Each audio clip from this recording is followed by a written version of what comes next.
You are now tuned into Then Radio. If you enjoy our videos, we ask that you consider joining our Patreon to support our channel.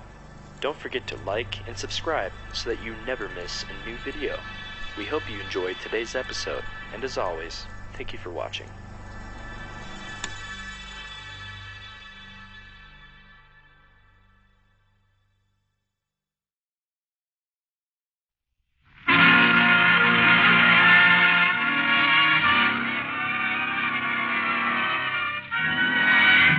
Columbia Workshop presents the first of 26 by Corwin.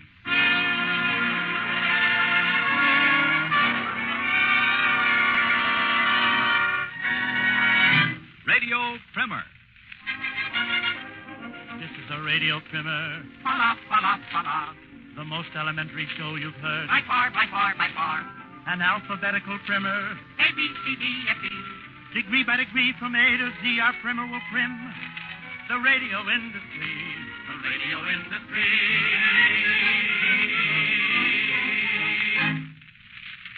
A stands for announcers. What are announcers? Announcers are men who announce. They have pep, they have zip, they have bounce. They win friends and influence masses by diction which simply surpasses the fanciest talk on Parnassus. They never coax, wheedle, or flounce. They stress only what really counts. And no matter what the time of the day or the circumstances or their personal or public opinions or the state of the nation or the weather or their last quarterly earnings, their soul is in their work up to the last ounce. To the last ounce. There are all kinds of announcers. This is well. Some announcers are very commanding. Go now. Air out. Don't fail. Remember the name. Don't be fooled. Insist on. Send in. Try once. Others are more appealing. Why not try? Have you ever wondered? Won't you ask? And some are very friendly. Friend, I want to tell you about an easy way. Did you ever wake up in the morning feeling... So much for announcing. So much for announcing. B stands for breakfast food. What is breakfast food? Breakfast food is what you have to eat before you can be a hero. Anthropologists tell us The ancient Aztecs, at the height of their culture, used to eat 3 square breakfasts a day. historians testify. Inscriptions at the time of the destruction of the temple by Samson show that on the day of his fateful act, Samson ate a heaping dish of whammy. But that's not all. Astronomers report. The composition of the sun, which is the entire source of the Earth's energy, is as follows. 18% hydrogen, 31% carbon, 6% helium, and 45% breakfast food. So much for breakfast food. So much for breakfast food. C stands for Crosley. What is Crosley? Crosley is a system of measuring radio audiences. If a program is rated at 30 points, that is very good because it means about 25 million people are listening.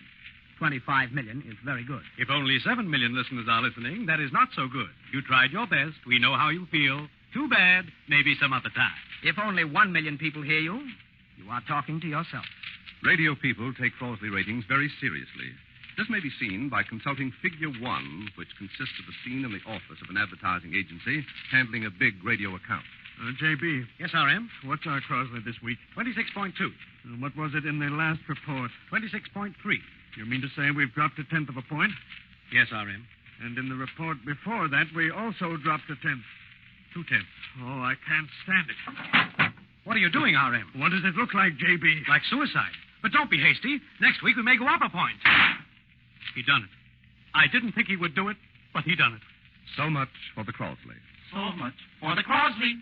D stands for deadline. A deadline is the time something has to be done by or ready at. If a program is not ready on schedule, it cannot be postponed a couple of hours or days. This is why radio directors sing the deadline song when they are deep in trouble.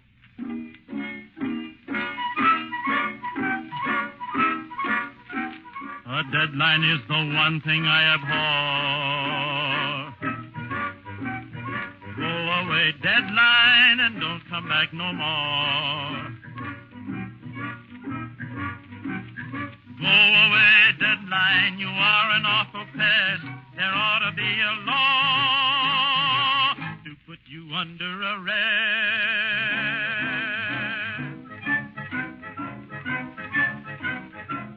A deadline is so hungry. A deadline must be fed. Someday I'm gonna get so mad I'll kill a deadline dead.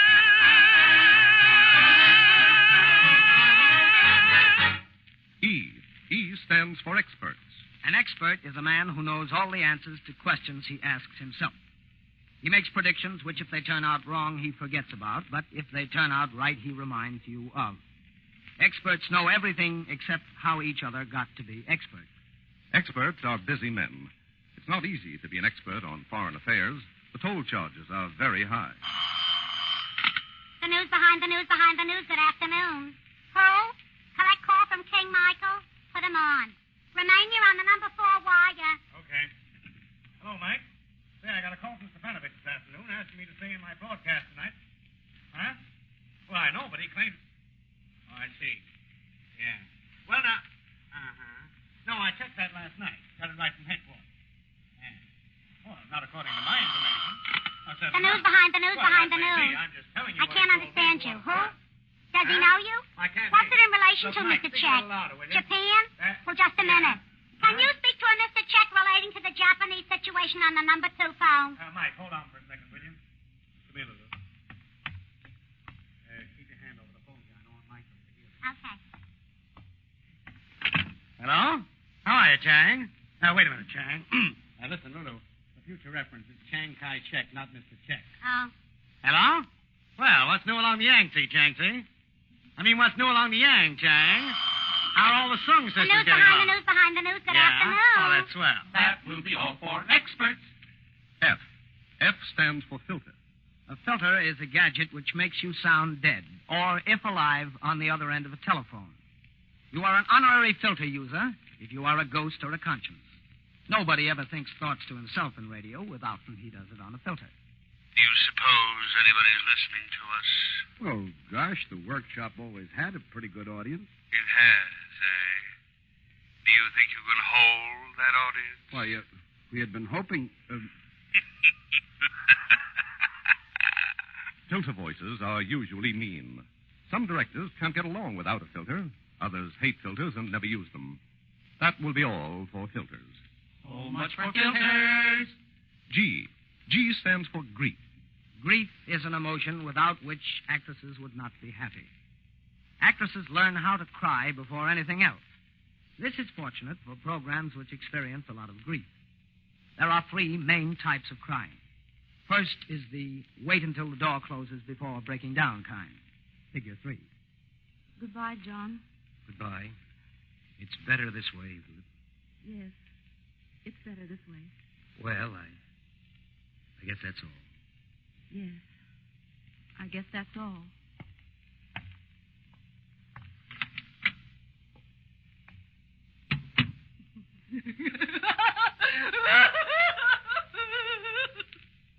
Next is the hard to tell from a laugh kind. Next is the rippling rhythm kind.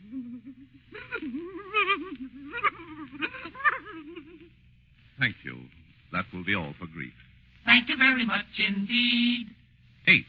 H stands for heterodyne. What did you say? Heterodyne.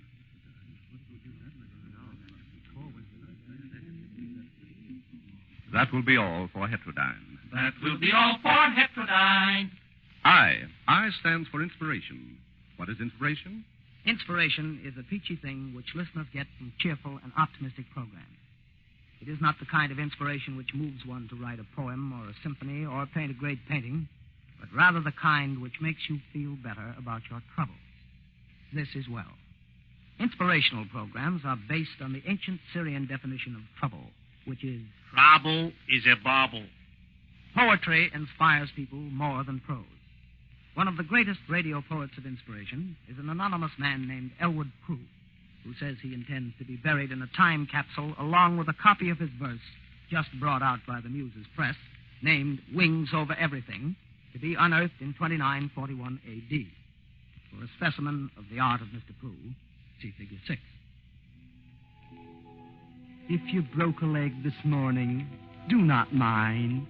You could have broken 2, or gone stone blind. If your skull was badly fractured, do not fret. There'll be a silver lining in it yet. For the gloom is always blackest ere the storm. Just wait a while, and you'll be back in form. If you lost your job this morning, do not worry. Someone's sure to find it in a hurry. If your girl rejected you, do not lose hope. She may turn out to be a fearful dope. For the black is always gloomest ere the storm. Just stick along, and you'll be back to norm. If you have but one shirt left, do not despair. That's better than being absolutely bare. If you're sentenced to be hanged most any day, cheer up. We all die sometime anyway. For the black is always stormest ere the gloom, no matter where you are, or what, or whom. That will be enough for inspiration.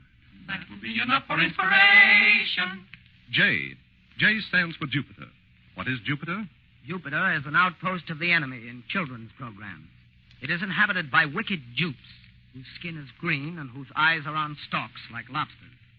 Dupes bear no resemblance to Earthmen, except in their lust for power, and the fact that they speak English, which is the universal language of the universe. Though one of the most powerful planets in the cosmos, Jupiter has a tough fight on its hands, because mankind happens to be represented by Tex, Millicent, and the Professor. This is illustrated in Figure 8. Turn on the death ray, Tex, and let them have it. I can't, Professor. The atomic integrator excavator condenser coil is busted. Sounds, jumping gyroscopes. What will we do now? The Jupiter fleet is bearing down on us at 6,000 miles per second. Gosh, it looks like we're done for. Wait, Professor. I think I can fix it. Only seconds are left. There. How's that? Fixed. Great, Millicent. You have saved civilization. This means peace in our time. Just wait till I spray him with this death ray. Get set, Tex. I await your order, Professor. Ready. Aim. Fire! That will be all for Jupiter. That will be all for Jupiter. K. K stands for killer. A killer is a man with a gun, because if he didn't have a gun, nobody could hear him kill. He has bad manners and is uneducated. Don't give me none of that lip. This is well, for otherwise he would neither terrify nor intimidate. Please do not give me any of that lip, please. That will be all for killers. L. L stands for laughter. Laughter is something without which a comedy program could not be comic. Thousands and thousands of dollars are spent to get a good laugh on the air. This is well. Figure 9 demonstrates how it is possible to get a good laugh on the air for next to nothing. M. M stands for mother. To be a mother, one must not only have children, but philosophy. All mothers are wise, and most of them speak with a sectional accent. If you ask me, Jed, I think you're being made a fool of. There comes a time in a man's life when he either gets up and gets, or he shrugs his shoulders and figures he's about done for. And it's a heap better, my son, to go getting up and getting, instead of quitting. We will proceed now with N. We will proceed with N. N stands for narrators. Narrators are deep-voiced men full of information who keep track of characters in plays or tell you dates in history. Everything that happens is ominous to some narrators, mostly on account of it's an ominous world.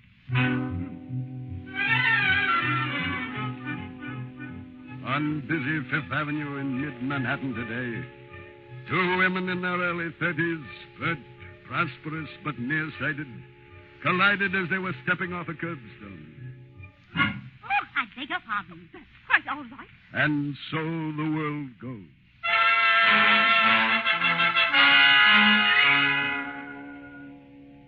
That much for narrators. That for narrators. O stands for Orson. Who is Orson? What is he? That all the critics hail him.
la-la-lee, yeah.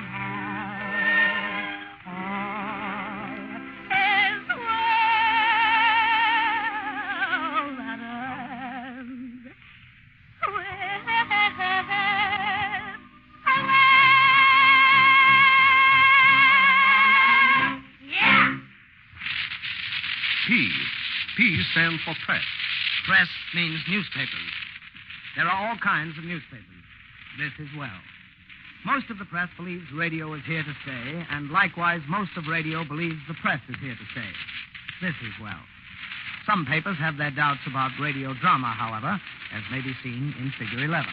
Well, Chief, the show's all lined up and the announcements have gone out. Fine. Did you stress the angle of the bigness of the production setup? Yes, sir. I listed everything. Script by Ernest Hemingway, music by Sibelius, orchestra of 75 men under Stokowski, Deems Taylor announcing, cast of 62, including 8 stars, a choir of 20 voices, sound effects crew of 7, and 400 extras. Good. I see the Chronicle gave it an excellent advance notice. How did the Evening Clarion call, Mr. 10:30 to 11 p.m. Sketch. We will go on to other things. We will go on. Q. Q stands for quiz programs. Quiz programs are programs which make you feel good if you know the answers, which the guy at the microphone doesn't. But if he does know the answers and you don't, well, then you figure he spent all his life reading encyclopedias, and who wants to do that? Life's too short anyway.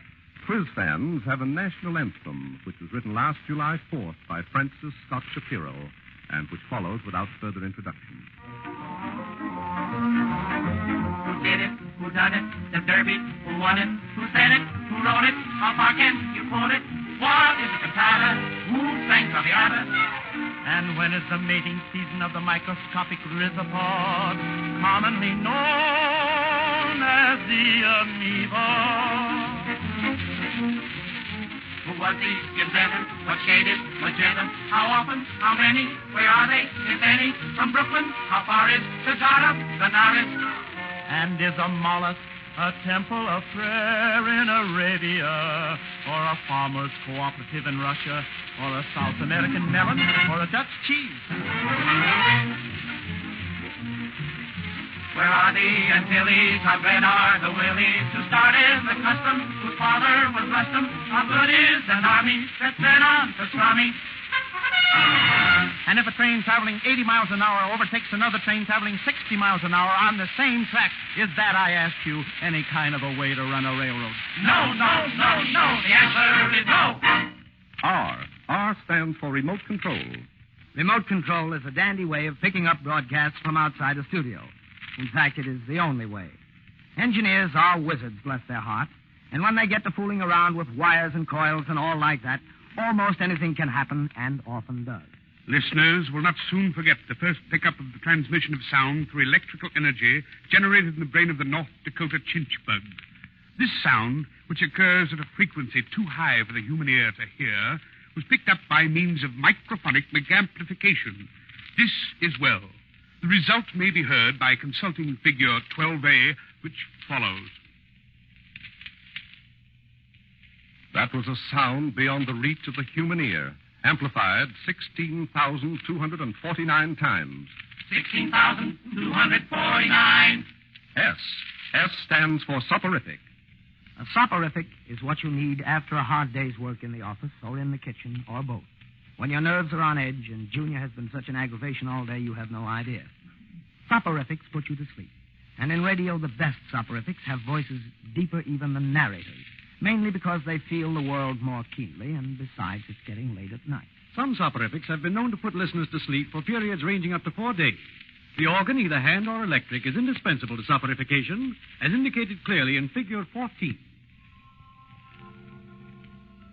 When Phoebe doth her grumman gather up, and in the tranced night forsoothly sup of myrrh and the smurds of Arcady, when chumblers in the dimlit aspinade bestrew the glamourantine of the glade, then come, love, cast thy wants and cherry dibs and troll and fulsome friptures on the air, for hearts that beat in Wimbledon garoom can ne'er the druid fluid flume the froom. And ne'er the druid fluid flume the flume. stands for understatement. Understatement is when a character has so much character that nothing affects him as much as it would affect a character with less character. The British are famous understaters, as may be gathered from the typical case of Sir Ronald Brinsley Brettingham, who was captured by cannibals in southwest Borneo and boiled for dinner one night. As the chef was adding chives and thyme to the pot, Sir Ronald quipped, I say, gentlemen, I'm really in a frightful stew. This is a very good understatement, for actually, as you can well imagine, it was no laughing matter. In radio, there is sometimes understatement in sound, such as when a person enters a room without you hear a door open or any footsteps. He just suddenly appears and starts talking, just like that. He just floats in. Yes, that's right. This is known as productional understatement, or soundman's night off. That will be all for understatement. That will be all. V. V stands for variety. What is variety? Oh, pity on him who knows not what variety. Oh, pity on him who knows not what variety.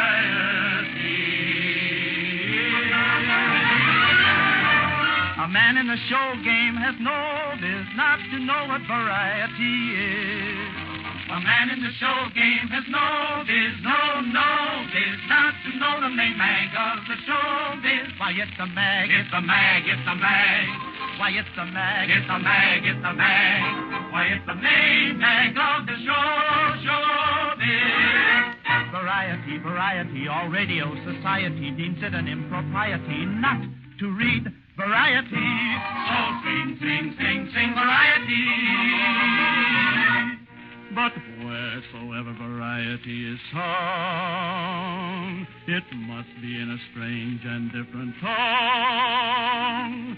100 is a C, 1,000 is a G, a snowstorm is a blizz, and a rainstorm is a drizz. An independent station is an indie. Chicago's either shy or it is windy. Fiji, blizz, indie, windy. The cinema is picked, the hinterland is fixed, the people there are hicks, and critics all are tricked. A good mixed fish is turkey or it's coffee. Australia's a continent called Aussie. Fiji, blizz, indie, windy. Hicks, Aussie. A premiere's a preem, good business is theme, the stages are legit, and sex appeal is it. What better jargon combo could a man can wish than Wild Biff, Danny, Duo, Nave, and Aquafish? To work on the staff of variety, your name must have only 4 letters, although if one just wants to buy it, he can, of course, spell his name with more letters. Each name has a 4-letter par, such as I.B., Wood, Scoflin, and Shaw. Oh, many a turkey's been panned by a 4-letter man named Land, and many a show sent below deck by a critic who calls himself Odeck. And if a script's awful, then woe be if caught and reviewed by Hobie. Variety, all radio society considered a propriety not to read variety. Oh, sing, variety.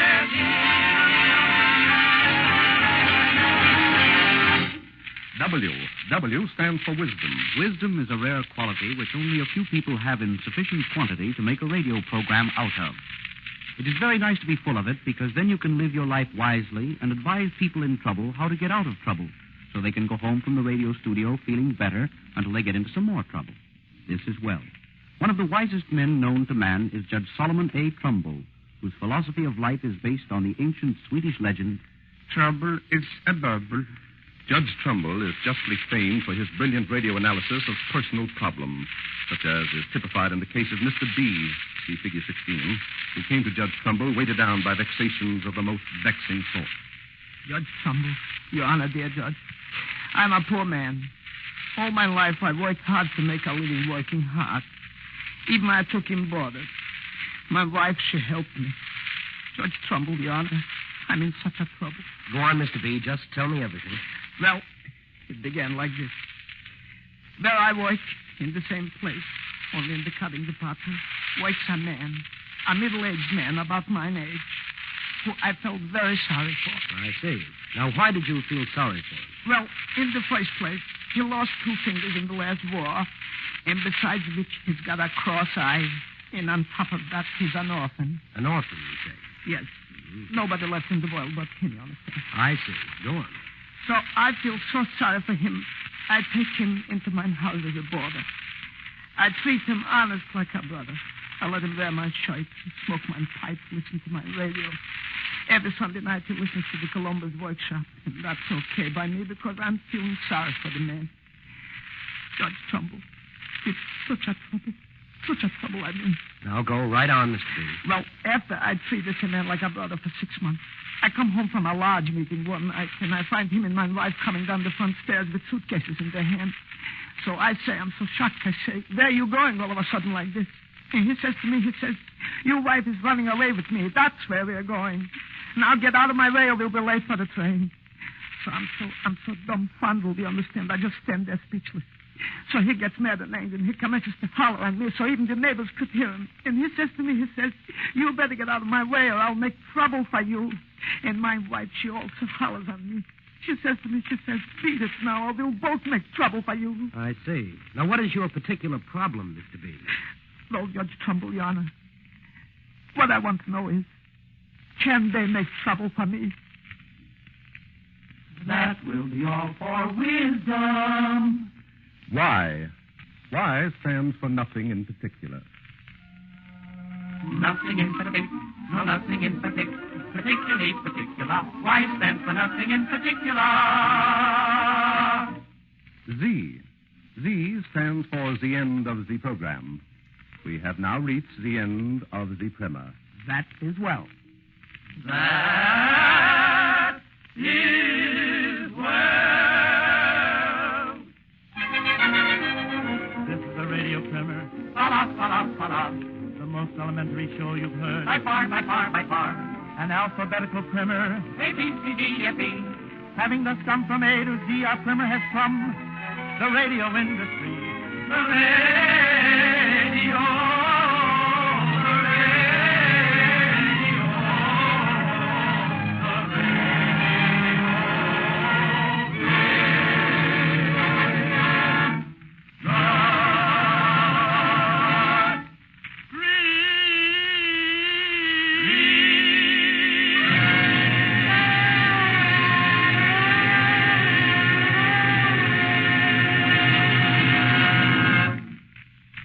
You have been listening to Radio Primer, the first of 26 by Corwin, a series of original programs written and produced by Norman Corwin and presented each week at this time by the Columbia Workshop.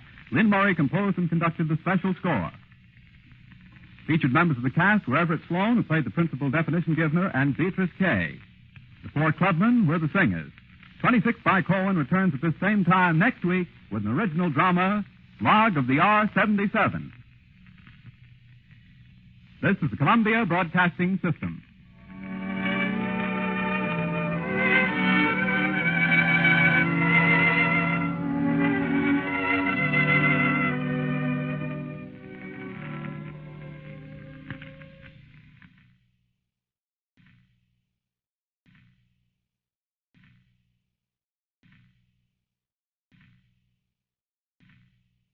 The Columbia Workshop presents number 6 of 26 by Corwin. The Odyssey of Runyon Jones, being a fairy tale for children who stay up later these days because of daylight saving, or for any other reason. A new fantasy by Norman Corwin in 6 scenes in 1 act with no moral thereunto. Illuminated by an original musical score composed and conducted by Alexander Semler.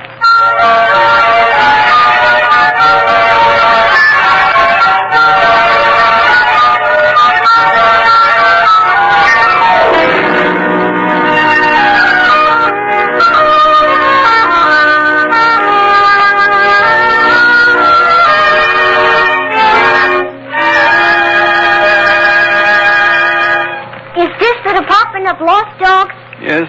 I'm looking for my dog. Your name? Runyon Jones. Runyon? Yes, sir. It's a terrible name, but Mother says I'll like it when I grow up because it's distinguished, she says. The other boys call me Onion. What's the name of your dog? Tootsie. Tootsie. Yes, sir. He's very smart, sir. When did you lose him? Yesterday morning, Where? right outside my house.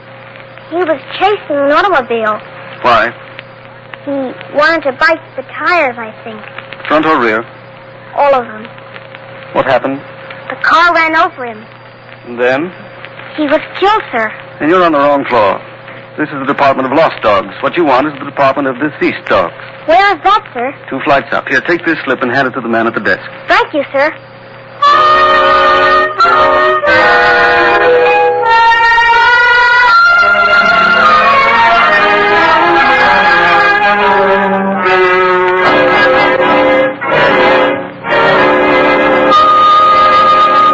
Is this the Department of Diseased Dogs?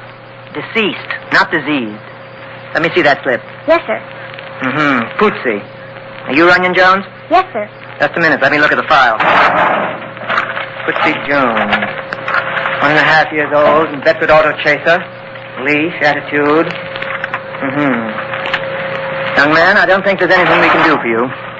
You can't find Tootsie? Ordinarily, in a good many cases, when a boy's dog dies from old age or natural causes, or was merely run over while chasing a cat in line of duty, and was fatally wounded in a fight with other dogs, we can make arrangements with St. Bernard, the proprietor of Dog Heaven, for the return of the animal on a limited basis. What's a limited basis? But in the case of Pootsie, he is down in the files as an inveterate auto chaser and tire nipper class 4.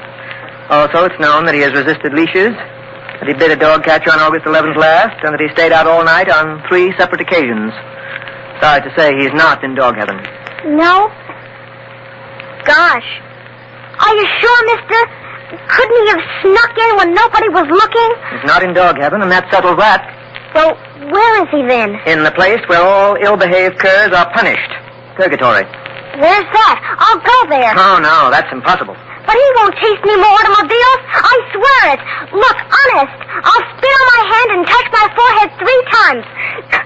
What's that mean? Well, that's the secret oath of the Elmwood Street AC, which means pledge of honor. Nevertheless, it'll be impossible. But Pussy will be lonely without me. I have to find him. Please go now. I'm busy. But gee whiz, I came all the way now, here. Go quietly, Mr. Jones, or I shall have to call an officer. I won't go. I won't go without Pussy. You've got him somewhere and you're hiding him now, on me. Now, listen here. I won't listen. You give my dog back or I'll kick you in the shins. Why? Pussy!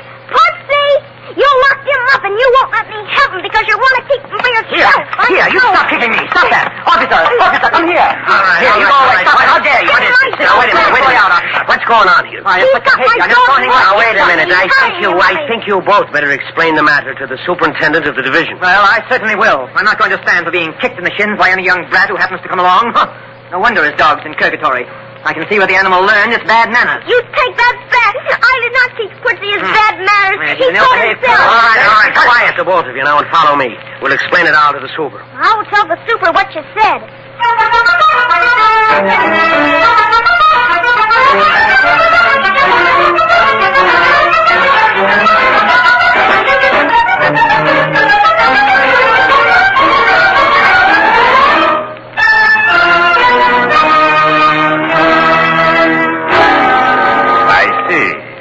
Well, there are things to be said for both sides.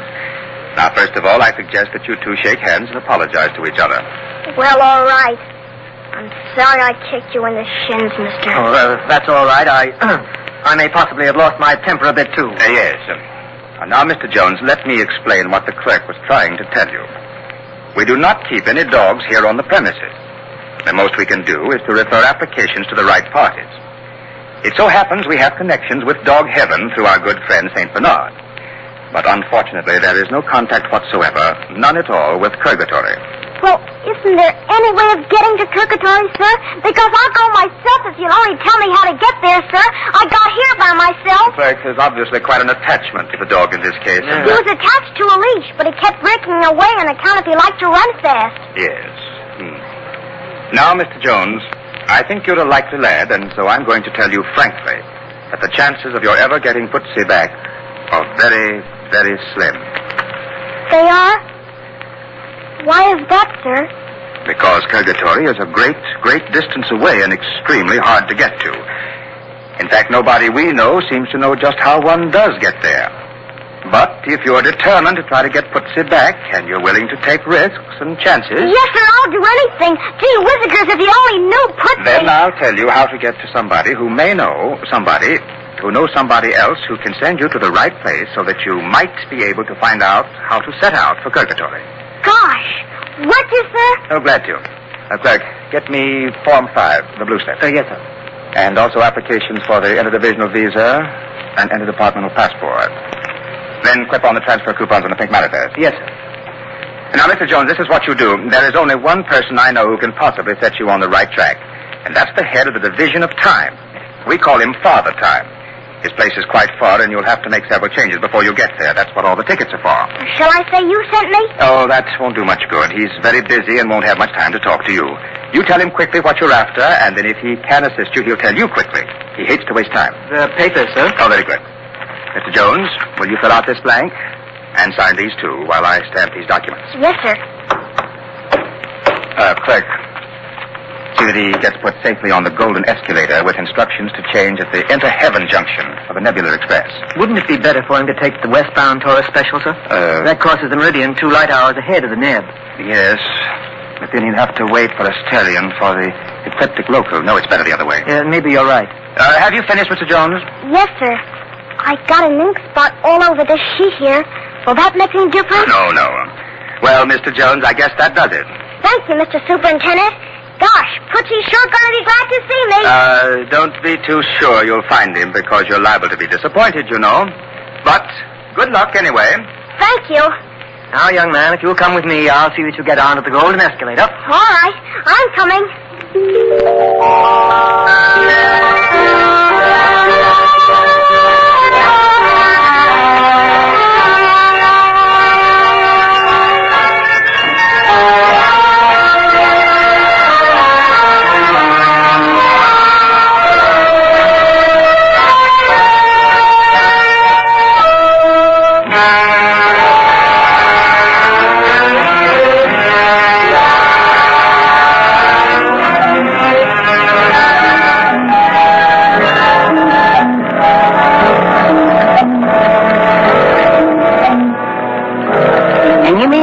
Came all the way here to ask if I know anybody who can help you find a dog named Putsy? Yes, Father Time. Don't you realize I'm very busy? Yes, Father Time, but it won't take you long. Quiet. I've got to listen for time signals.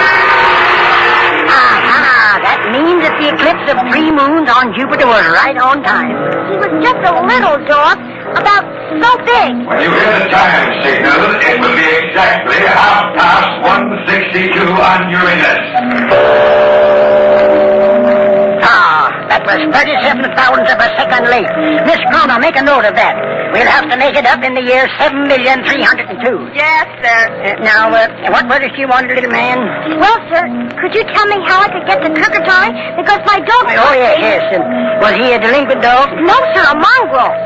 When you hear the musical note, it will be the 172nd millionth anniversary of the birth of the first dinosaur.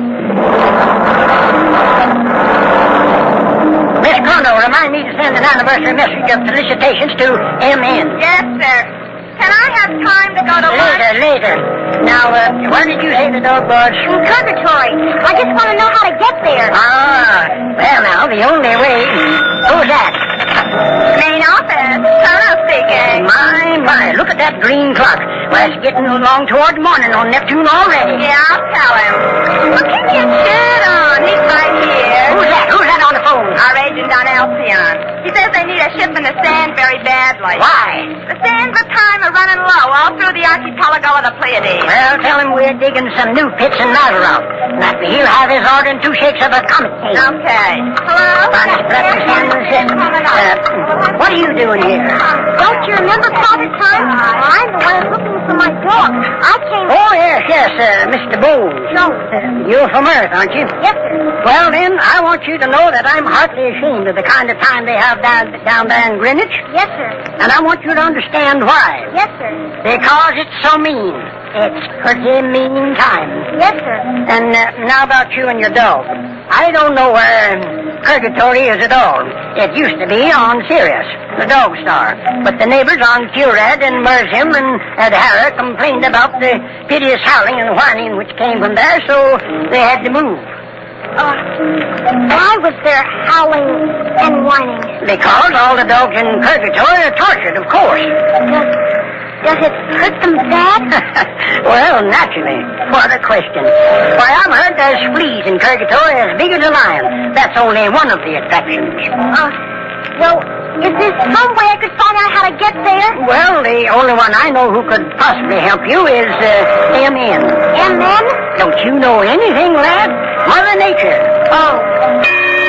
Well, there goes the Vernal Exeter on the Aldebaran. Now, Mr. Pussy? No, that's my dog. Quiet, Pussy. Now, here's how you get to M.N.'s place. When you hear the note of the bass boton, that will be time for all visitors who were not invited to get ready to leave.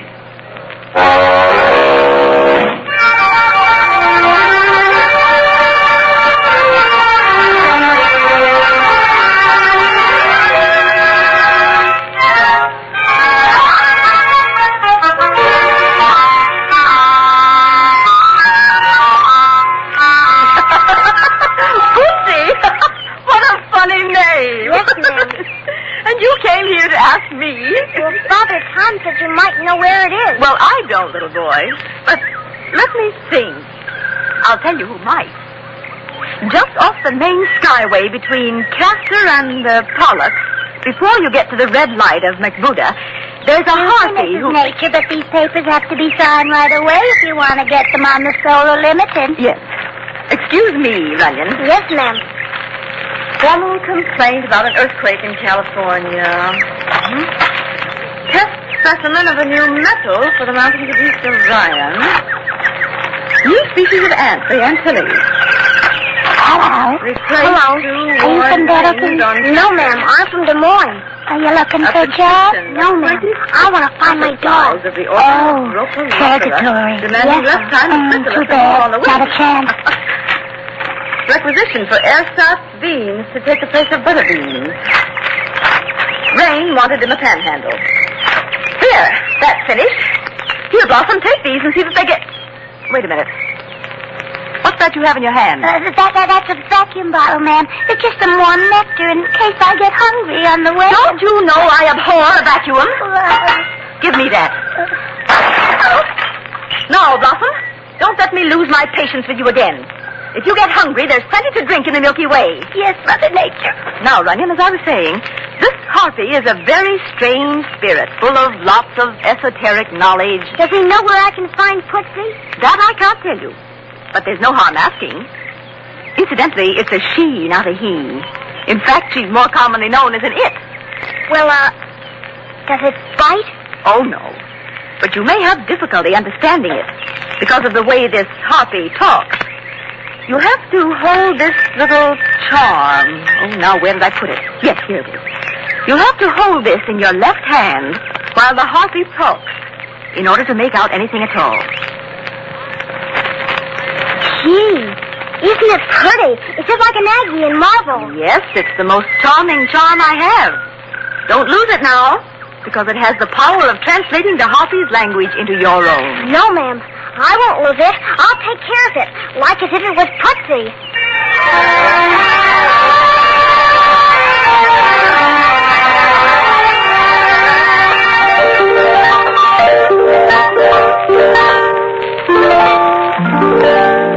Yes, sir. I mean, yes, ma'am. I mean, yes, it. Pussy.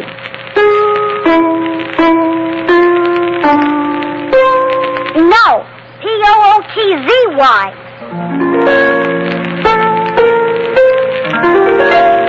Chasing an automobile. Yes'm. Sir, I mean...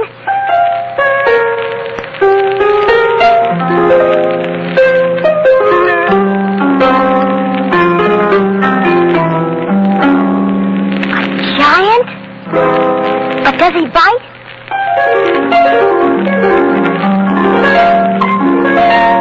Does he know where Pussy is? You don't know whether he knows. Gosh, nobody seems to know where Purgatory is. I hope the giant does. How do I get there, Miss Harpy? The Harpy.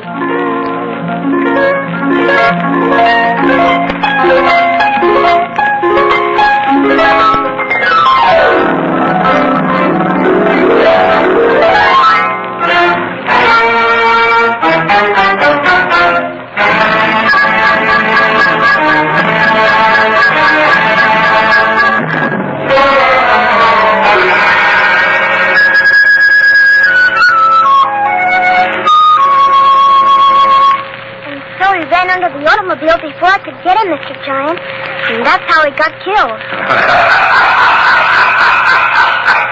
So you come here expecting me to tell you where Purgatory is.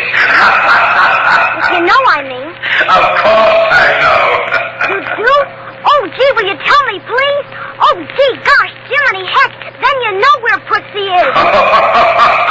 Do you think I'm going to tell a little squirt where Purgatory is? Why, I haven't told anybody anything for 67 million years. And I don't see why I should stop him now. But it's Putsy. Don't you understand? Putsy. Putsy's there. If you tell me, I can go get him. Putsy. Sure. I don't care if Tootsie's there. Now, beat it, small fry. I got worries of my own. Me with 2 heads to feed and 4 sets of teeth. 2 uppers and 2 lowers to clean every night. Go on, beat it. Please, Mr. Giant, please. What did you ever do for me? Nothing, but I'll do anything you want me to if I can get Putsy back. As if you could do something for me. Go on now, scram, before I squash you with my little fingers. But listen to me. Don't take up my valuable time. Who sent you here in the first place, anyway? The Harpy. The Harpy? Yes, sir. You don't say. Step on my thumbnail here, and don't slip. I want to talk to you very confidentially. Come up here, near my ear. Now, what do you know about the Harpy? Well, it told me how to get here. It gave me full directions. What are you talking about? The Harpy, sir. Miss Harpy to you, buddy. Yes, sir. Well, how the heck could you understand her? Why, that was easy. Easy? I've been trying to get next to that creature for the last 4 million years, and every time I ask her for a date, she gives me queer talk. I can't make her out. I think she's stringing me along. You mean she talks like this? Yes. Say, how did you do that? Well, I'll tell you how if you tell me how to reach Purgatory. Oh, businessman, eh? No, I just want to swap you, that's all. Well, all right, tell me how. Oh, no.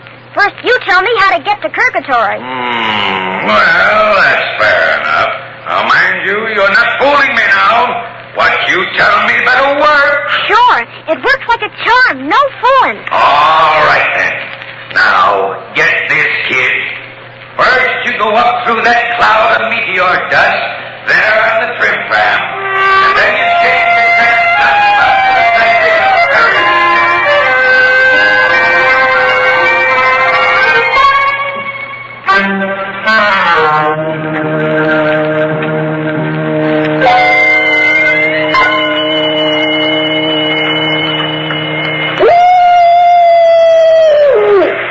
What was that?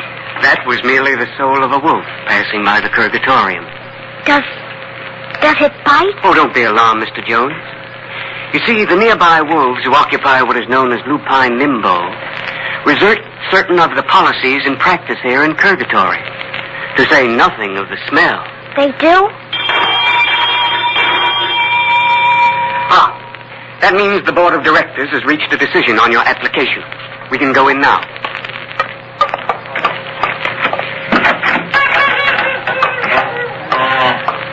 Mr. Jones, will you sit here? Thank you.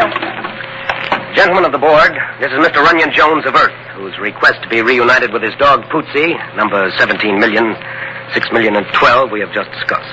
Hello, gentlemen. Jones, we have gone into this matter most carefully. That's good.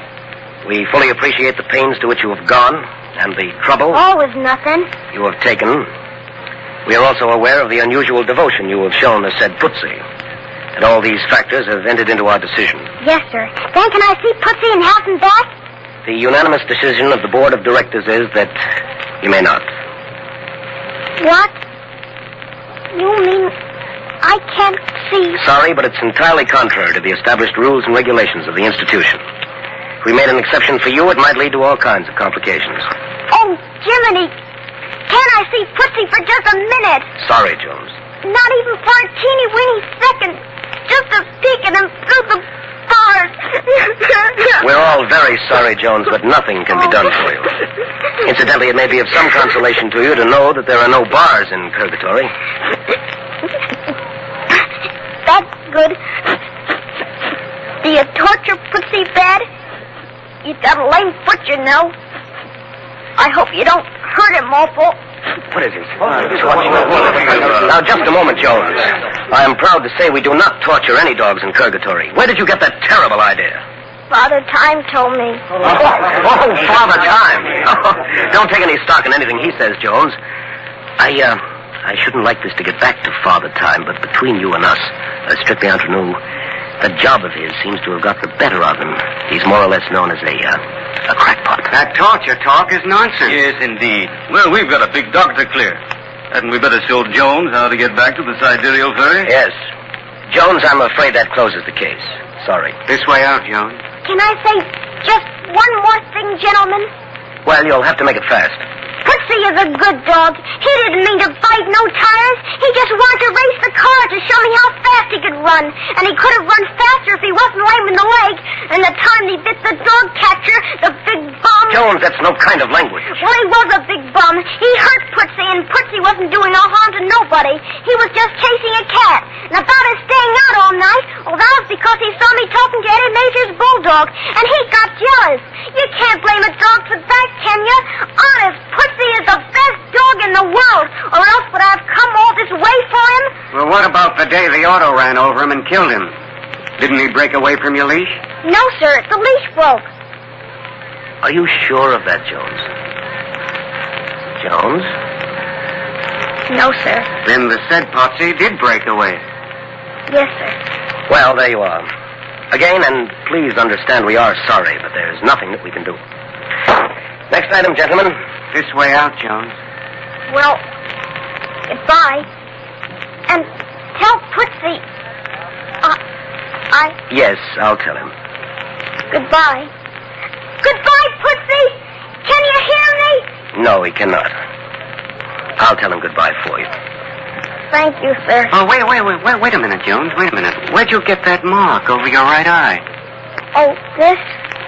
Oh, that's nothing. I got that in the accident. What accident? When I tried to stop Pootsy from being run over. And? And nothing. Didn't you reach Pootsy in time? No, sir. Almost, but you see, the car ran over me first. It did? Yes, sir. That's how I got killed. Well, now, just a moment, Jones. I think we got another situation. The priorities ruling is right in the book. There's just no argument about it. It's right here. Distinctly right here in the book. All right, gentlemen. Jones, the status of the case is changed by the fact that you gave your life to save your dog. That comes under the priorities ruling affecting the 7th clause of the Constitution of Purgatory. I see. Well, goodbye, gentlemen. Oh, no, you don't understand. You can have the said Pootsy back. I can see Pootsy? Yes, sir. We'll release the said Pootsy from Purgatory in your custody. You mean now? Yes. The officer will take you. Come, Mr. Jones.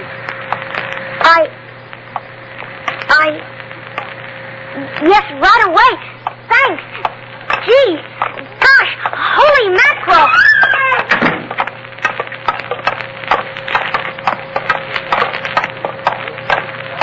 He's down at at the end of the long corridor.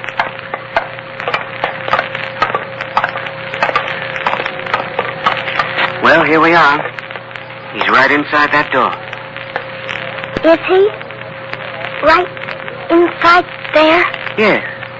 Just open the door and walk right in. Wait a minute. Do I look all right? Oh, yes, Mr. Jones.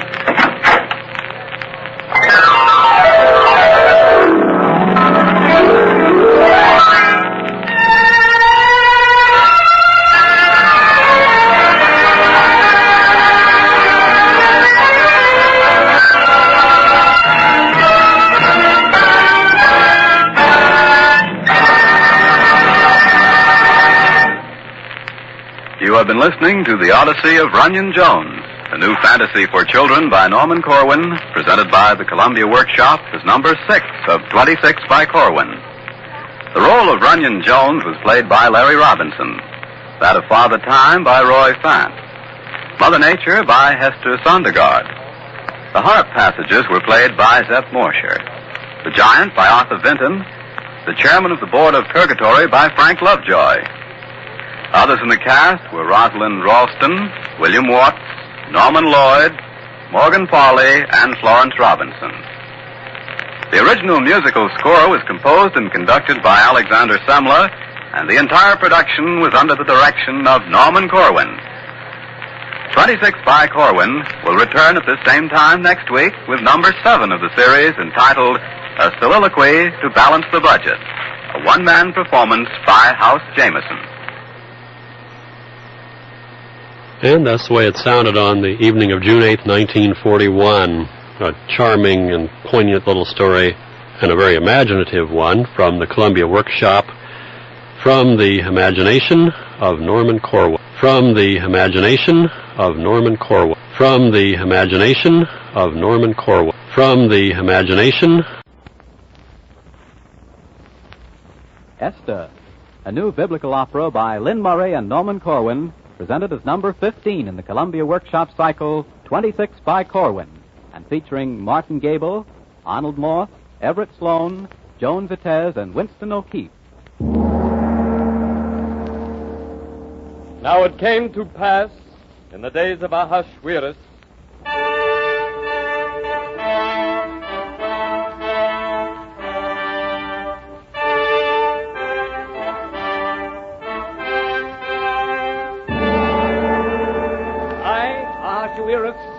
who reigned from India even unto Ethiopia, over 127 provinces, I do hereby proclaim this year of my reign the biggest feast ever seen in the East.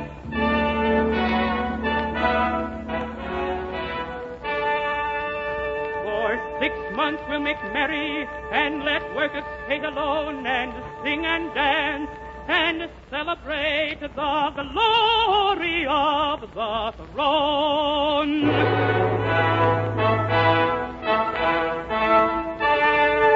And there was a big feast in Shushan.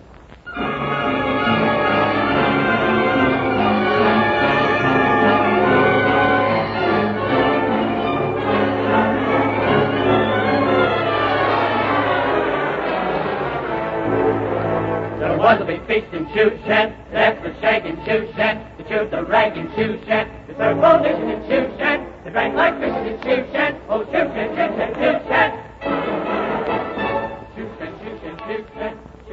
When the heart of the king was merry with wine, and he was in his cups and he was feeling fine, 4 sheets to the wind and under the weather, he called his 7 chamberlains together. Now, gentlemen, where's Her Imperial Majesty, Queen Vashti? Vashti is giving a party in the royal house for women only. Oh, yes. Well, bring her here to me. Yes, right away, Your Majesty. Yes, right away, Your Majesty. Yes, right away, Your Majesty. Now, Vashti, she was spirited and highly independent. Of purple-blooded Persians, a proud descendant. Her bearing it was regal, and her attitude was bold. And when the chamberlains arrived, her compliments were cold. What do you want? His Imperial Majesty requests the presence of Her Imperial Majesty at the feast in the garden of the court of the palace. Oh, he does he? Tell him I'm busy with my own guests. But, Madam... Annoy me no further. I refuse to go with you. But, Your Highness... Did you hear me? Yes, Your Imperial Majesty. Very well. Now get out. Lemucan. Yes, Your Majesty? You are reputed to be the sagest of the 7 princes of Persia? Yes, Your Majesty. That is why I sent for you. I need your advice. Yes, Your Majesty?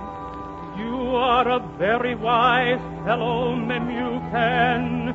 If you can't advise me, who can? Nobody. The Queen has disobeyed an imperial command. She has broken with tradition. She has gotten out of hand. So how am I to act now? What conclusions do you draw? What can we do unto the Queen according to the law? Sire, in my opinion, Vashti the Queen has wronged not only the king, but also the princes and all the people in the provinces. For this deed of the Queen will be noised among the wives, and they'll despise their husbands all the rest of their lives. Likewise shall all the ladies scorn the princes of the sire. I fear the low example will arouse contempt and ire.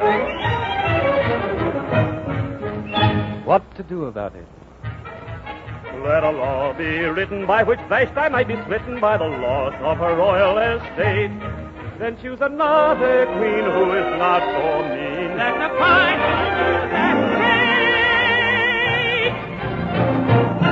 great. Scribe, take a decree. Yes, Your Majesty.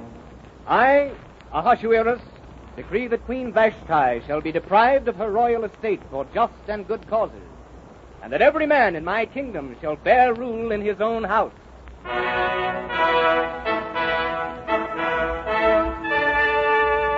So the queen was divorced, and Ahasuerus was alone in the palace, and he was very lonely.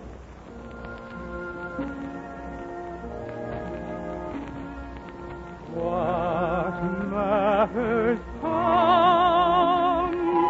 What matters glory?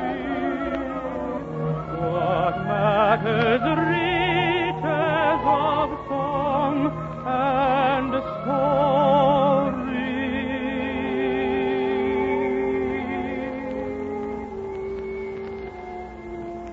What matters my kingdom? What matters my throne? So long as I'm alone. Then said the king's servant that ministered unto him, Sire, we have a suggestion. What is it? Let the king appoint officers in all the provinces, that they may gather together fair young maidens into Shushan the palace, and let the maiden which pleases the king be queen instead of Vashti. Let it be done. What matters come? What matters glory? What matter laws that are written down? What matter at all? What does anything mean? So long as I have no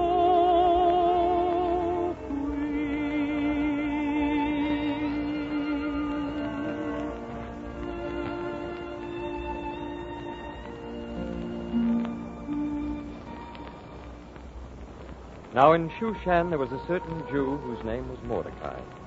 And he brought up Esther, his uncle's daughter, for she had neither father nor mother. And the maid was fair and beautiful. So it came to pass, when the king's commandment and his decree was heard, and when many maidens were gathered together unto Shushan the palace, that Esther was brought also unto the king's house. And Esther showed not her people or her kindred, for Mordecai had charged her that she should not show it. So Esther went into the royal house of Ahasuerus. What is your name? My name is Esther. It is a pretty name. Thank you, Your Majesty. And very becoming. Sit beside me, Esther. You're very beautiful. Of what family are you? A common family. My father was Abihail. And of what people are you? An ancient people. How ancient? Ancient as Persia. Esther, do you think you could love the Emperor of 127 provinces, King of the Persians, King of the Medes? Yes. But what do you know about love, little Esther?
Loved Esther above all, and she obtained grace and favor in his sight, so that he set the royal crown upon her head and made her queen instead of Vashti.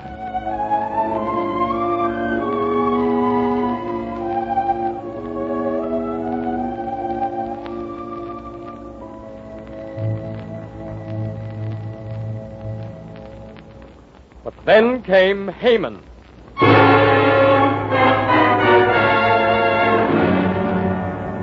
Haman was a wicked man, but all the servants in the king's gate bowed and reverenced Haman, for the king had promoted him above all the princes. Only Mordecai bowed not. And when Haman saw that Mordecai bowed not, he was full of wrath.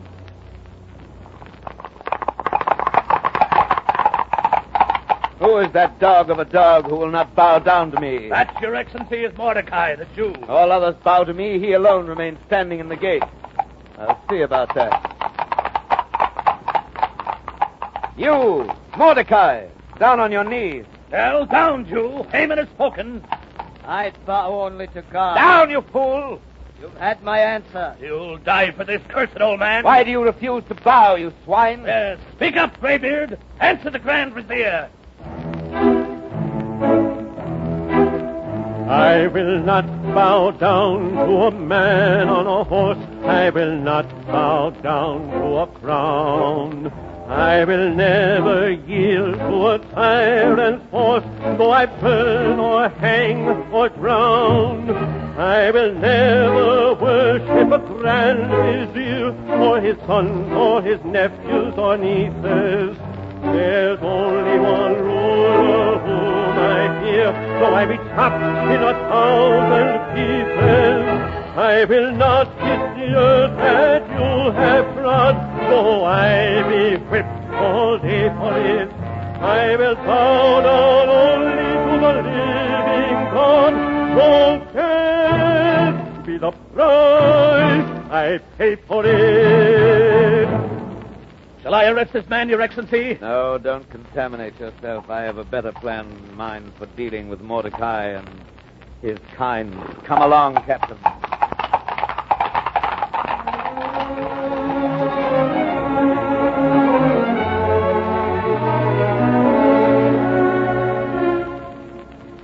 Scribe, come here. Yes, Your Excellency. Set this down. To the king's lieutenants and to the governors and the rulers of every people of every province, an order as follows. To destroy, to kill, to cause to perish all Jews, both young and old, little children and women in one day. The 15th day of the 12th month, and to take the spoil of them for a prey. Very well. Inscribe this order immediately and return to me here. Thus shall I avenge the insult of Mordecai. He and his people shall perish as one.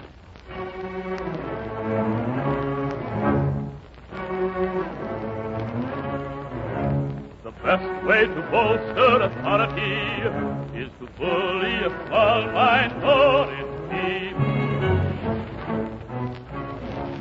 I shall slay with the sword all those I hate. They'll grovel in the dirt before Haman and great. On the scattered and the few will my wrath be hurled. Then I'll seize the crown and conquer the world. I'll begin by making a scapegoat race, then broaden my scope and quicken my pace. Oh, the best way to bolster authority is to bully a small minority. I'll rule with iron every Persian and Mede. I'll make them sweat and I'll make them bleed. With gross and poisonous lies I'll feed 'em and hold in my grip all life and freedom. I'll begin by making a scapegoat race and kill them off without a trace. Oh,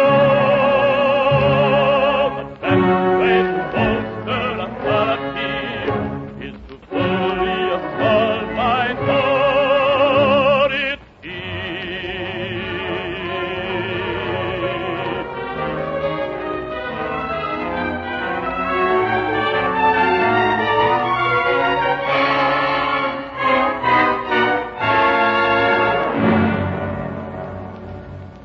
Mordecai. Be quiet. Listen. What are you doing inside the palace?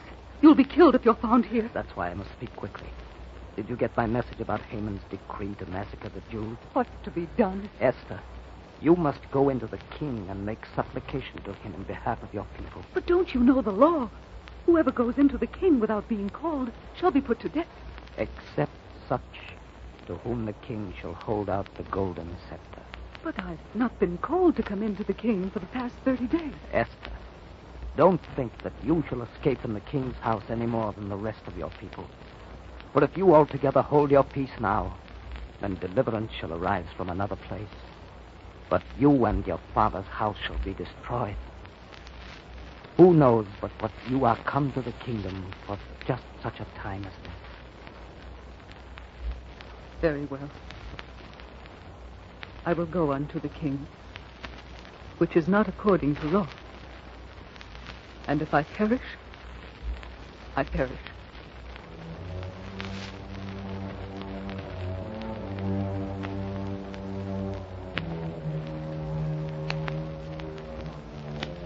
Where are the proclamations awaiting my seal? Here, Your Majesty. Very well. And while I seal these with the king's ring, go tell Memucan, who stands with Haman, that I would have a word with him. Yes, sire.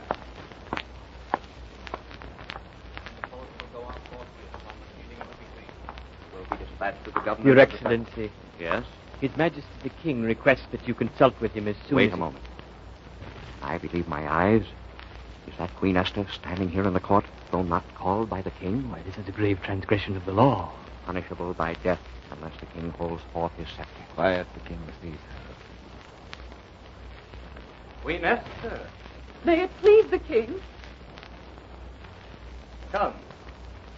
Touch the scepter which I hold forth. My sire, What is your request, Queen Esther? if it please the king to grant my petition, let the king and Haman come tomorrow to a banquet which I've prepared for them. Is that all? Let it be done, Queen Esther, and let Haman be so advised.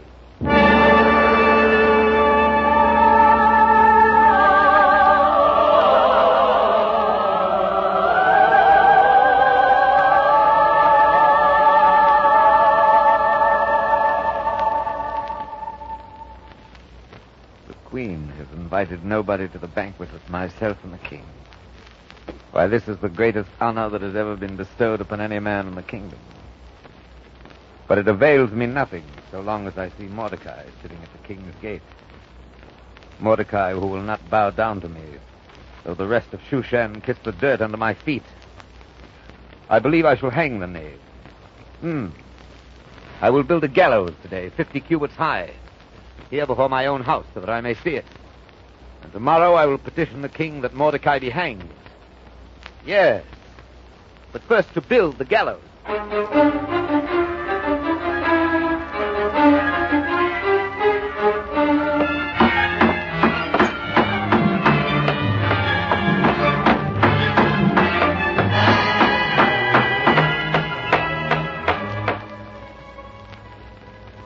On that night, the king could not sleep, and he commanded to bring the books of the records of the chronicles, and they were read before the king.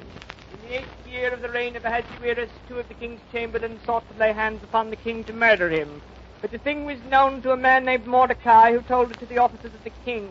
And when inquisition was made of the matter, it was found out, and therefore the criminals were hanged. And on the 8th day... Just a moment. I don't even remember this thing. What honor has been done Mordecai for making known the plot against me? Nothing was done for him. Nothing?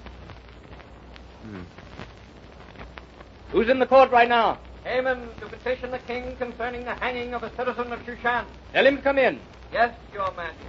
And unkindness has been done unto Mordecai. His service to the throne should have been acknowledged long before this. But for his vigilance, I might be dead. May it please the king, the Grand Vizier. Haman, a question. Yes, Your Majesty. What shall be done to a man whom the king delights to honor? A man whom the king delights to honor. For the man whom the king delights to honor, well, bring the royal apparel which the king wears, and the horse which the king rides, and the crown which is set upon his head. And let one of the king's most noble princes array the man withal, and bring him on horseback through the city, and proclaim before him, thus shall it be done. The man whom the king delights to honor. Very good, Haman. Now make haste and take the apparel and the horse as you have suggested, and do so to Mordecai, who sits at the gate. Don't overlook anything you've suggested.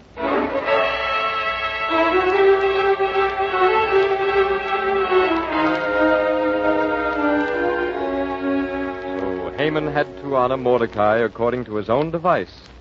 And after that, he went to the banquet with the king and Esther the queen.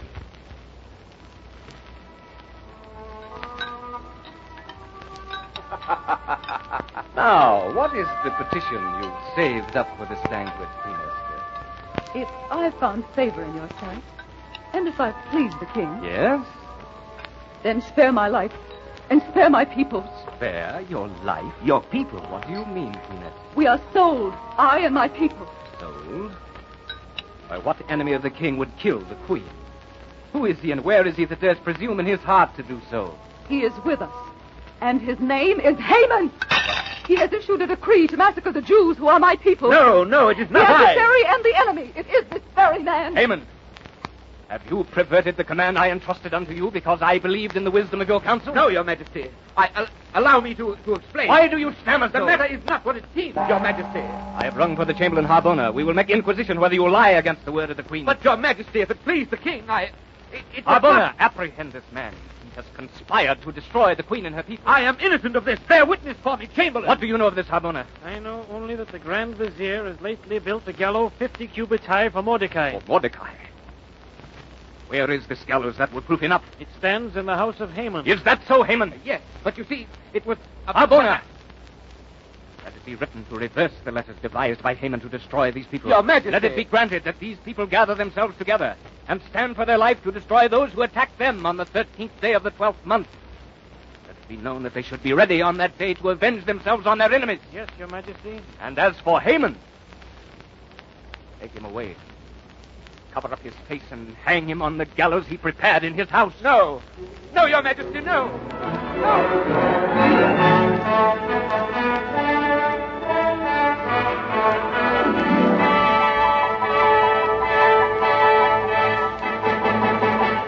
And Haman stood upon the gallows. Haman stood upon the gallows he built in his own house, wherewith to hang Mordecai. And they hanged Haman on the gallows.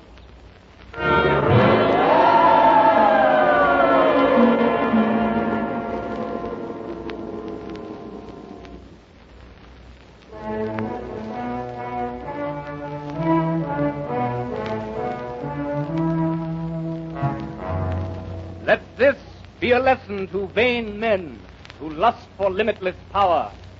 Let this notify profane men that there comes a reckoning hour. Let this point a moral that the only truce with a traitor and tyrant is a gallows noose.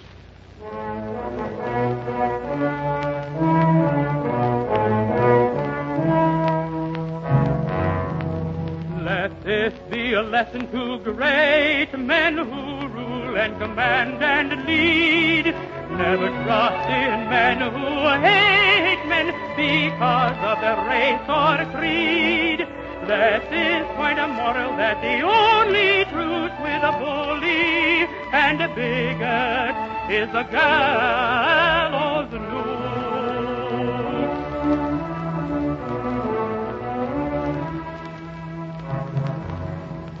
Let this be a lesson to vain men who lust for limitless power. Let this notify profane men that there comes a reckoning hour. Let this point a moral that the only truth with a traitor and a tyrant is a gallows noose, is a gallows.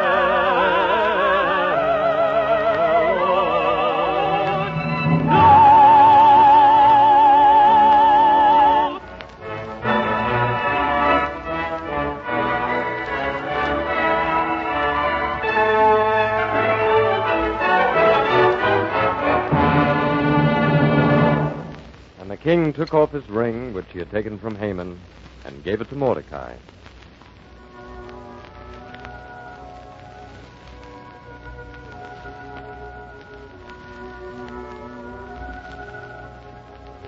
And Esther the queen enjoined her people to establish among them the month which was turned unto them from mourning into a good day, that they should make days of feasting and joy.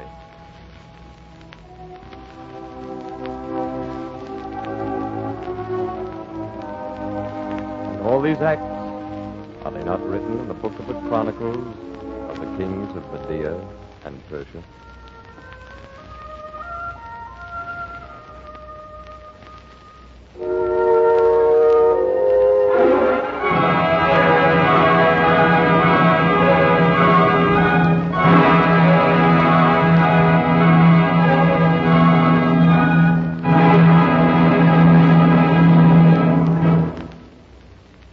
That was Esther, a new opera by Lynn Murray and Norman Corwin, presented as the second in the Old Testament trilogy. The role of Esther was sung by Genevieve Rowe, that of Ahasuerus by Harrison Knox, Mordecai by Eugene Lowenthal, and Haman by Kenneth Schoen. Next week at this same time, Columbia will present Charles Lawton in a literal adaptation of the Book of Job as the last of the Old Testament trilogy, for which production Deems Taylor has composed a special score, his first for radio. This is the Columbia Broadcasting System.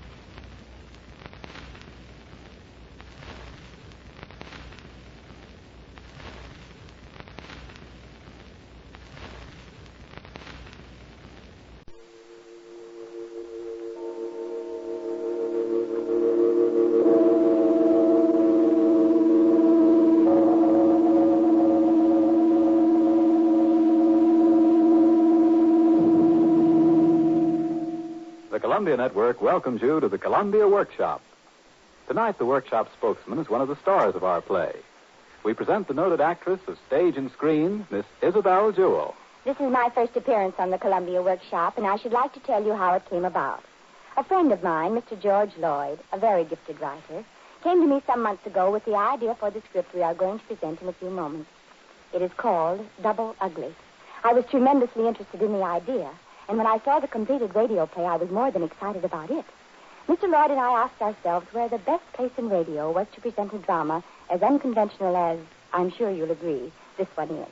We decided there was one program where we would love to see it produced, the Columbia Workshop.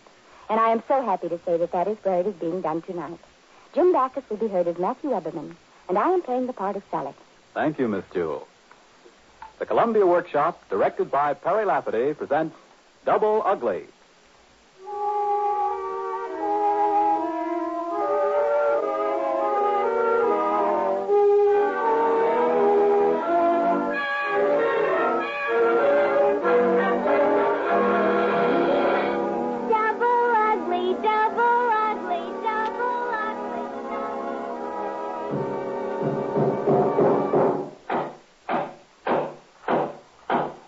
Hear of a man named Eberman? Matthew Eberman, his name was. Had his name in the papers quite a lot, Matthew did. Kind of a funny story concerning Matthew, too. Had to do with murder. Matthew was an ugly guy. Ugly as a mud fence, and he hated that. He hated everyone telling him how ugly he was. Why, ever since he was a kid. I won't play if I have to be Matthew's partner. He's so awful looking it makes me sick to have to look at him with those terrible big hands. Well, I won't play, and I'll tell him so to his face. Matthew Eberman, you're the ugliest, crawliest, most horrible-looking boy I've ever seen. You're double ugly. That's what you are. Look at you. Look at you. Double ugly, double ugly, double ugly. And sometimes Matthew would cry. He'd go home and beat his big fists into his pillow and nearly choke getting the sobs out of him. Don't cry, Matthew. What do you care what they say? Friends don't matter unless they love you for yourself. Don't cry, Matthew. Mother loves you, and Mother thinks you're a wonderful boy. Oh, there now.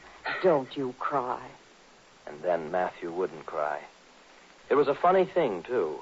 He came from a good family, enough money, education. And if he hadn't been so if he hadn't been, his voice would have been kind of pleasant to listen to. One time, I remember he got along okay with just his voice. It was at a masquerade. Why he ever went, I don't know. Wanted to be with people, I guess. Anyway, he did go to the party and dance with all the girls in the place. And all the time, he kept hearing his mother's voice. Why, I hardly know my own boy, all dressed up like that. And one girl was so beautiful. Some lovely duchess, maybe from 100 or 200 years ago. Like a soft cloud of ruffles and lace. And the scent of magic clung all about her. Oh, let's rest here on the terrace. I'm quite out of breath.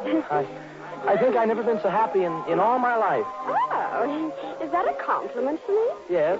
Yes, partly. Partly? Oh, that's charming. Who are you? I hardly know my own boy. Our masquerade is so romantic. It's perfectly all right to fall in love with a stranger. Someone you haven't the slightest idea who it is. Do you mind if I fall in love with you? Well, it's a masquerade. Then I will fall in love with you. I've never said it before. I love you. Who are you? I love you. Well, who are you? I know it isn't quite time to remove our mask, but I'll tell you who I am if you'll tell me who you are. In that costume, I hardly know my own boy. Ladies and gentlemen, unmasked. Oh, well, it doesn't matter now. Here, I'll take mine off first. No. Well, remove yours. No. Oh, you silly, you must. Come on, take it off. I'll take it off of you myself if you don't. No. No. No. Oh, but I will. I will. That's your Evelyn. I don't care who knows it. I'll tell him to his face.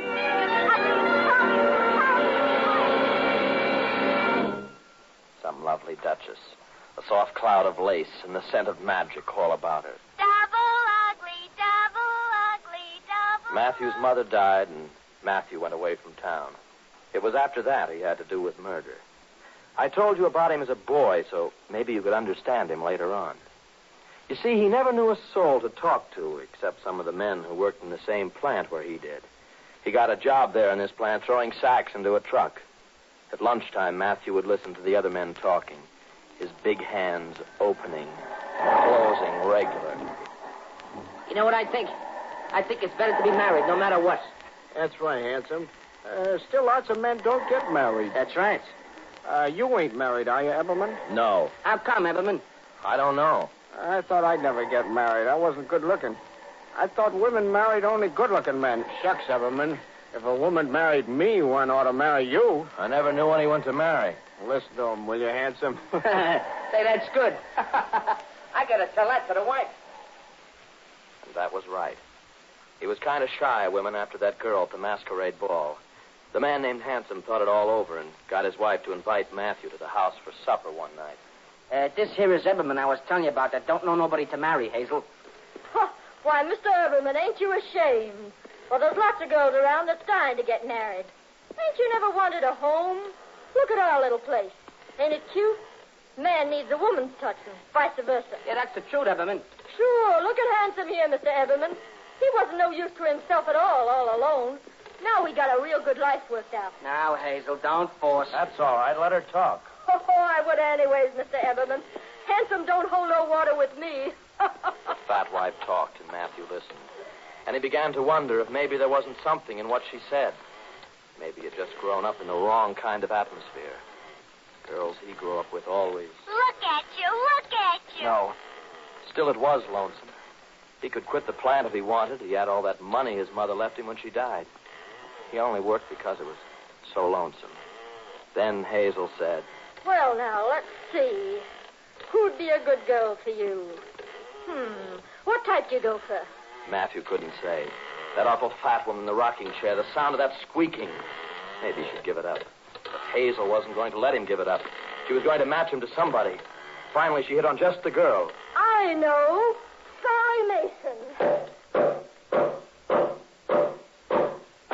Sally Mason, a big, easygoing blonde.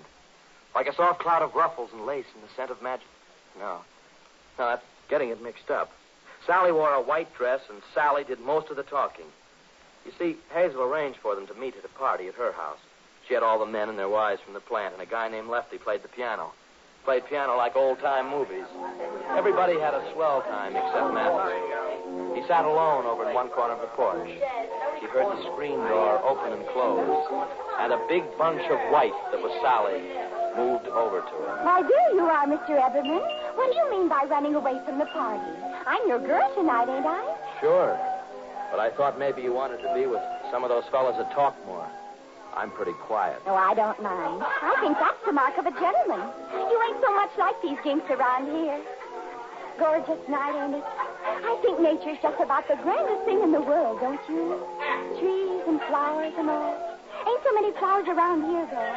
I like sunshine and clean scenery all around, don't you? I get so lonesome here. It's lonesome for a girl. That is, of course, if you ain't married. I get lonesome, too. You do? Well, I never thought men got lonesome. I thought it was only girls. Men can get out. I get lonesome. Oh, sure. I remember now. Hazel told me. You're afraid you're too ugly looking. What are you laughing at? I do get lonesome, and that's the reason. Only you're not to laugh. Don't. You're hurting my arm. Oh, wasn't laughing, except it's funny to think of a man being so... Oh, I didn't mean to hurt your feelings. I'm lonesome too, ain't I? You got the biggest hands I ever seen. Do you think I'm pretty? Do you? I get so lonesome.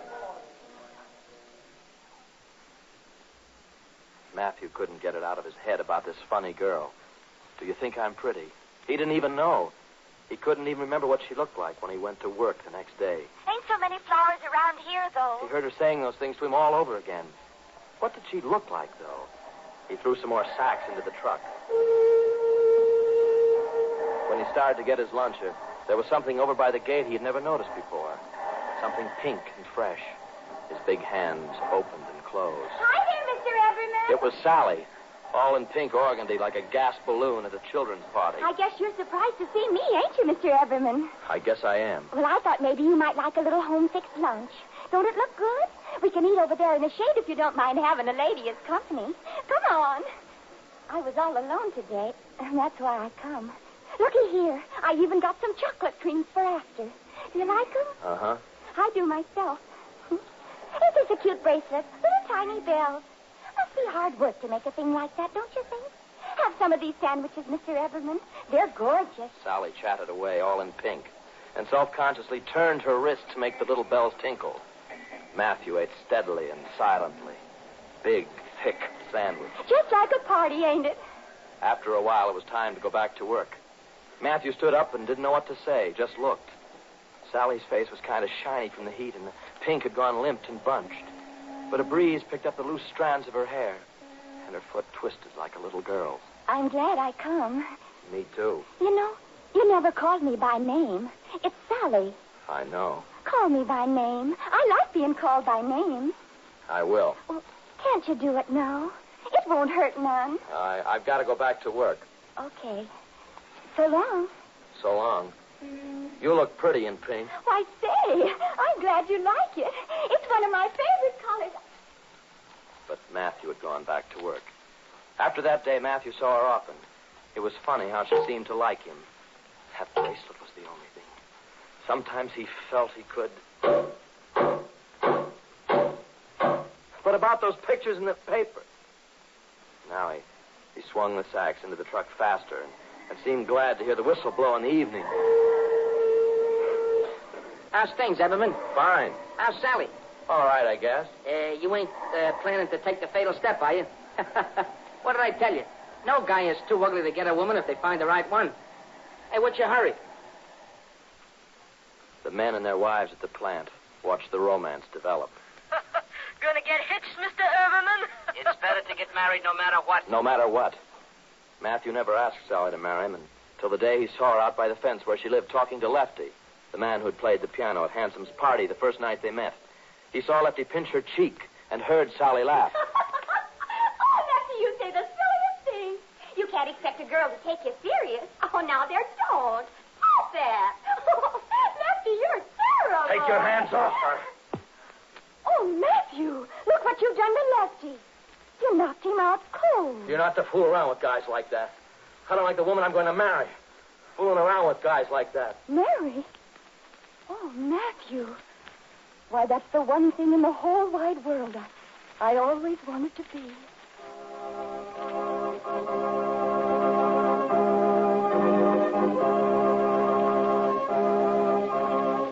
And all the men and their wives stood in the church. And the wives thought the bride looked prettier than any they'd ever seen.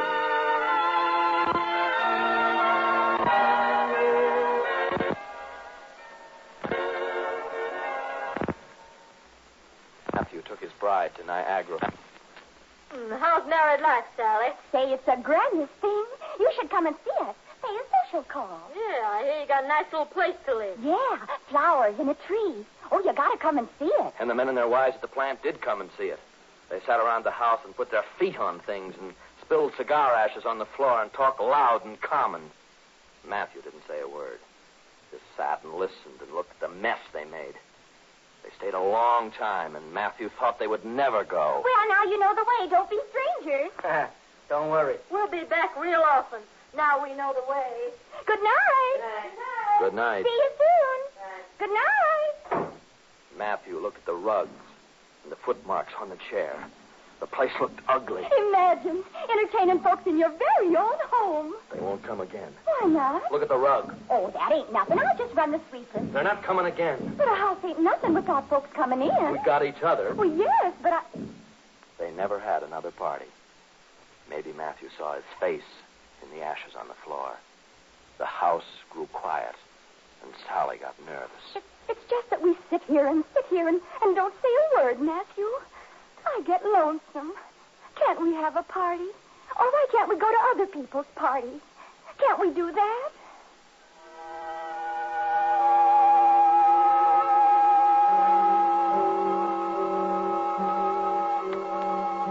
And the yard grew up in weeds, and the flowers didn't do so well. The tree didn't grow. Even the smoke from the plant seemed to find its way over to the house. The white got gray, then it got black in splotches. The paint peeled. Matthew lived. Sally put on weight. Matthew, see the pretty pink ribbon I got to match my hair. The lady at the dime store said blonde hair got awful dingy looking, so I got this bottle of stuff. Only a dime, and look how it brightens up the color of my hair. Have a chocolate cream, Matthew. These creams come from the dime store, too. I can't even notice the difference from the ones you used to buy me. He walked away. He always walked away. He wanted to tell Sally how much he wanted to be close to her, but he couldn't. She filled the house with frilly things and all the fussy doodads that go with... You just won't believe what I got to show you, Matthew. It's like a movie actress I seen in a magazine. Look, a little lapdog. Just like a little ball of fur, ain't he? Oh, my angel, ain't you the sweetest thing? Would you like a chocolate cream like Mommy? Oh, Matthew, ain't he a scream? Look at him, he's so scream. Oh, they're delicious, ain't they, Angel? No. Mama's little angel mustn't talk. What is it? What's the matter, darling? Matthew walked away. Watch the canaries jump on their perch, Matthew. I don't understand them birds, Matthew. They don't sing a song like canaries is supposed to. Oh, you bad boy. Scaring your little sisters. I just won't talk to you again. Aw, now don't make that funny face at Mama. Mama didn't mean to hurt her feelings. Oh, Matthew, ain't it a scream? Here, darling, we'll divide a chocolate cream. Oh, now don't mess Mama all up. Oh, look at that, Matthew. All down my negligee. Now you just go and sit on your Papa's lap. Now, wouldn't you like to sit on Papa's lap, Matthew? Why, Matthew, you hit him. Oh, Matthew, don't do that way. Matthew. What are you crying for, Sally? You shouldn't have hit him. Look at him. Don't you cry, Angel. And Mama won't either. Look, Matthew. This is just like a kid, ain't he? Double ugly. I think maybe kids would make it not so lonesome. Double ugly. No. Matthew got up and went out of the house and walked. He walked, and he wished he could get it all straight in his mind. Nothing was happening the way he wanted it to. Why couldn't he make the little house behave the way he'd thought of it a long time before? Like when he thought how nice it would be to get Sally a house, flowers and trees. Why hadn't the flowers grown? I like the house, but I get lonesome. Lonesome in your own home? Why go to those awful parties with ashes and footmarks on the chair and men with their arms around Sally? She shouldn't have allowed that. She belonged to him. She was the only person who ever belonged to him. Hadn't she come to the plant yard that day? Hi there, Mr. Everman. Sure she had. She liked him. And she didn't think he was so ugly. Sure, I remember. You're the one who's afraid you're too ugly. But Sally just laughed. She didn't seem to mind at all. She belonged to him and nobody else.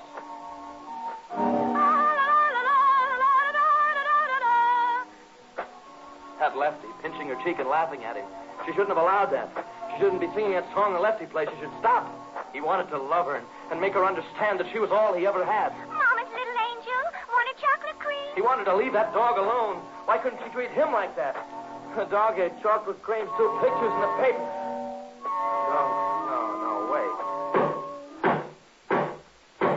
No, that's getting the story mixed up. That's getting ahead, and that would ruin the story. Listen to those hammers. Those carpenter boys sure know what to do with hammers.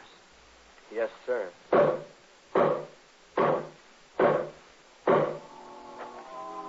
Matthew walked back to the house. Too bad about the paint and the smoke that came over so far from the plant, and the weeds all around. He was surprised to see the tree look bigger. Maybe he hadn't noticed the tree for a long time. The little house looked so lonesome, all cluttered up and lost in the weeds.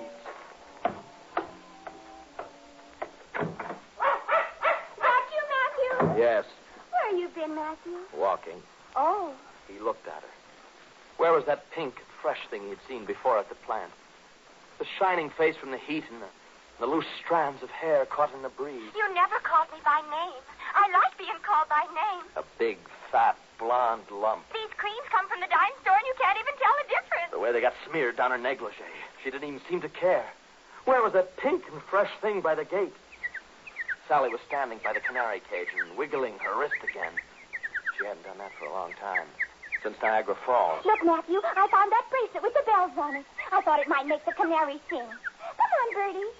Do you think they sick, Matthew? I've never seen them so quiet before. Listen to the bells, Bertie. Matthew's hands were opening and closing at his sides, like they were grasping for something to hold and never finding it. I don't understand them birds at all. You've gotten fat, Sally. Oh, it don't matter. I don't care. Nobody cares if married women get fat. That's what Hazel says. I like Hazel. She's good company. I don't get down her way much now, though. My ankles swell up. It's from these French heels. Ain't they the cute shoes, though, Matthew? Make the foot look small. My ankles swell up, but they do make the foot look small. My wrists swell up, too. I don't know what's wrong with them. Oh, I wish I could get these birds to sing. Oh, I'm bored. Bored? So that was it. She wasn't happy in the little house anymore. What did she have to get bored for? He wanted to love the little house, but she got bored. Can't we ever go out, Matthew? Or have someone in? Hazel is having a party. Can't we go? Gee whiz, all we do is just sit here and sit here. Can't we go, Matthew? Can't we? Aren't you happy with me, Sally? Yeah, but we never do anything. I get crazy here all the time. I just get so I can't stay still another minute or I'll scream. If we had some kids, well, then maybe we'd mean more to each other. Have something to talk to each other about. Kids is awful good company, and conversation about kids is good company, and good talk between a man and his wife. Matthew wanted to run. He wanted to kick walls, tear the house down, anything. There she was singing that song, Lefty's song on the piano. It wasn't good for her to sing. And there was that dog barking again and eating great big dishes of chocolate cream. Mama's little angel mustn't bark. Oh, where was that terrace he'd seen once upon a time? Some lovely duchess. Maybe from 100 or 200 years ago. I hardly know my own boy. Oh, now there's no reason you can't tell me who you are.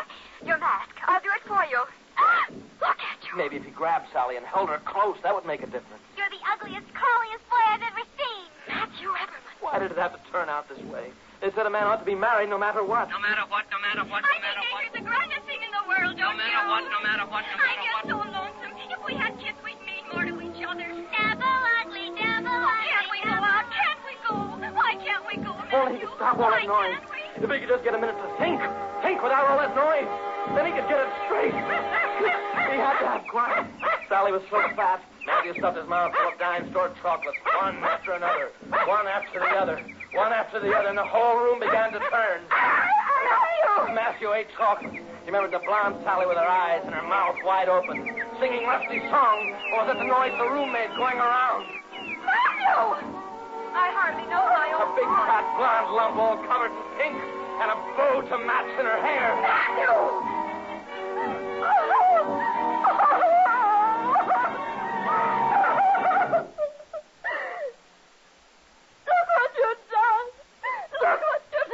Matthew looked all around the room.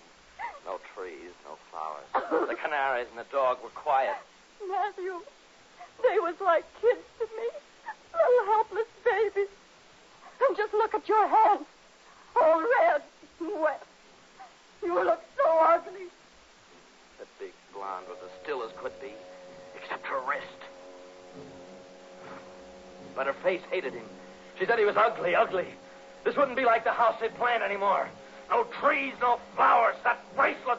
That fat blonde hating him wasn't the woman he married. What was she doing there? She was bored. She wanted to go. Can't you even say you're sorry? Matthew, don't do like that with your hands. No, I don't want you near me.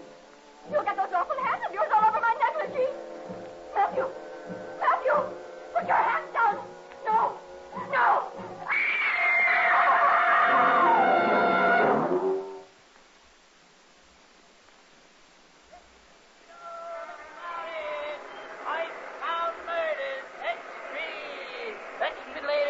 It says here he just beat her head against the floor with his big hands. Again and again. Read all about it. Extra paper.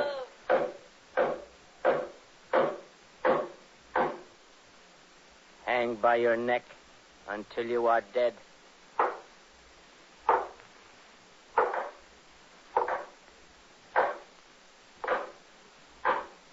Those carpenter boys sure know what to do with their hammers.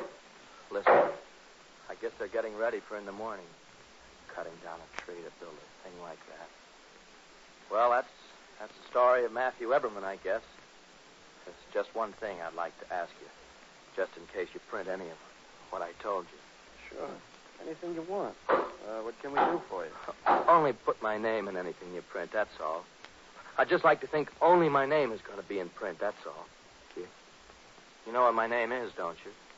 Sure. Sure you do, that's right. But Eberman, Matthew Eberman, that's my name. I guess maybe you wonder how I could tell you all this. Like I was talking about somebody else. It's because Matthew Eberman wasn't ever a person I really wanted to be. It was somebody I knew and didn't like, and I hated him. Just like everybody else did. Because he was ugly. That's no excuse for what he did. Poor Matthew. Hating makes so many lonely people. And it makes ugly people, too. Ugly and mean on the inside. I guess the best thing would be if everybody were friendly and understanding. Wouldn't it be a nice world if people were? But pictures in the papers. There won't be any pictures in the papers, will there? No pictures. No pictures!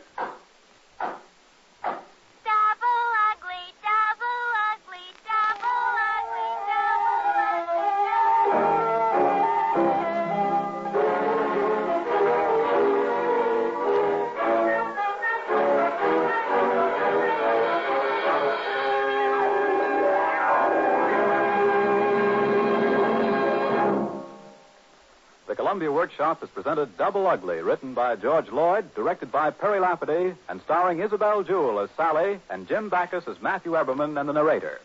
The special musical score was composed and conducted by Van Cleve. The cast included Warner Paul as Hazel, Eddie O'Shea as Handsome, Betty Jane Tyler as the little girl, Sammy Hill as the Duchess, Jeanette Chinley as the mother, and Ed Mayhoff and Brad Barker. Sound was by Charles Range, Jerry Sullivan, and Phil Airhorn. Al DiCaprio engineered. This is the Columbia Broadcasting System.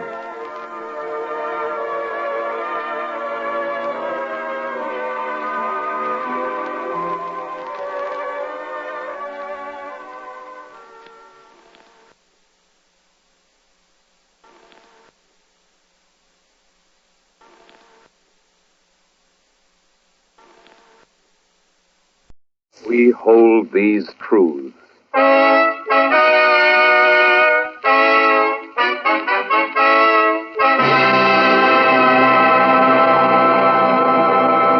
This is a program about the making of a promise and the keeping of a promise. This is a program about the rights of people. This is a program coming to you over the combined radio networks of the United States, bringing you the voices of Americans, bringing you the voice of the President of the United States. This is a program for listeners in all zones of continental time, for listeners on ships away from home, for listeners in uniform, for listeners on the American islands in the two great oceans. This is a program about the guarantee made to the people of America 150 years ago. A guarantee that has been kept through peace and war and peace and war. A guarantee we call the Bill of Rights.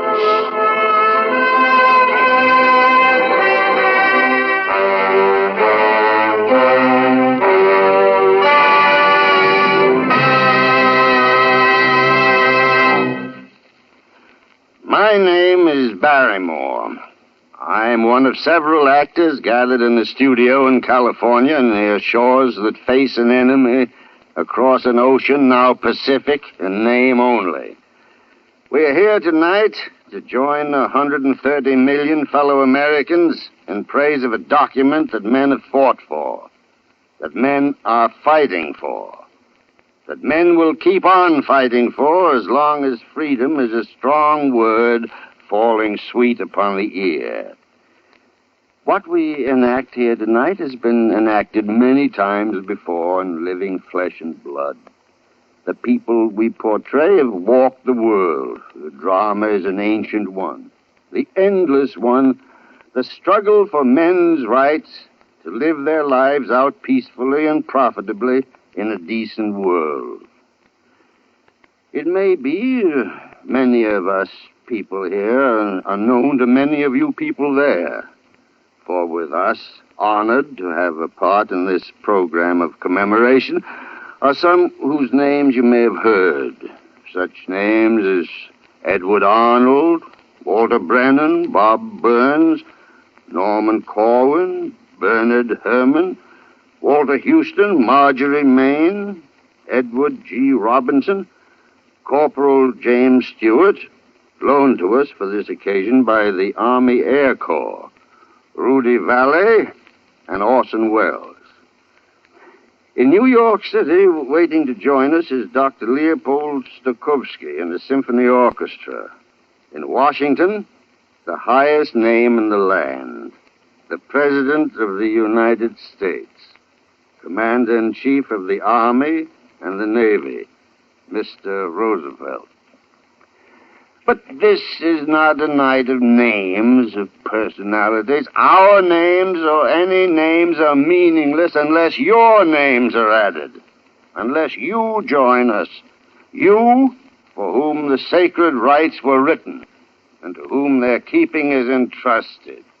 You, the guardians of what has been bequeathed to you by millions like yourselves, and by the toil of centuries as dark and menacing as this we live in.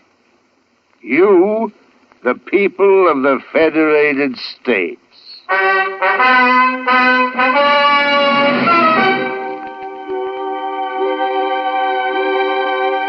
150 years is not long in the reckoning of a hill, but to a man it's long enough.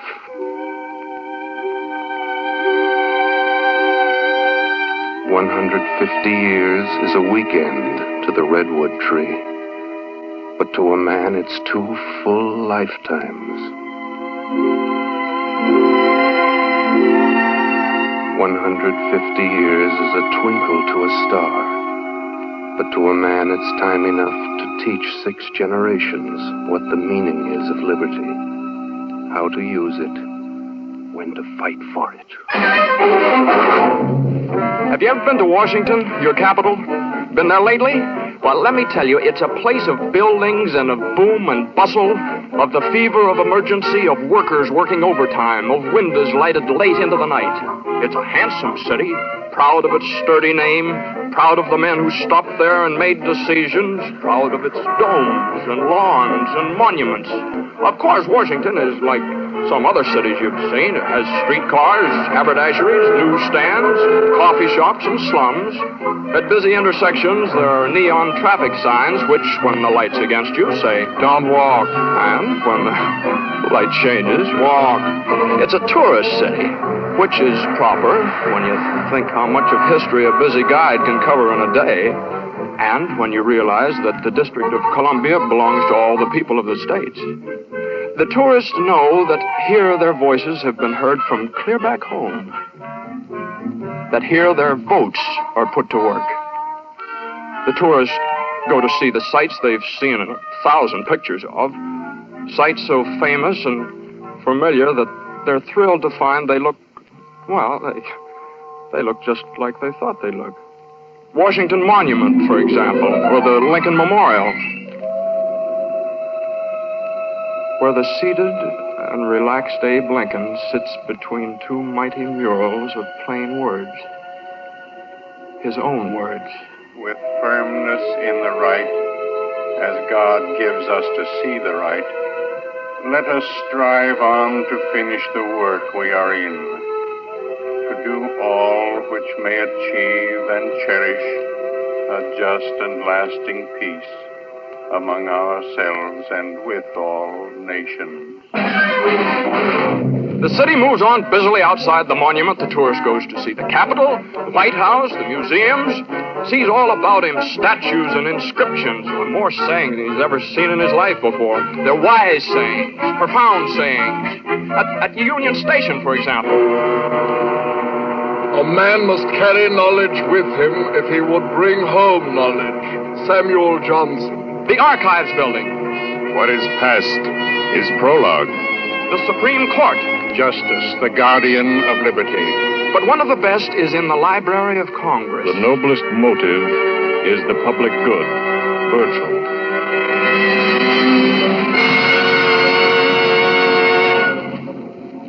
The tourist thinks that over. The noblest motive is the public good. And with this in mind, he climbs the marble stairs inside the library to come at length upon a case containing a handwritten document. The engrossed original of the Constitution of the United States of America. He sees that the manuscript is aging, that its words are worn as though from use. The writing's dim. It's hard to make it out. It's getting on in years. We, the people of the United States, in order to form a more perfect union, establish justice, ensure domestic tranquility, provide for the common defense, promote the general welfare, and secure the blessings of liberty to ourselves and our posterity, do ordain and establish this Constitution for the United States of America. Article 1, Section 1. All legislative The words are dim, but not the meaning of the words. The pens that put this down are dust, but not the marks they made. There was a time when this was shining parchment, when the text was easier to read, when the ink was not yet dry. Suppose that we, stopped here in modern Washington before this shrine, were to return, go back a little north by east in time and space to one bright afternoon in Philadelphia. That fine fall day when deputies from 12 free states subscribed their names to a new blueprint of a new society. 1787, and of the independence of the United States the 12th, in witness whereof we have hereunto subscribed our names, George Washington, President, and Deputy from Virginia. Now, gentlemen, we are ready for your signatures by geographical progression north to south. The deputies from New Hampshire will please sign first. John Langdon. John Langdon. Nicholas Gilman. Nicholas Gilman. The delegates from Massachusetts. Good-looking men, these. They're mostly lawyers. 2 or 3 of them surgeons. Rufus King. The gentleman from Connecticut, please. William Samuel Broome there. Broome of Delaware. He did surveying for a while. Roger Sherman. And now our representative of Sherman, New York. who just signed. He was a shoemaker before he studied law. The gentleman from New Jersey. That's Washington calling the delegation. David Brearley. David Brearley. The gentleman from... The man behind Ben Franklin is Alexander Hamilton. Ben's getting old now, 81. Hey, he slept off and on throughout the whole convention, but when it was important to be awake, he was awake all right, and active. Pinckney. Charles Coatsworth Pinckney. The gentleman... There have been men assembled in a room before, but never to a greater purpose. Now, gentlemen, the others. Well... Abraham Baldwin. Here comes the last to sign now. William Jackson, Secretary. So,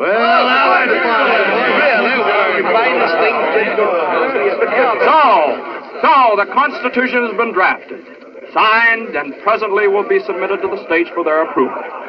Now, the convention's all relaxed now. There are handshakes, felicitations. Is everybody happy? Will they celebrate, do you suppose? Will Rufus King go home to Boston and be welcomed by a welcoming committee from the city? Will appreciative Virginians hoist James Madison on their shoulders and parade him through the streets, shouting, "Father of the Constitution"? Will a thumping band march up and down the town making a noise like this?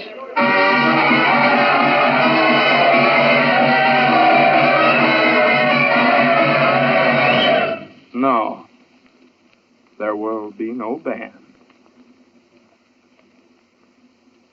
And I say to you, ladies and gentlemen, the heart of every man and woman, nay, of every child in each and every one of our 13 states, from the rock-bound shores of Maryland to the golden sands of Georgia, should fill and swell with pride on reading the noble and glorious Constitution which our wise and prudent and far-sighted representatives in solemn assembly have framed and admitted to our glorious states for their approval.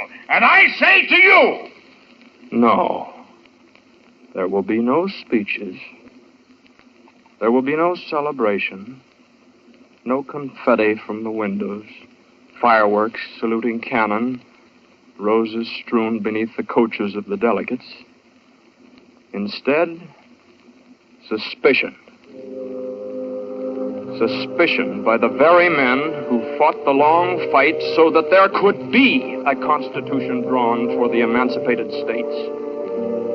The farmers and the clerks and the hackmen and the artisans and the grease-grimed blacksmiths in their shops. These men who only lately put away their guns and powder in a good dry place. These men who won a war of freedom, but who know that freedom must be guarded to be kept. And they're suspicious. And they're talking in the common, in the tavern, and in the parlor, and in the foundry room.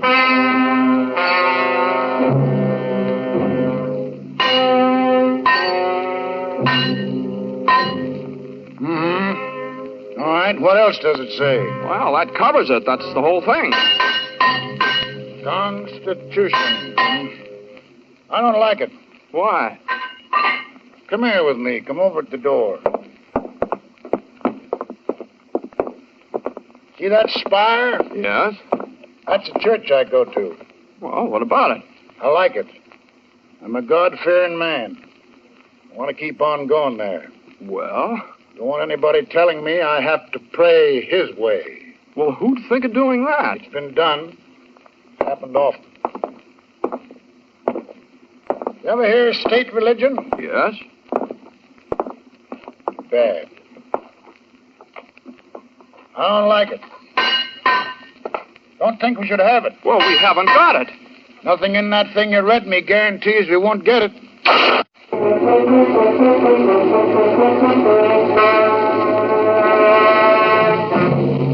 Say, this here Constitution gives us order and authority, huh? Yeah?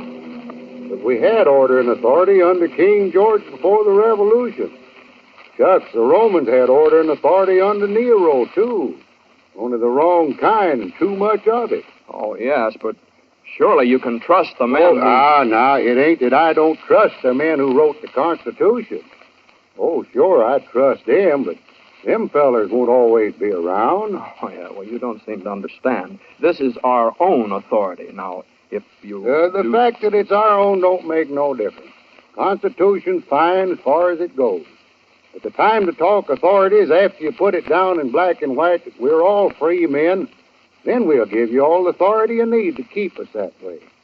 What's more, we'll back it up with guns. That fair enough? Well, the way you talk, you'd think that... The way I talk, I think it all depends on who's handing out authority. Whether it's to keep men slaves or keep them free.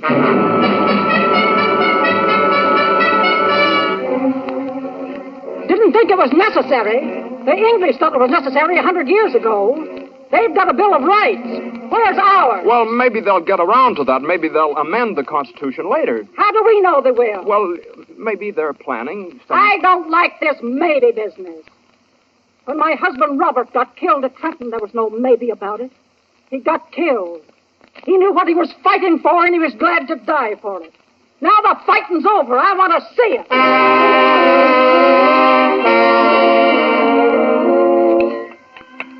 I don't know, Jerry. Sometimes I wonder whether you use your head for anything else than to keep your ears apart. I got my opinion, and I stick to it. The Constitution looks good to me. I don't think it needs no adding to. Hand me that brick there. It's a foundation, that's what it is. Sure, it's a foundation. That's just what I'm talking about. But do you build the foundation and then go away and not build the house? Do you clear the woods and then let the ground go barren? Ah, Pipple. Ah, the way you argue. Pipple, eh? Is that all you can say? Hand me that brick there. What's the hurry? Give them time. It's not an easy job to get a new country running right. That's just the point. It's a lot easier to get it running wrong.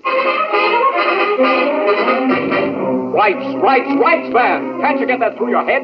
Why shouldn't rights be written into the Constitution just as much as rules on how to meet and when to vote and how much a senator should get paid? Not they alone. Not only little men like they, whose names escape us, whose names will never be recalled. The men who left their bloody footprints in the snows of Pennsylvania and buried their comrades in a clearing back of a clump of evergreens. The little men who took it, gave it, stuck for the duration, saw it through. Not they alone are doubters, wondering and grumbling, no. There are big names, too. Names now bandied on the tongue, but later to be lustrous, later to be sainted. Tom Jefferson, George Mason, Jimmy Madison, Pat Henry. Now, take Jefferson, for instance. You know what he says? Bill of Rights is what the people are entitled to against any government on earth. I'll take Pat Henry. I cannot give my oath to support this Constitution without a Bill of Rights. I'll take Mason, a wealthy planter of Virginia who'd rather plant a seed of liberty than 20,000 acres of tobacco. Government to be lasting must be founded in the confidence and affections of the people.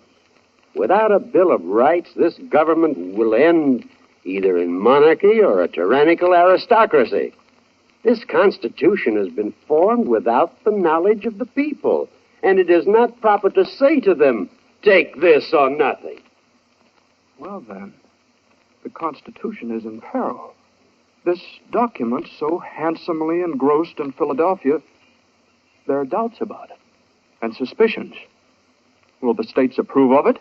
Approve by ratifying? Will they throw it out? Or will they ratify providing certain changes will be made? The writing's fresh, still fresh upon the parchment. The text is clean, the ink is bold, the meaning clear. Only the worth of the Constitution is uncertain.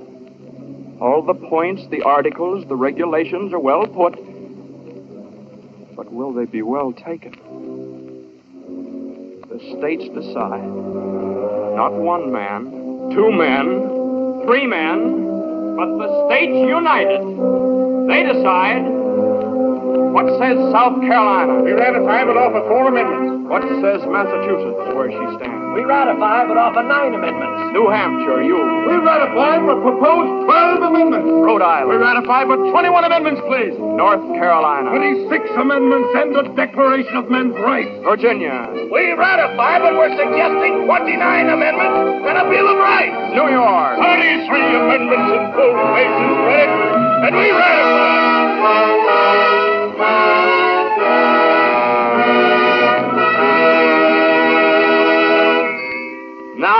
Now, Congress may begin. May call itself First Congress. May go to work. May tackle the new job of running a democracy. But it has one thing to remember. A promise is a promise. The people have been promised changes, promised amendments, promised that their freedoms should be written down in black and white for all to see, for all to know, for all to live and prosper by. Well, it'll take time. No quorum to begin with. Bad roads, New York City hard to get to. There's some indifference, too. So, well, days go by. No quorum. Month of March goes by. No quorum. Well, patience. Good things grows slowly. Good things don't come running when you whistle to them. Good things are always fought for, worked for, grown. The acorn to the oak is not an overnight procedure, you know. God himself took several days to make the earth. But one day they begin. They sit down in a drafty hall in New York City and they go to work. At first they're busy with 100 other things, but Madison, he keeps after them. He's a stickler for this Bill of Rights. Madison remembers what the people want. And by this time, carpenters are making changes in Federal Hall, adding more room. You know, the place has got to be enlarged. The government's growing, you know. And the representatives, all 55 of them, they work through the noise. They're making some additions of their own. They're working on the Bill of Rights.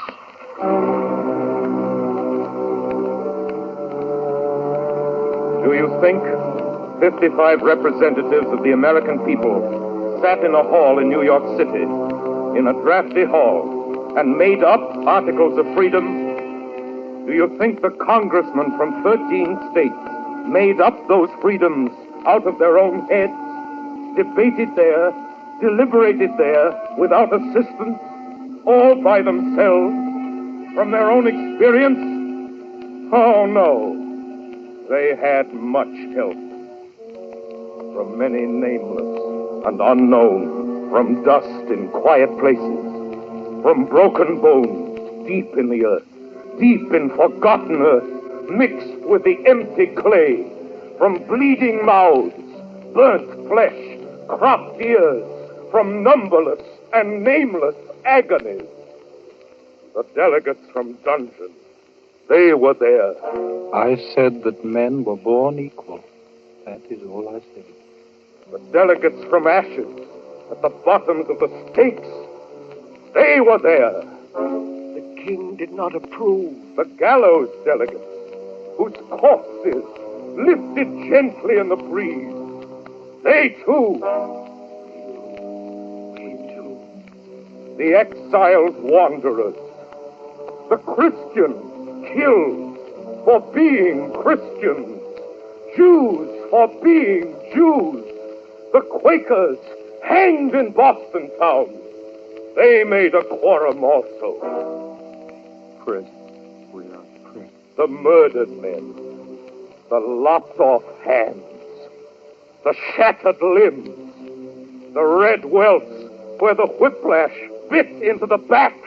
Must you know what they said? Must you know how they argued? Must you be told the evidence? The silent testimony of the raised? Must it be told verbatim? Listen then! That was an argument for an amendment. That was a speech in favor of an article of freedom. That praised the passage of a Bill of Rights.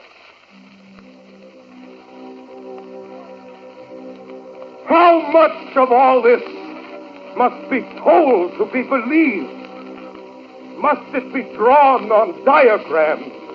X marks the spot where decency was last observed. The dotted line shows how the victim staggered. The arrow points to blood. The headsman, he was there in Federal Hall. The man who turned the ratchets on the rack. He sat in the assembly too. Nero was there. Caligula, King Philip, Torquemada, Cotton Mather, all the tyrants and the martyrs who had gone before. Sat quietly, unseen among the representatives. Read from their memoirs, expert testimonies, found their ways into the records and between the lines. All the long and bloody history of fanaticism, murder in the name of God, torture in the name of love, crucifixion in the name of safety to the crown. My God, my God. He, too, sat in the Congress. The mild man, with the scars in his hands and feet, where the spikes went through. He was a consultant in the business at hand. Had he not died because the rulers of a realm denied free speech? Was he not nailed up on a cross between two thieves because his preachments were considered treason? He, the Son of God, was he not executed over an issue of the rights of man? Make no mistake about it. He was there. He sat beside James Madison and Elbridge Gerry and John Page in Federal Hall. Unseen he was. The men of Congress were collaborated with. They added up the gains and losses, and the brave words spoken, and the brave songs sung. They weighed the drawn and quartered flesh. They took into account the hemlock and the crucifix, the faggot and garrote. And then they framed amendments to the Constitution out of the agonies, out of the crisscrossed scars of all the human race. They made a Bill of Rights for their own people, for a new, a willful, and a hopeful nation. Made a Bill of Rights stand against the enemies within, connivers, fakers, those who lust for power, those who make of their authority an insolence. The Congress of the 13 states, instructed by the people of the 13 states, threw up a bulwark, wrote a hope, and made a sign for their posterity against the bigots, the fanatics, bullies, lynchers, race haters, the cruel men, the spiteful men, the sneaking men, the pessimists, the men who give up fights that have been just begun. The Congress wrote a 10-part epic of amendments.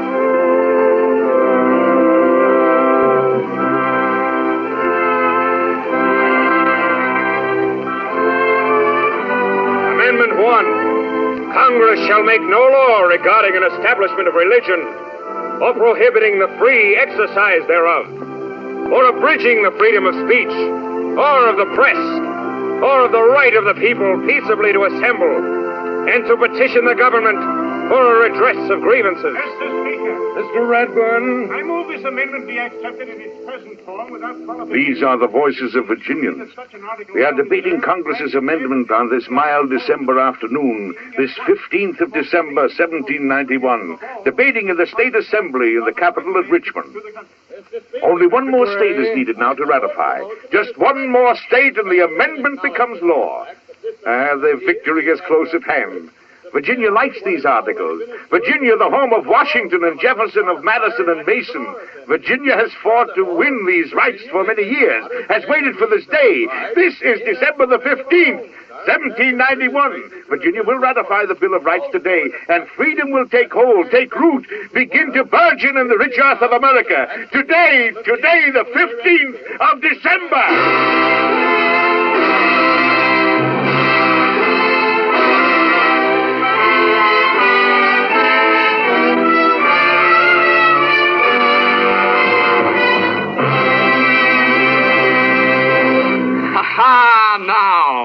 Now the people of the states breathe easier.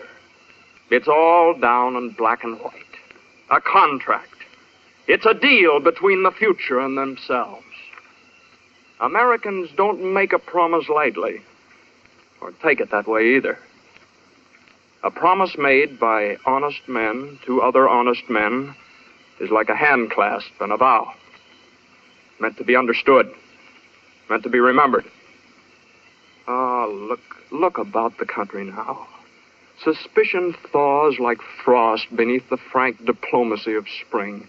The people read the new amendments slowly, pleasurefully, as they'd read a letter from a son just set up in business who'd written home to tell how he was making good. Oh, well, now that's more like it. Yes, sir, that's more like it. Got your sleeve in the soup, dear. What's more like what? Listen to this. Amendment 2. A well-regulated militia being necessary to the security of a free state, the right of the people to keep and bear arms shall not be infringed. That mean you can keep your gun? That means if somebody gets into office and turns sour on the people that put him there, why, he can't vex us with a standing army the way George did before the war. No, sir, we people of the states, if we got arms, nobody's going to order us to do things the majority of the country ain't voted for. Not without a fight. Better eat that soup before it gets cold. Shouldn't read when you eat anyways. Put down the paper. Oh, all right. That's a good law, ain't it, Jasper? Yep.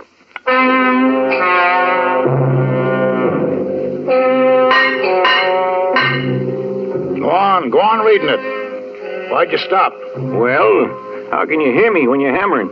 Concentration. Go on. Amendment 3. No soldier shall in time of peace be quartered in any house without the consent of the owner, nor in time of war, but in a manner to be prescribed by law. Gives me elbow grease just hearing things like that. Makes the old hammer handle easier. The way this sounds, you'd think we was expecting another war. In a time of war, this says. Why, I thought we'd just been all through that a little while ago. Why, the more these amendments make us free, the more they'll be hated by those who don't want freedom because it spoils their game. Think nobody's going to try and break us up because we're united and agreed? Some people are just ornery that way. Wouldn't surprise me none if we had to fight more wars. Why, you mean to say we're maybe going to have to fight all over again to keep our independence? Well, I hope it don't get to be a habit. I hope it does. Pretty good habit to get into, fighting for your rights. Always somebody waiting for a chance to steal valuables. And if freedom ain't a valuable, I don't know what is. Yeah, well. Go on, read some more. Amendment 4. The rights of the people to be secure in their persons, homes, papers, and effects against unreasonable searches and seizures shall not be violated, and no warrant shall issue but upon probable cause supported by oath and affirmation, and particularly describing the place to be searched and the person or things to be seized.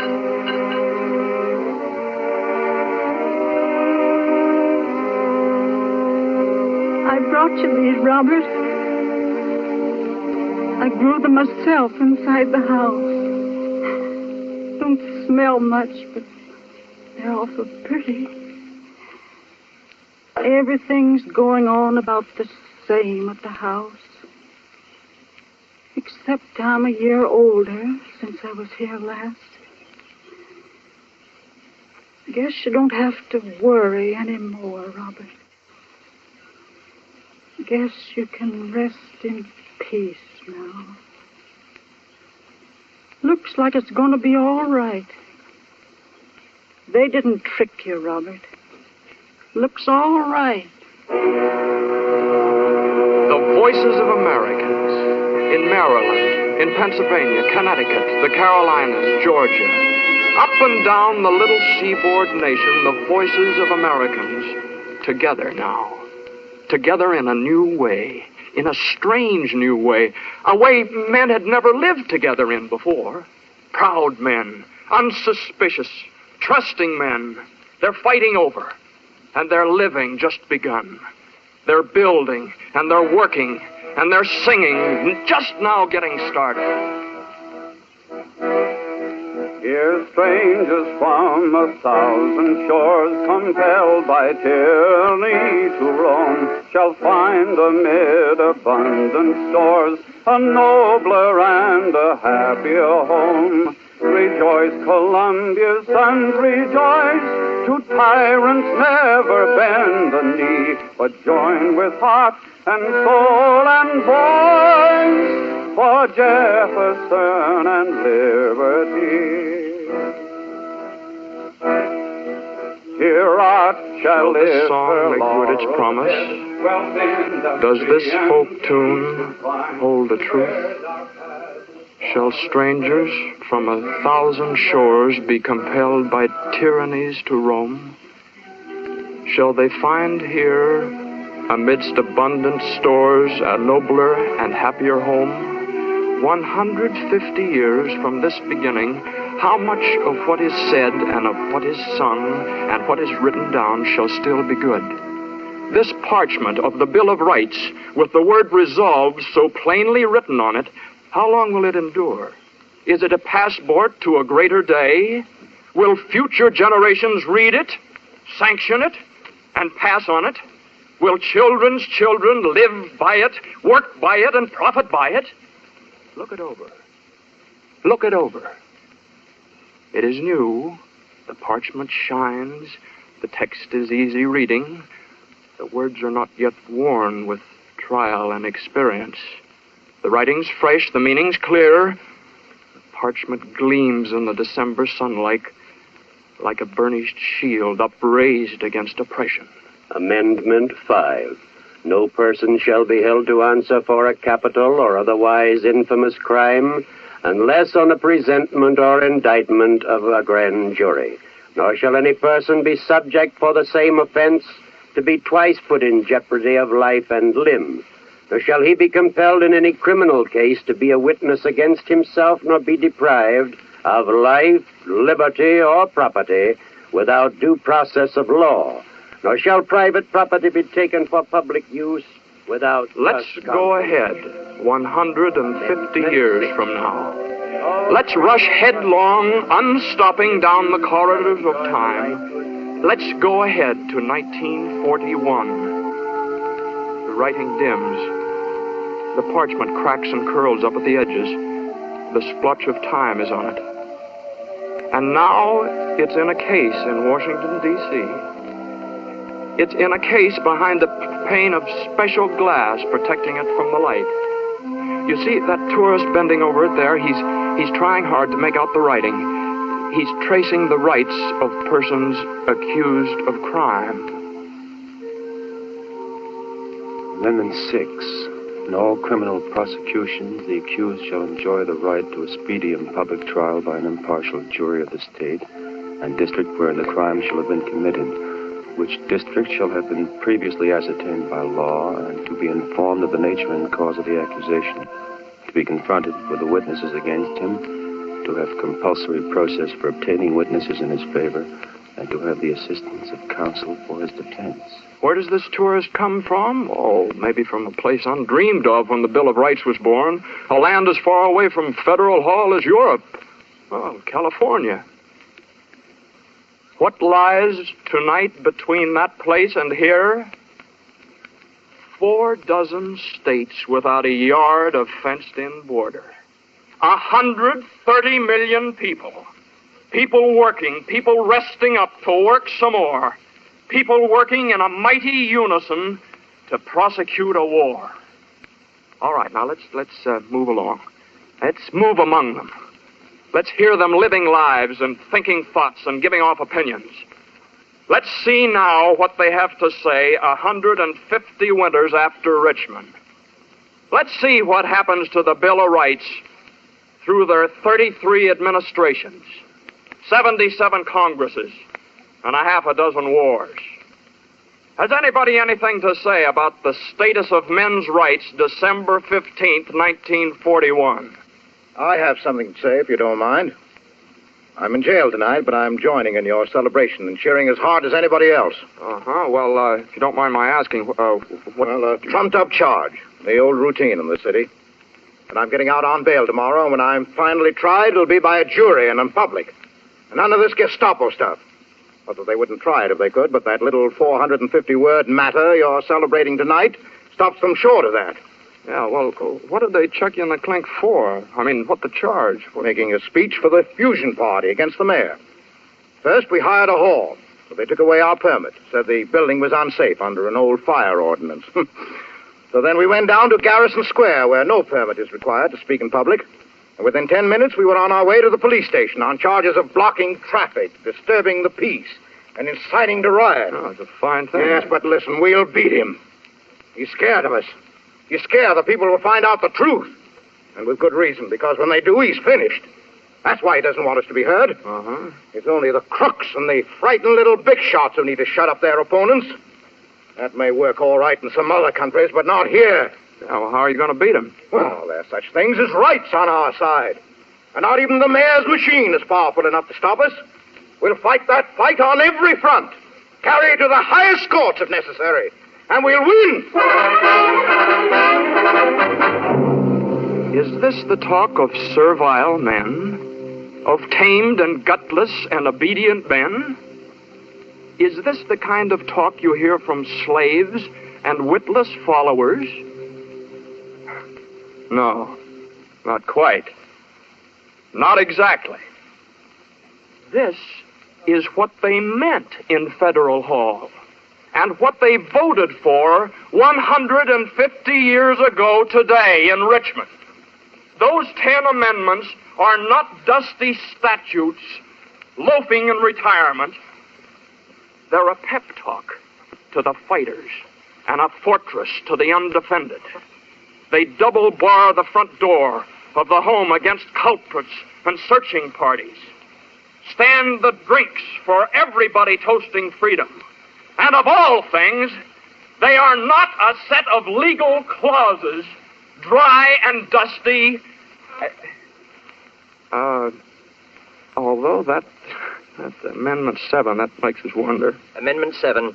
In suits at common law, where the value in controversy shall exceed $20, the right of trial shall be preserved, and no fact tried by a jury shall be otherwise re-examined in any court of the United States than according to the rules of the common law. Uh-huh, well, except for that, not like a lawyer's brief at all, but mostly like a kind of a freestyle ode to liberty. 10 verses long. Amendment 8. Excessive bail shall not be required, nor excessive fines imposed, nor cruel and unusual punishments inflicted. That's treason in most of your sentiment like that today. Amendment 9. The enumeration in the Constitution of certain rights shall not be construed to deny or disparage others retained by the people. Do you notice how many times it says the people? Well, now, can it be because it means the people? Yeah, it can. Amendment 10. The powers not delegated to the United States by the Constitution, nor prohibited by it to the states, are reserved to the states respectively, or to the people. Powers reserved to the people in the Bill of Rights. How the mighty and the proud have fallen. Why, King John, who threw a fit when barons made him sign the Magna Carta. Barons, mind you, were heedless of the common people. John, the tough old monarch, well, he would have died 1,000 deaths of apoplexy at the mention of the thought of it. The pharaohs of old Egypt, masters of the blackest arts of slavery, they would have crawled inside a pyramid and shut 147 secret doors behind them in a panic. A promise is a promise. Has America's been kept? Has it come through peace and war untarnished and unbroken? Has it worked, and is it working? For the people and by the people? Is it going anywhere from here? Are the rights the right rights? Are they rolling? Do they function? Do they click? Well, who knows the answer better than the people? Who better can we ask than ask the great custodians themselves, the 100 million keepers of the promise? And we shall ask them. Ask a few of them who stand for many more than few, the high and the low among them. Ladies and gentlemen, an office clerk. Well, we know what freedom is now. Looked for a while there like a lot of us had forgot what it really meant and how much we had of it. But the news that kept piling in from the four corners of the earth. That reminded us, all right. Ladies and gentlemen, an editor. There have been attacks on the freedom of the press and strangleholds of various sorts, but they've been broken every time. And today a man is free to start a paper, run it as he pleases, differ from the next man, all he wants. That would make it seem to me, for one, that our rights have come down undamaged. Ladies and gentlemen, a worshiper. I go to the church of my choice. When I don't wish to go, I don't go. Ladies and gentlemen, an auto worker. We got the right to organize. We got the right to bargain collectively. Those are good rights, and we're proud of them. We're better workers on account of them. Ladies and gentlemen, a manufacturer. There is nothing in any law which forbids us to forget class differences and work together to strengthen the sinews of our country. Ladies and gentlemen, an Okie. I got a right, if I'm hungry and out of work, which I has been, to go looking for work anywhere in my country. The big court says nobody can't stop me from looking. Dang it, that's my right. Ladies and gentlemen, a mother.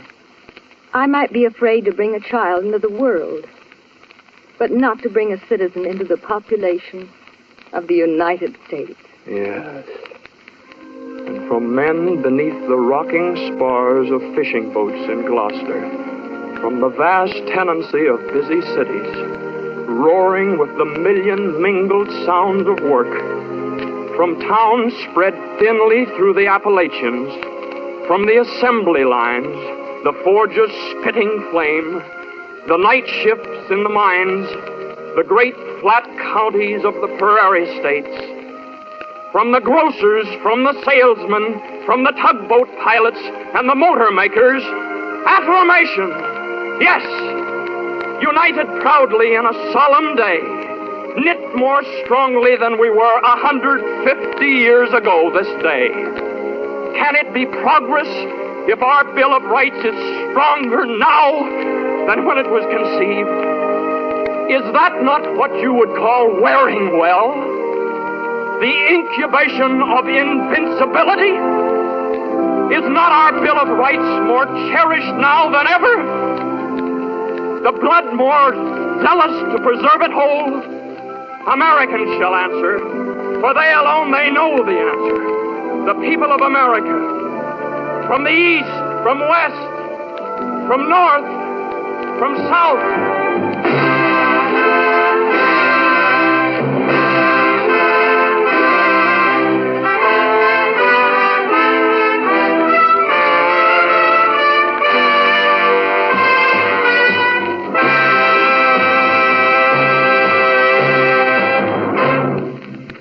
Ladies and gentlemen, the President of the people of the United States. Free Americans. No date in the long history of freedom means more to liberty-loving men in all liberty-loving countries than the 15th day of December, 1791. On that day, 150 years ago, a new nation, through an elected Congress, adopted a Declaration of Human Rights which has influenced the thinking of all mankind from one end of the world to the other. There is not a single republic of this hemisphere which has not adopted in its fundamental law basic principles of freedom of man and freedom of mind enacted in the American Bill of Rights. There is not a country, large or small, on this continent and in this world which has not felt the influence of that document, directly or indirectly. Indeed, prior to the year 1933, the essential validity of the American Bill of Rights was accepted everywhere, at least in principle. Even today, with the exception of Germany, Italy, and Japan, the peoples of the whole world, in all probability 4/5 of them, support its principles, its teachings, and its glorious results.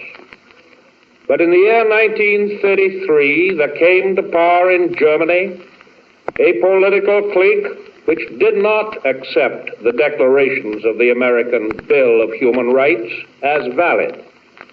A small clique of ambitious and unscrupulous politicians whose announced and admitted platform was precisely the destruction of the rights that instrument declared. Indeed, the entire program and goal of these political and moral tigers was nothing more than the overthrow throughout the earth of the great revolution of human liberty, of which our American Bill of Rights is the mother charter. The truths which were self-evident to Thomas Jefferson, which have been self-evident to the 6 generations of Americans who followed him, were to these men hateful. The rights to life, liberty, and the pursuit of happiness, which seemed to the founders of the Republic, and which seemed to us inalienable, were to Hitler and his fellows empty words, which they proposed to cancel forever. The propositions they advanced to take the place of Jefferson's inalienable rights were these: that the individual human being has no rights whatever in himself and by virtue of his humanity, that the individual human being has no right to a soul of his own, or a mind of his own, or a tongue of his own, or a trade of his own, or even to live where he pleases, or to marry the woman he loves. That his only duty is the duty of obedience, not to his God, not to his conscience, but to Adolf Hitler, and that his only value is his value not as a man, but as a unit of the Nazi state.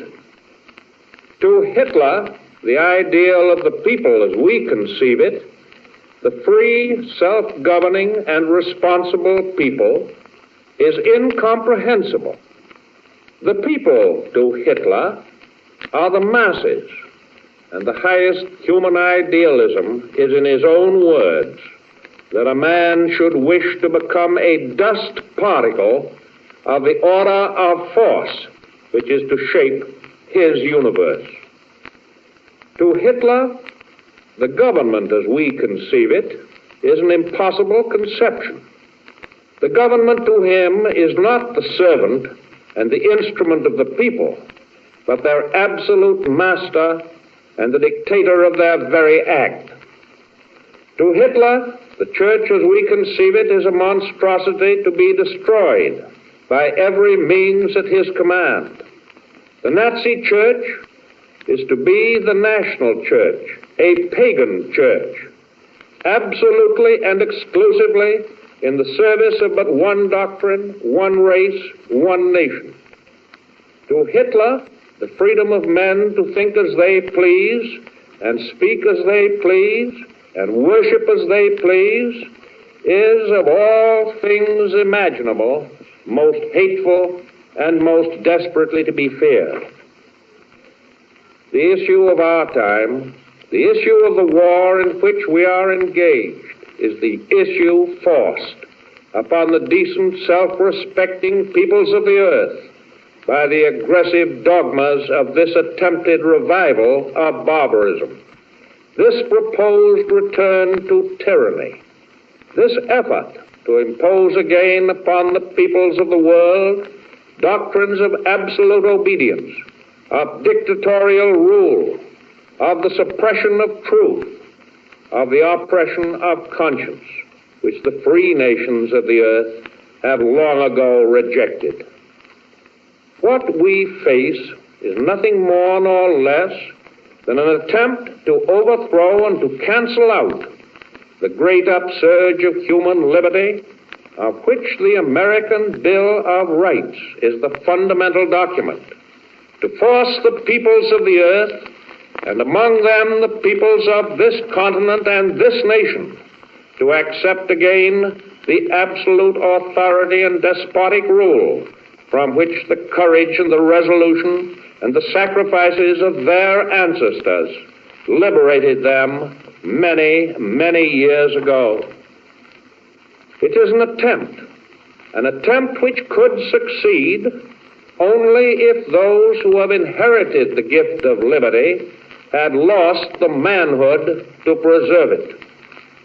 But we Americans know that the determination of this generation of our people, our generation to preserve liberty, is as fixed and certain as the determination of that earlier generation of Americans was to win it. We will not, under any threat or in the face of any danger, surrender the guarantees of liberty our forefathers framed for us in our Bill of Rights. We hold with all the passion of our hearts and minds to those commitments of the human spirit. We are solemnly determined that no power or combination of powers of this earth shall shake our hold upon them.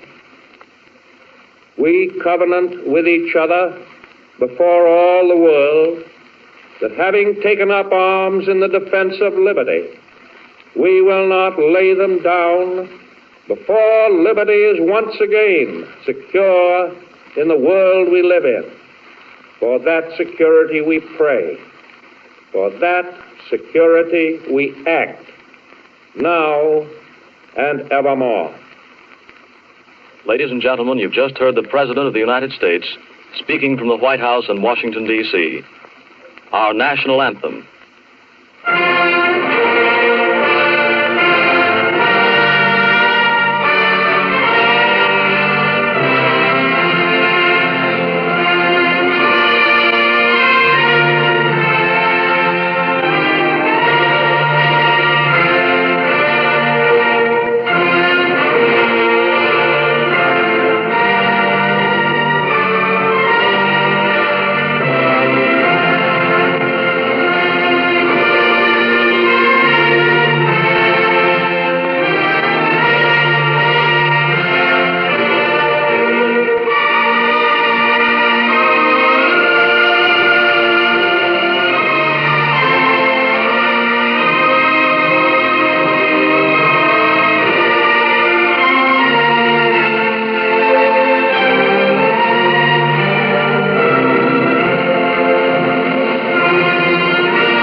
You have been listening to We Hold These Truths, a special program commemorating the 150th anniversary of the ratification of the Bill of Rights and presented over the combined radio networks of the United States. President Franklin Delano Roosevelt spoke from the White House in Washington, D.C. The Hollywood portion of the program, written and directed by Norman Corwin, starred Edward Arnold, Walter Brennan, Bob Burns, Walter Houston, Marjorie Main, Edward G. Robinson, Corporal James Stewart, Rudy Valley, and Orson Welles. The original music score was composed and conducted by Bernard Herrmann. The national anthem was performed by the NBC Symphony Orchestra, conducted by Dr. Leopold Stokowski, and came to you from New York.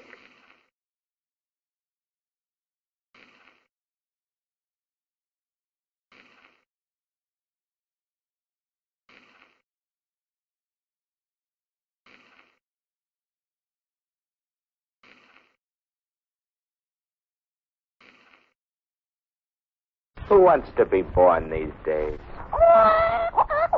It's a baby boy, Mr. Smith. 7 pounds, 5 ounces. It's a baby girl, Senor Gonzalez. 8 pounds, 1 ounce.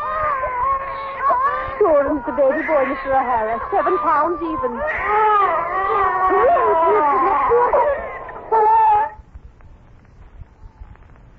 And then one day, there were none.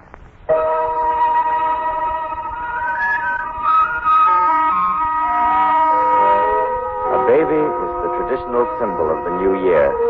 For its New Year's program, the Columbia Workshop is going to tell you not about one baby, not about hundreds of babies, but about thousands of babies. Who wants to be born these days? Adapted for radio by Jerry Schwartz and Stanley Rubin from their book of the same name. Charles Vanda is our director. Original music is by Alexander Semler.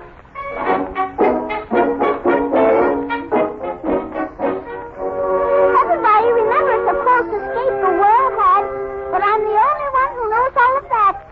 Me, Johnny. For a while there, when babies stopped being born and everybody was panicky, there were all kinds of cockeyed rumors. It was sunspots. It was atmospheric conditions. It was some new kind of bacteria. You want to know what it really was? It was a hole in the sky. That's right. A hole in the sky.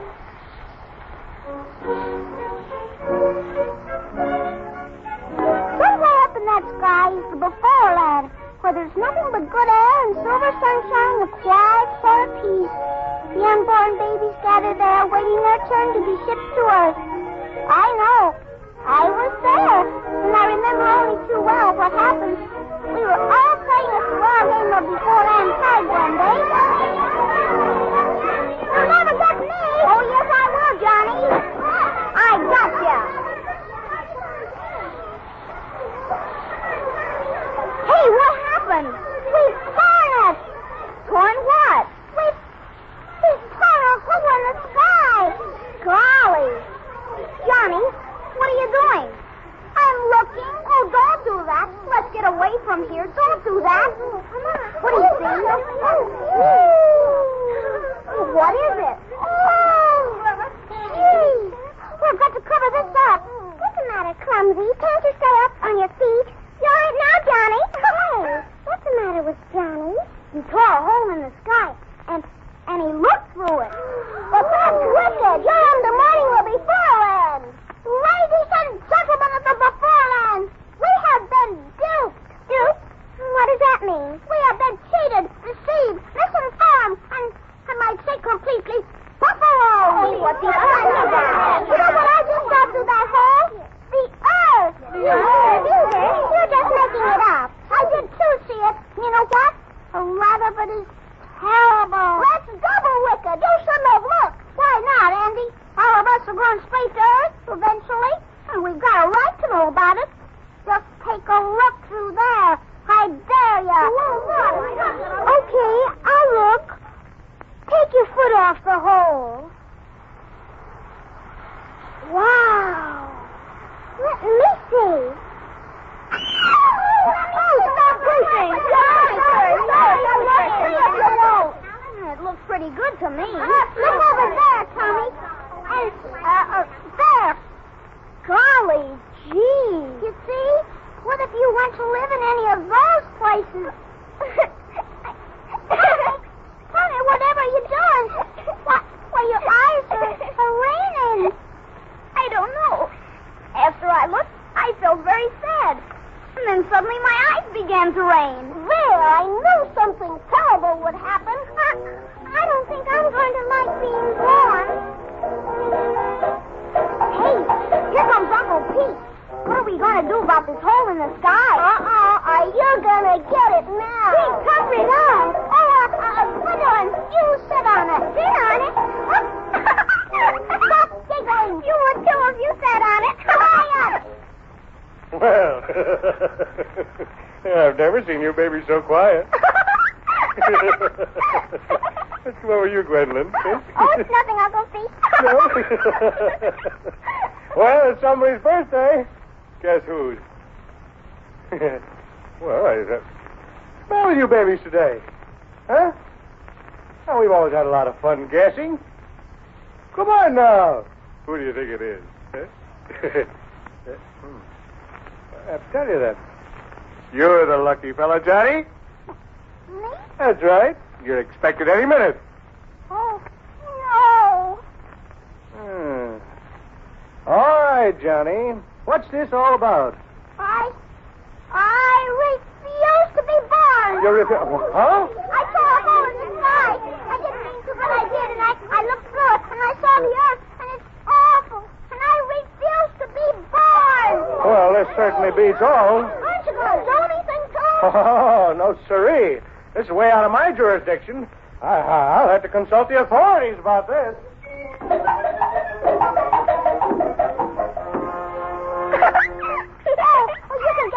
Gwendolyn. Johnny, what you said to Uncle Pete. Oh, I'll bet none of you want to be born after what we saw. But babies have been born for so long now. Babies have been born for so long now. That's the trouble with us. We're in a rut. All we can do is be born. It's about time somebody showed the people on Earth that we cannot be born, too. Johnny's right. I don't want to go down there either. No, me. No, none of us do. We'll all stick together, and then nobody will have to be born. Not as long as that Earth down there is so unfair to unborn babies. Unfair to unborn babies? That's cute. Unfair to unborn babies. That's right. Everybody together now. Unfair to unborn babies. Unfair to unborn babies.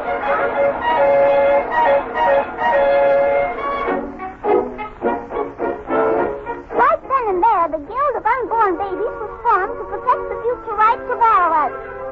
Oh, by the way, if you're wondering how we in the beforehand happen to speak Earth talk, I'll let you in on an old baby secret. There are a lot of things babies know, but they don't let on about. You might call it baby diplomacy. You see, babies like to humor grown-ups and make them think they're teaching us things. You don't believe me? Well, the next time you look at a baby, kind of notice the wise look in his eyes. He knows what's going on. But let's get back to our story. We bunched together some of the clouds and shaped them into megaphones to try to tell the Earth what we thought of it. Unfair to unborn babies. Unfair to unborn babies. Okay, Tommy, you're next now. Speak into the small end. Hey, Earth, you're in an awful mess. Hey, Earth, you're in an awful mess. Don't stop picketing. Well, here comes Uncle Pete. Oh, I don't want to. Well, what's going on here now? We've got a solid front. Nobody's going to go down to Earth. Oh. Well, what's all this you got rigged up here? What have you done to the clouds? We're telling the Earth what we think of them. That ought to fix things. No use, Johnny. Why? What do the authorities have to say, Uncle Pete? Well, son, you caught them all with their wings down. Mr. Pete, I want to be born. Andy! How can you do that, Andy? You're the only one who didn't look. I don't have to look. I'm happy to believe it's all a very nice place, and I'd like to be born. Uncle Pete, don't listen to Andy. They're just a bunch of babies, Mr. Pete. I'll break up this whole thing. I'll be born. Well, I'm sorry, Andy. You're just not due yet. You're too young. How old am I? Next week, you'll be minus 39 years old. Good. Yes, well, babies, if, I don't know if you're as innocent as you look, but what you've got here is a strike. And when there's labor trouble up here, that's mighty serious. That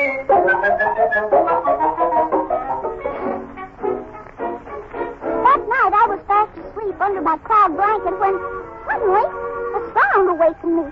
It was Andy slipping away in the night. Must admit, for a traitor, he certainly had courage, because none of us babies had ever been up at night before.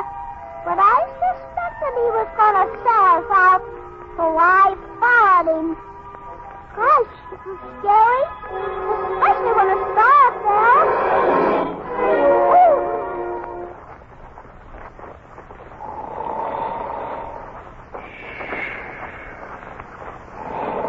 My goodness.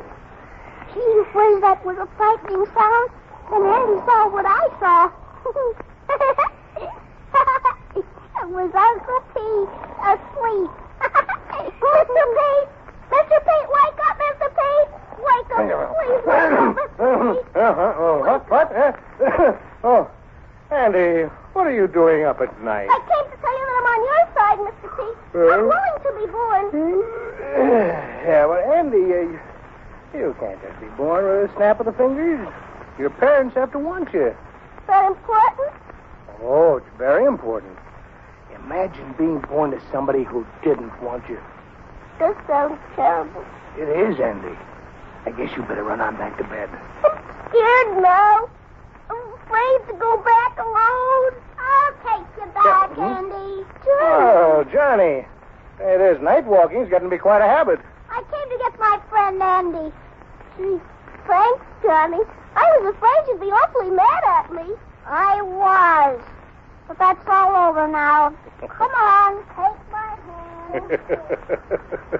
Oh, that's nice. Hey, what am I laughing about? When they start sticking together like that, it really means trouble. From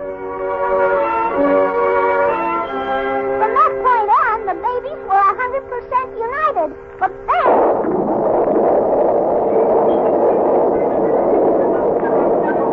Wake up! Wake up! Wake up, all of you! Wake up! Wake up! I'm the HLRB. What's that? The Heavenly Labor Relations Board. We've got to settle this thing. How come? Prayers. Never heard so many of them in all my days. The biggest shipment of them since the fall of Jericho. And all for you kids. We can't handle such a volume of business. So, young fella, we have to do something about it. I say let them pray. So do I. Now, look here, kids. I'd suggest sitting down and talking things over. There's nothing more to say. We're just going to stay up here. Now, wait a minute. You can't do that. If you're not born, within 90 or 100 years, there won't be a soul left on Earth. Well, that would be swell for the soul. Maybe later on we'll go down, where there's nobody left there, and then we can start doing things right. Uh-huh. Well, there's one little thing you're forgetting. If you wait that long, you'll never be able to be born. What? Don't you see? Don't you see? There'd be nobody left to be born, too. And every baby's got to have a father and a mother. It's in the rule book. Now, look, you babies have some very fine ideas. So, why don't you start being born? And take them down with you. Uncle Pete, from the way we see it, it can't work. You can't speak on Earth until you're 4 or 5 years old. And in some places, never, really. That's not for us. We refuse to mediate.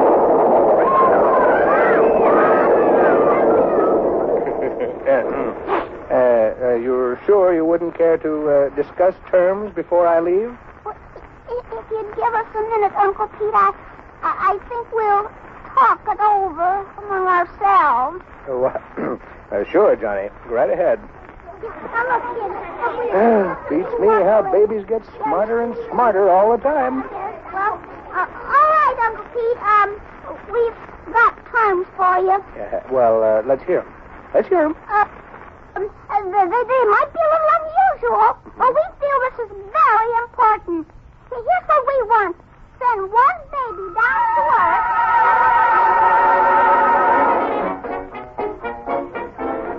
Uncle Pete certainly didn't waste any time with the terms we gave him. He was back in a couple of hours. The terms have been okayed.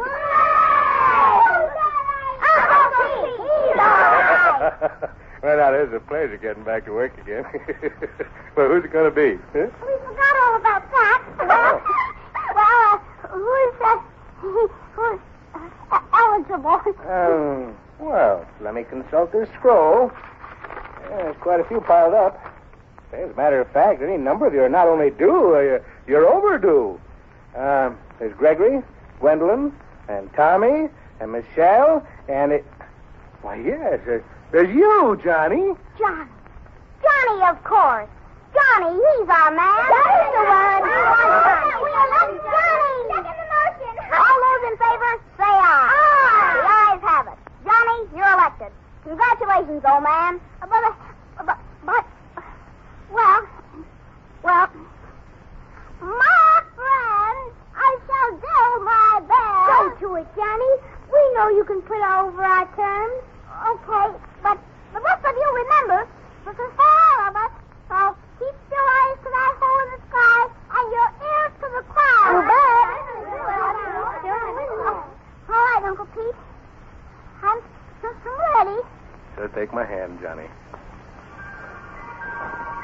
Goodbye, Johnny. Goodbye. See you. Goodbye.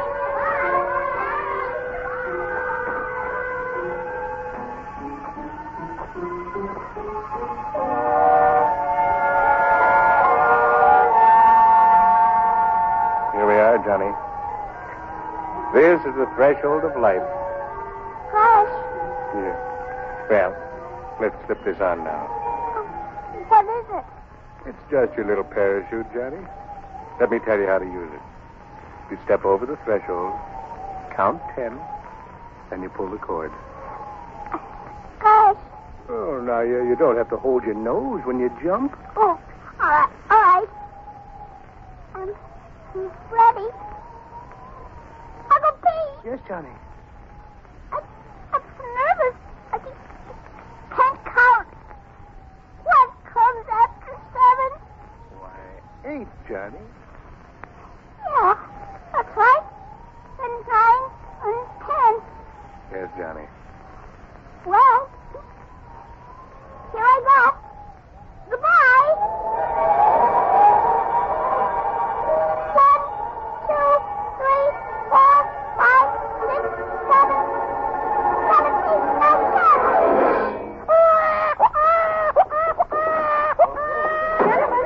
Gentlemen, it's true. Everything's all right now. It's here. A real baby. A live baby. An honest-to-goodness baby. It's been born. Congratulations. It's a boy. Hello, Sam. Yeah, it was born, a boy. Fox King, get me on the air quick. It's been born. Let you, Simpson, get this. Here's the news the whole world's been waiting for. Today at City Hospital, a baby was born.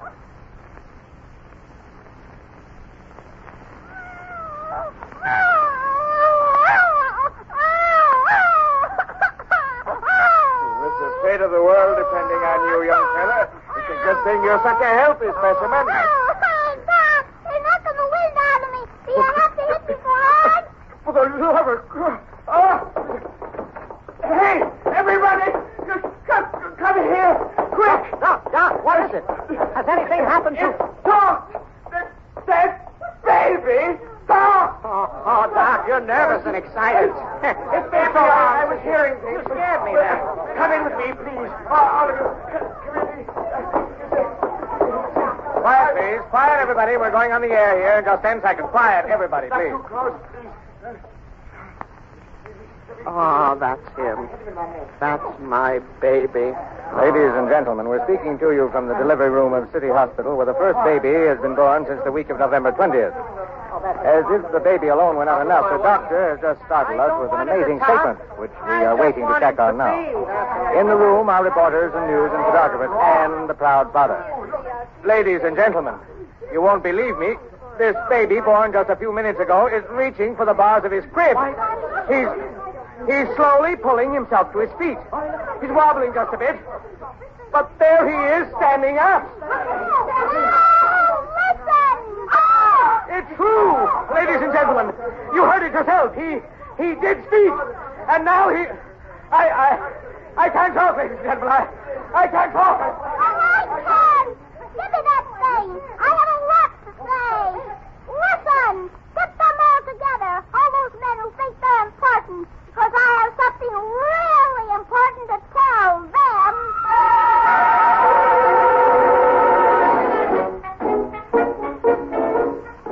Yes, that was our scheme. Those were our terms with Uncle Pete. One baby to be gifted at birth with the power of Earth Talk. One baby to come down as a delegate of all the unborn babies. One baby to present our demands. Of course, nobody believed it at first. The world had been fooled too many times. Fellow citizens, I tell you it's a fool. There's no baby in that hospital, Chris. A mission has been constituted to fool the masses.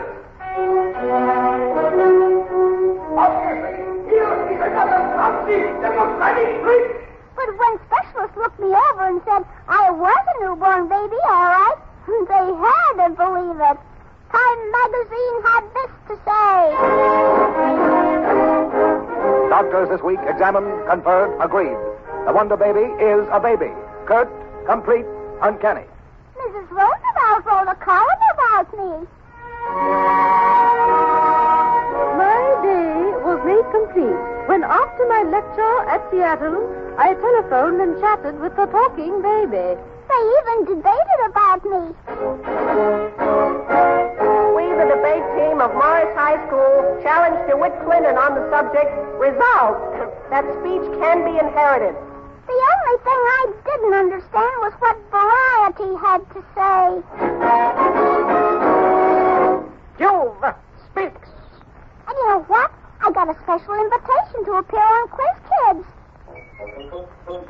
My name is Sheldon Olden. I am 10 years old. My name is June Morley. I am 12 years old. My name is Johnny. I am 3 days old. Sam Golden offered me a movie contract. Life put me on his cover, and there was even a song written about me. It became #1 on the hit parade. Oh, baby, talk. If I could have talked when I was 1 day old, my words would have been these sweet words of old.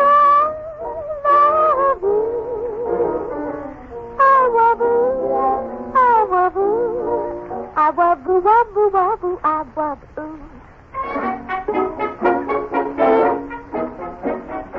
Well, while all this was happening, the delegates began arriving for the conference I asked for.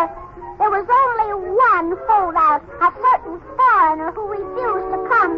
That is, he refused until the women of his country took the matter into their own hands and staged a demonstration. We paraded through the streets, pushing empty baby carriages and waving banners made of pinafores and diapers. They made him come. The conference was held in the Senate chamber in Washington on December 31st, New Year's Eve. When everybody was gathered, they rapped for silence. Then they carried me in. They put 4 thick dictionaries on the vice president's seat and stood me up on it. I wore a diaper and a small morning coat, contributed especially for the occasion by a tailor from Indianapolis named Goldfarb. Delegates, the gentleman from the before land. Gentlemen! The unborn babies have been on strike. Through a hole in the sky we saw the earth, and we refuse to inhabit it. Why? Here's why. Do you know the reason babies come to earth? Do you know the one thing babies can't acquire in the before land? Growth. That's what? Growth. But when we looked down, we saw that in some parts of the earth, growth had been made impossible. By growth, we mean not only growing in inches, but growing in mind, growing in knowledge, growing in love. And you can't have that where there's not freedom. Yes, I know. There are still places where all these things and more are possible. But let me tell you how the babies felt. Sure, some of us would have been born in these places, and we could have dug our little fists into our eyes and forgotten all about those other babies who didn't have our luck, who were born where there was no freedom. Babies don't ask for very much. Just teething rings and rattles, and later books to read, and schools to study in, songs to sing, and friends to laugh with. Those are the things we want for all babies. We're willing to fight for them. We did fight for them together up there in the before land. Come to the point. What do you want us to do? Guarantee baby freedom all over the world. I wrote up a treaty here that I want all of you to sign. And if we don't sign it? No, baby. If you don't believe it, wait a while. We're in no hurry. You'll see. There won't be any more babies born until I give them the go-ahead sign. Mr. Chairman, I move all discussion be suspended. We're all ready to sign. All right, gentlemen. You're all rushing up here to sign. But we've seen how sacred treaties are to some of you. So I want to warn you, one slip, one false move, and the babies will stop being born again. Well, you can see everybody's putting his hand to your treaty. Now give the sign, we beg you. Let the babies be born again. Okay, gang. They've agreed to our terms. Come on down!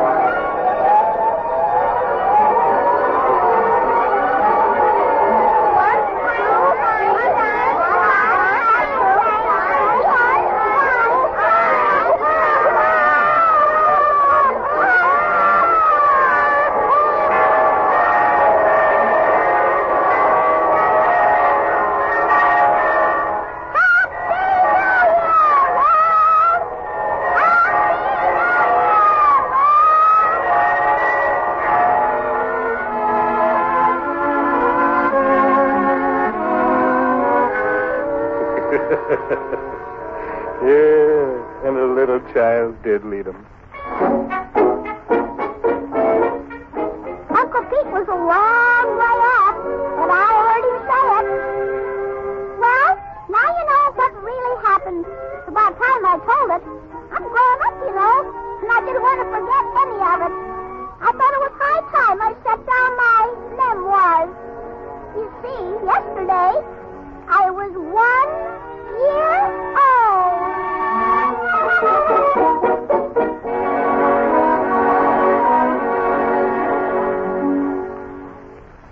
Tonight, the Columbia Workshop presented Who Wants to Be Born These Days, based on a book by Jerry Schwartz and Stanley Rubin and featuring Dolores Gillen as Johnny.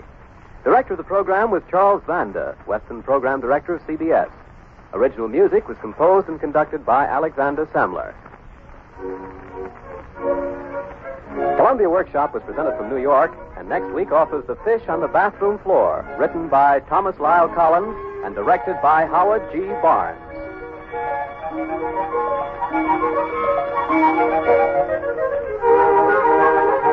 This is the Columbia Broadcasting System.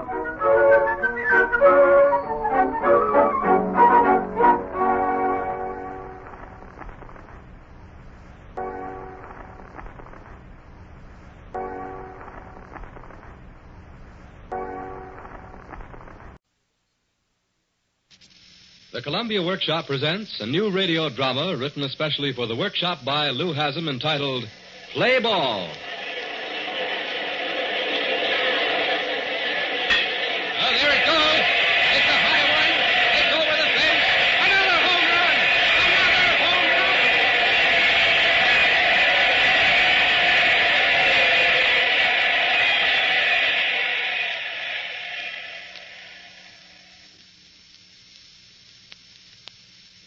But there will be no hysteria like this in the story we tell today.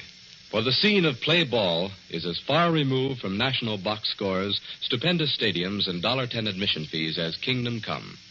We take you now to that scene, Greentown.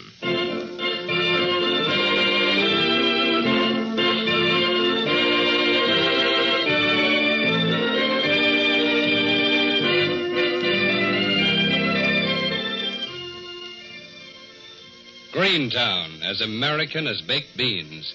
There, factory chimneys point accusingly to the heavens. There, farms sleep in the outskirts. And there, movie houses blink in cheap imitation of New York. And churches resound on Sundays to the clinking of nickels in the collection plate.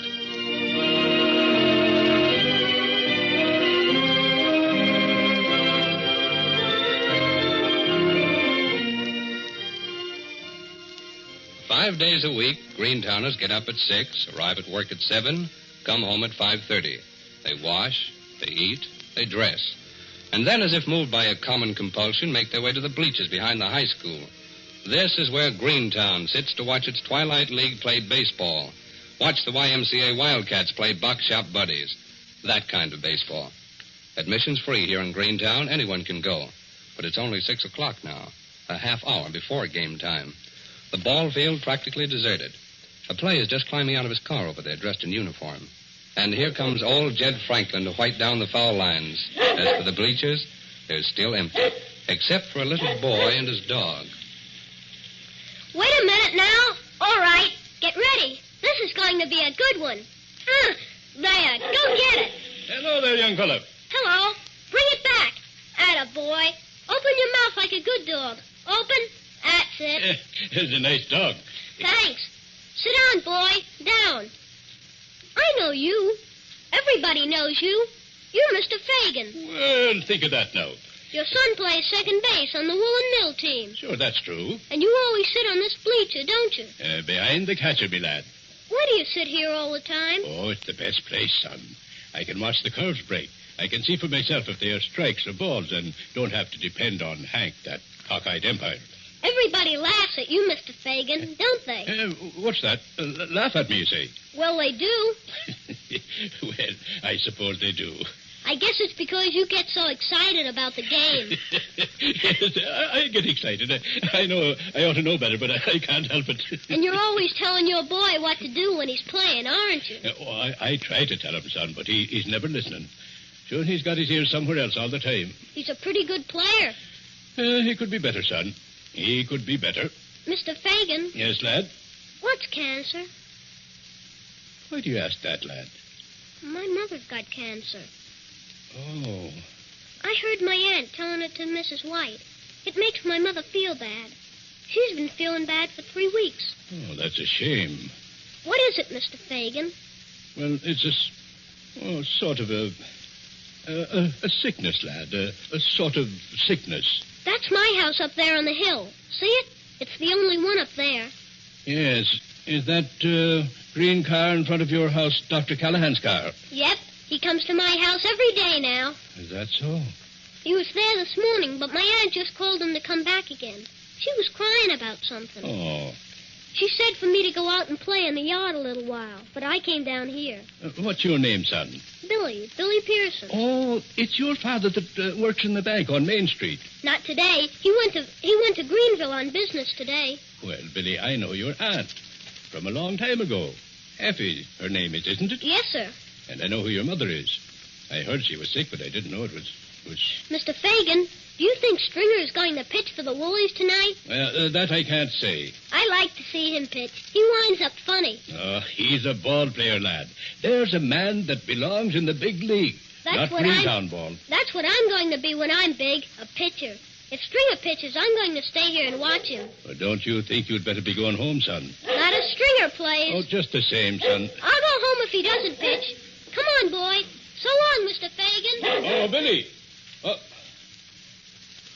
poor lad. Oh, it's certainly warm, Mr. Fagan, huh? Good evening, Mrs. Cohen. Oh, it's hot. Awful hot. Shall I help you up the top of the bleachers? Oh, no, thank you, Mr. Fagan. A lady who scrubs her house and climbs 2 floors up and down all day shouldn't have no trouble climbing a few stairs like this. Up here at least there's a little breeze. Well, and that's all you come to the game for.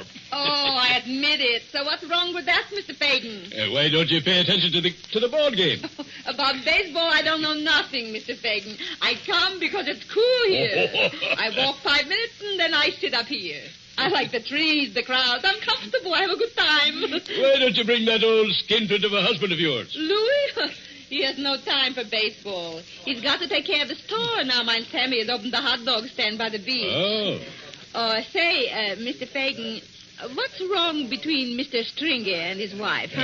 I didn't hear nothing. My husband told me she came to the store this afternoon. Oh, so there's nothing wrong with that. If she kept her eyes open. Such a fool you are, Mr. Fagan. Mrs. Stringer bought a bag, a traveling bag to travel in. That's all right, isn't it? I bought a traveling bag myself once. Yeah, but you didn't say something. What are you talking about, Mrs. Cohen? You didn't say like Mrs. Stringer said, that maybe she should have bought it a long time ago. Well? Man Louis says you and Mr. Stringer maybe is going somewhere, a vacation or something, Mrs. Stringer.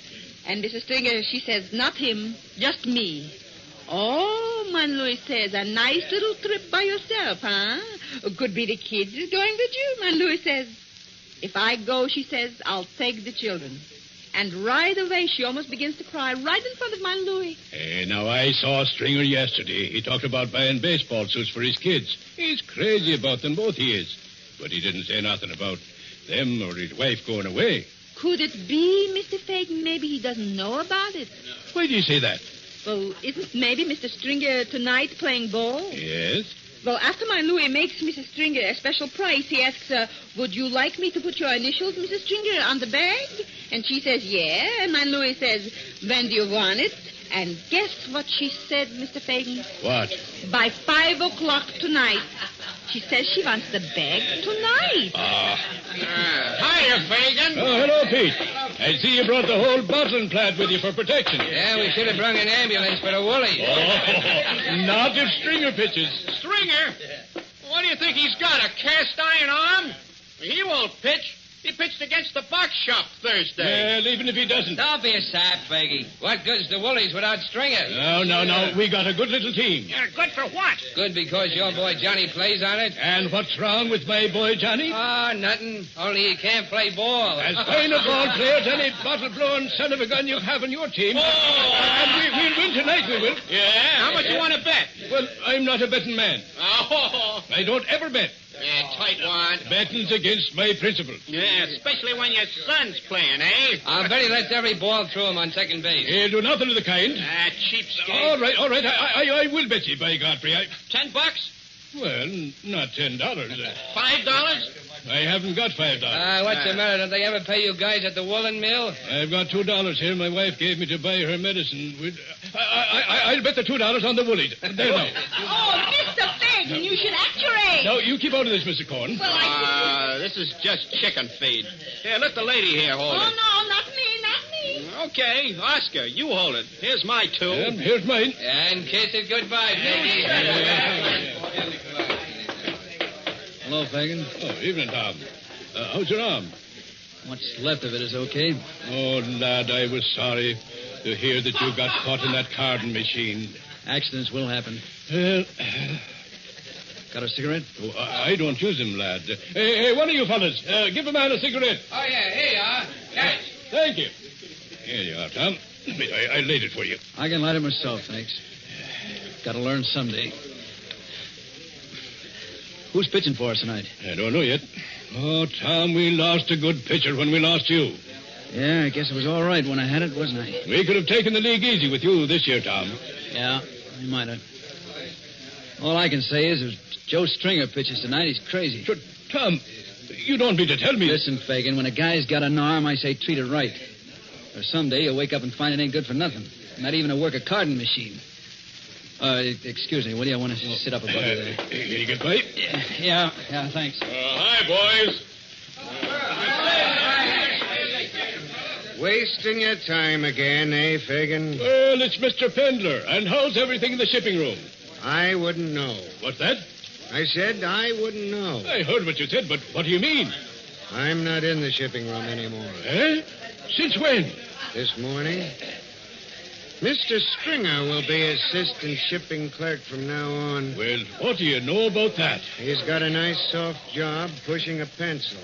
It saves him for the baseball games. Well, you ain't fired, Edgar. No, they didn't fire me. I'm still around. But I'm back where I was 5 years ago, loading freight cars. Baseball. Look at the fools piling. Oh, you shouldn't have come, Edgar, feeling the way you do. I had a good reason for coming, Mr. Fagan. Something tells me this game is going to mark the end of one Joe Stringer. What are you getting at, Edgar? You can't help hearing things, you know. No, I don't know. Out with it. What did you hear? About his wife. Oh.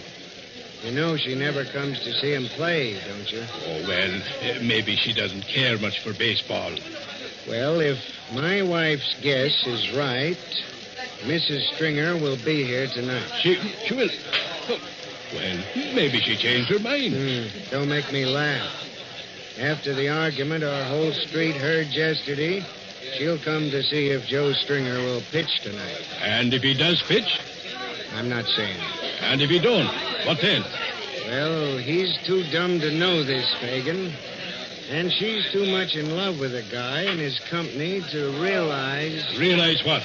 Well, answer this. Why should the mill hire a ball player and make it easy for him by promoting him to assistant shipping clerk when he won't play ball? What do you mean? Who knows? Maybe I'll have my old job back again tomorrow, eh? Got room up there, fellas? Will you let us by, please? Hey, wait, Mildred. Maybe we ought to sit on the other side, huh? Oh, no, let's sit here. I told Russell that we might sit here, and we didn't want him to come and miss us. Hey, are you dames going up and sit down, or aren't you? You know, Shall we, Mildred? Well, dear, I don't want to decide by myself. Don't put it in my lap. You know, Russ might not come. After all, his cousin was just got here. Oh, Russ wouldn't miss Stringer. Pretty cousin. Yeah, but the paper said they didn't know who was going to pitch tonight. Well, then he'll have to come here to find out, won't he? Look, lady, if you aren't going up, I want to sit on all of me. See? Shall we, Gracie? Oh, come on, let's take a chance. Hey, I wonder if his cousin's good looking. Will you let us by, please? Oh, I got it. Hey, chocolate bars, peanuts, cigarettes, bottle soda, Coca-Cola. You're sure you haven't seen him all? No, Mrs. Stringer. Ask Fagan. He was here before I was. Hello, Mr. Fagan. Oh, hello, Mrs. Stringer. Seen Joe? No, ma'am, that I haven't. He wasn't home for dinner. Well, maybe he had to work overtime. No. Anything wrong, Mrs. Stringer? No, nothing's wrong. Think he's going to pitch tonight, Mr. Fagan? Well, I don't know, Mrs. Stringer. They was talking about it at the mill today. Oh, they were. Mr. Fagan, will you do me a favor? Sure, I'd be glad to. If you see him, Yes, ma'am? tell him I meant every word I said last night. That if he pitches this game, I'll be packed and gone before the game's over. Why, Mrs. Be sure, Stringer. Mr. Fagan. Oh, Ma'am, I can't tell him that. It's the only wise thing to do. I tell you, I can't stand it any longer. He lives, dreams, and eats baseball. I don't count for anything anymore. But, Mrs. Stringer, it's only that Joe likes baseball. I know Joe likes baseball. That's what everybody says to me. Joe likes baseball. Well, that's all right, Mr. Fagan. But what about me? What about the children? Well, Mom, Joe's devoted to them. He hardly ever thinks of us. I want him to take the kids to the lake at night. Joe's got to play baseball. I want him to drive me to visit my sister in Plainfield. Joe wants to watch the batters on the cutlery team. Joe will know how to and what to pitch them on Thursday. Every spare moment he has, Mr. Fagan, he spends on baseball. Oh, it's just that he loves it so. I'm not a hard woman, Mr. Fagan. I love my husband, but if he loves baseball more than he... Now, Mrs. Stringer. Oh, what's the use, Mr. Fagan? It's happened only once or twice, but it's happened hundreds of times. Joe and me, we just don't see things the same way anymore. Now, don't say that, Ma'am. Why, Joe wouldn't know what to do without you, Ma'am. And the kids. If you took those two little boys away Do you from think him... I could leave them? He's bought them baseball suits and bats and gloves. Guess he wants them to grow up the way he is. Oh, you talk it over with him, Ma'am. No, I've tried. Last night it turned into a real argument. Fun for the neighbors. Oh, I gave him one more chance, Mr. Fagan, this game. It's not an important game. I told him if he didn't spend his time with me tonight, I'd quit him. What did he say? He laughed the way he always does. Tried to kiss me. Thought I was fooling. But I'm not fooling this time, Mr. Fagan. If Joe Stringer plays tonight, I'm pretty sure. Hey, you kids, no fighting now if you don't want to be hauled in. Oh, he hit me first. Move on now, or I won't let you stay here at all. Hello, Pop. Oh, hello, Johnny. All ready to go? Yeah. Hey, look, Ma washed my sweatshirt. I told her 1,000 times I like it dirty, but now she's got to go and wash it. Way up to my elbows now. It'll stretch, son. Now, listen to me. Don't forget to give him the signals, Fagan. Oh, hi, Frank. Watch that guy Turner tonight. He starts too slow and never takes a full swing. If he hits the ball by accident, it'll go between first base and second. So when he gets up, now you move over near first base, do you hear? Okay. And hit him hard yourself, boy. Hit him hard. Yeah, okay. Johnny. Yeah? Is Stringer going to pitch tonight? Well, I don't know, Pop. I haven't seen the manager. I haven't seen Stringer yet, either. Well, if you see him, Johnny... Yeah? Tell him your dad said that his wife... Yeah? Just say your dad wants a word with him before the game. It's important. Well, what about his wife? Nothing. And play like the devil. Because I bet the $2 your mother gave me to buy her tonic. She'd throw a fit if I come home without it. Gee, what'd you do that for? Go on now. Okay. I beg your pardon. No, thank you. I don't want you to get up. I want to know if you've seen a boy. A little boy with a... Why, Tim Fagan. Effie. Oh, I'm sorry to hear about your trouble, Effie. Thank you, Tim. I've got to find him. I've got to. Is it the youngster Billy you're looking for? Yes. His mother hasn't many minutes left, Tim. She wants to see him before she goes. Oh, Lord have mercy on us all. Don't you worry, Effie. We'll find him. But you won't know him. Oh, I will, Dad. I spoke to him a while ago. Now, if it's like you say, we've got to hurry. You go that way to the end of the bleachers beyond first base. I'll go this way and cover the bleachers to third base. Then I'll cross over and meet you. Now, hurry along now. Hello, Mr. Mayor. Yeah, hello, boys. Can we get through? Oh, sure, sir. Thank you. Nice evening, boy. Nice evening. Maybe we can get up here, honey. It looks awfully crowded, Jim. I don't know why you won't go to a movie instead. All right, I'll tell you why, honey. I don't have the money. Jim, now why didn't you tell me that sooner? I've enough for both of us, silly. If I can't afford to take you, we won't go. Don't look so disappointed, honey. I'm sorry. You'll really enjoy this if Stringer plays. All right, darling. I might as well see this Stringer. You've talked so much about him. Yeah, Maybe this sure next it week. is. Yeah, that's him, all right. Hey, here comes Hank. It's the umpire. Chilly umpire. Hey, Hank, what'll you take the Trotter game? What are you going to do with a bird, Hank? Hi, fellas. Hello, Tom. Hi, Hank.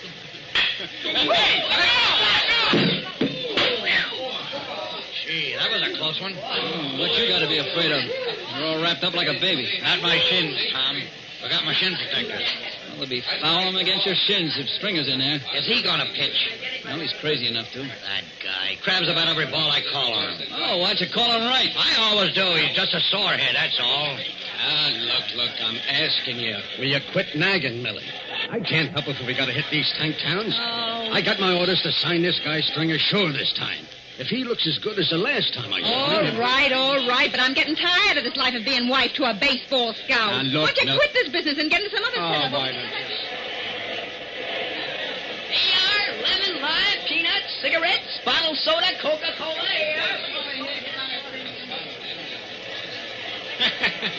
What's $2 to me? Old man Fagan would have a hemorrhage, though, if he lost it. I bet you his wife wouldn't speak to him for a week. I bet you anything. She was here. She was talking with Mr. Fagan. She looked like she was up to something, too. I said to my Louis, why didn't you tell her to be smart and wait? Who knows, maybe... Yeah, Fagan's kid goes to college. Works at the mill summers. Old man Fagan wants to see him take the league because they pay off those players with a $75 bonus when they do. The kid gets a soft job, too.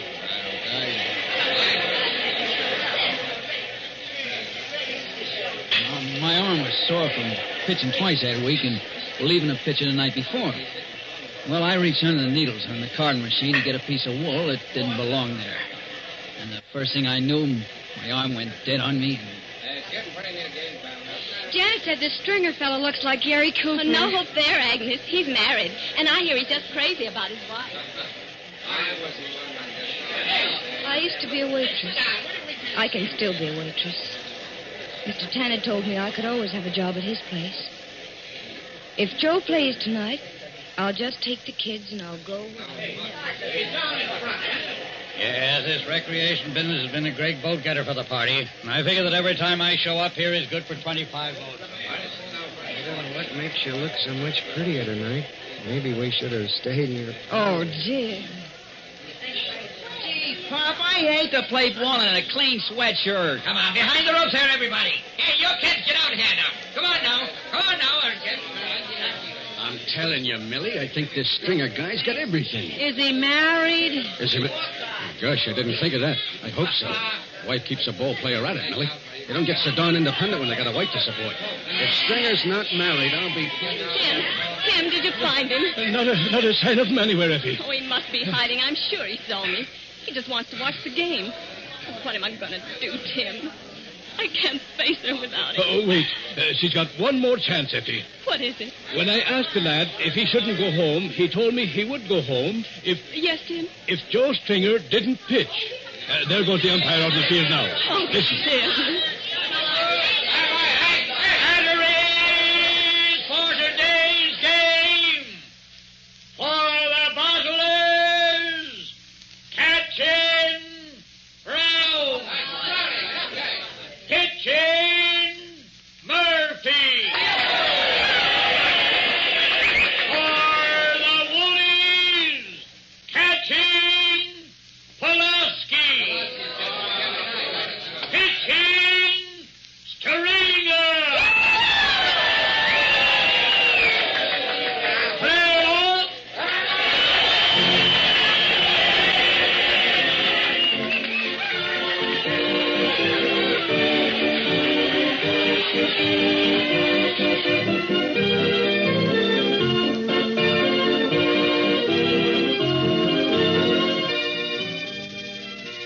You have just heard the Columbia Workshop presentation of Play Ball by Lou Hassan. In the cast were John Connery, Joan Allison, Michael Artist, Adelaide Klein, Ed Mayhoff, Chester Stratton, Ed Latimer, Bobby Reddick, George Tiplady, Marjorie Quayle, Gertrude Warner, G. Swain Gordon, and John Gibson.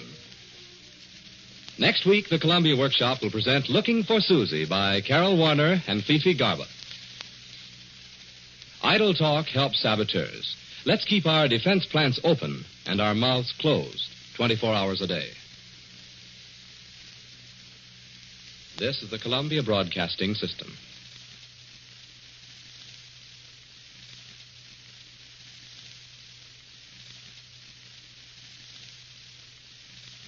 Columbia presents Corwin.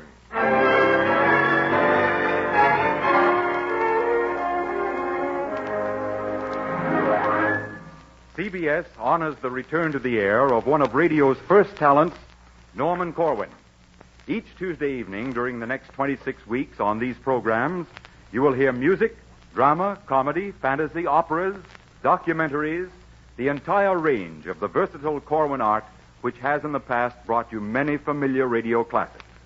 Tonight, Columbia presents Corwin's Movie Primer with music by Lynn Murray. This is a movie primer. The most elementary show you've heard. An alphabetical primer. A, B, C, D, F, E. Degree by degree from A to Z, our primer will prim the movie industry. The movie industry. A stands for ads. What are ads? Movie ads are tempting advertisements which entice you not to miss the pictures they are advertising, but in spite of which people go to see the pictures anyway. A writer has to be gifted in order to write ads for the movies, for he is dealing in unforgettable commodities, which no person can afford to miss them. The most gifted ad writer of them all was Magnum J. Naptha, who left among his papers when he died under mysterious circumstances in 1928 a freestyle cantata entitled You Can't Afford to Miss It, which we now give the premiere performance of it. Oh, John Q. Public is a 10-year-old with brains of a backward tie. And knocked him cold with a slogan pole and a shapely leg for his eye. Tell him he'll want to laugh and cry. Tell him he'll want to cheer and hiss.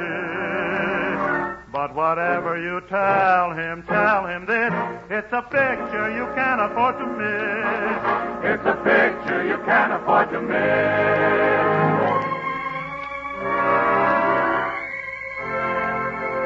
An unbeatable drama of today's immortal brand of courage and love. It's a picture you can't afford to miss.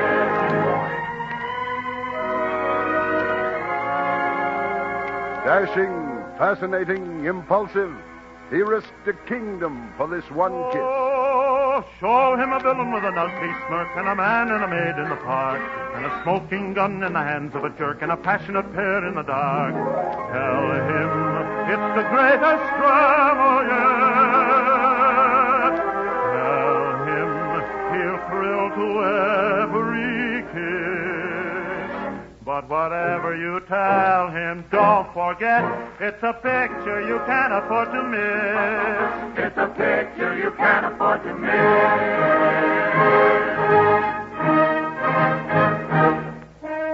Here is majesty, glory, magnificence, a motion picture beyond human description, but within the reach of every human heart. This is a picture you can't afford to miss. This is a picture you can't afford to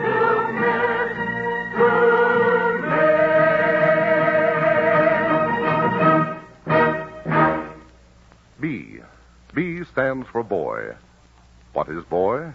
A boy is what has to meet girl before he can lose girl and then find same again. Boy meets girl is one of the most ancient and honorable formulas in the movies. This is not only fitting, but true to life. Because if boys didn't meet girls regularly, as a matter of course, where would we all be today?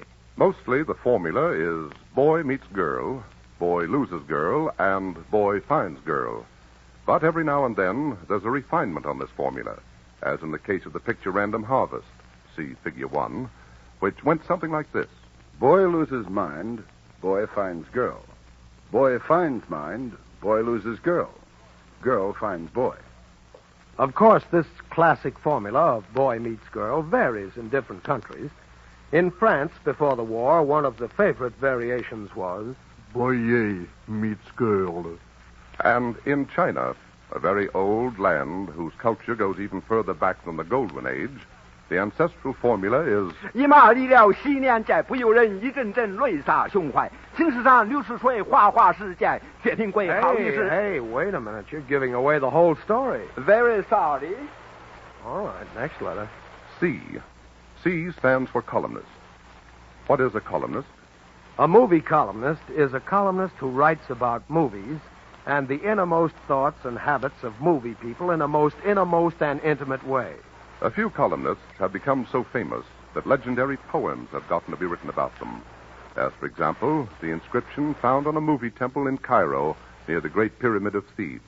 Life is just a Bolsky of Sidney Skolsky. But a certain school of columnists is very paternal toward movie stars. They write gabby open letters to stars, which everybody would just assume they were closed letters. Here is a typical open letter offering sound advice to Claire Trevor.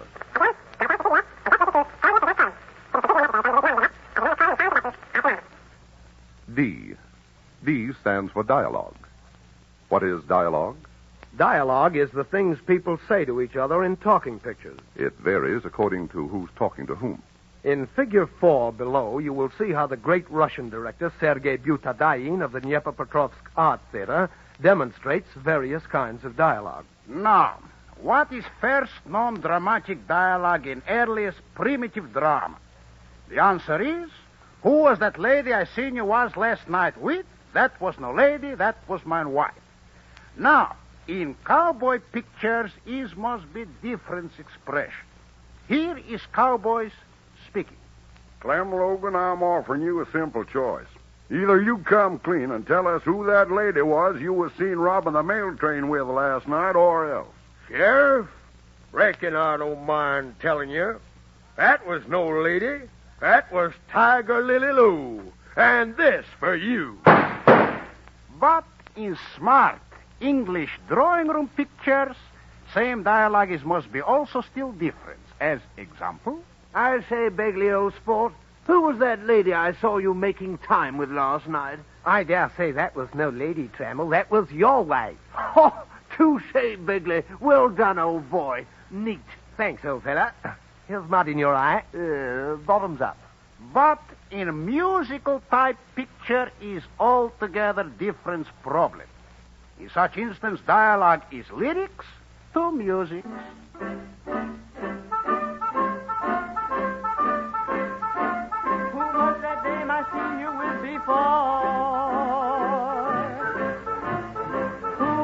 Mouse, don't stall me off no more. Come clean and name the lady, identify the dog. That wasn't any lady, that was my chain and ball.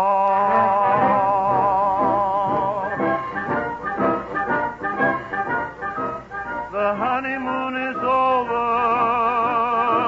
the honeymoon is dead. I wish the lady wasn't her, but it was you instead.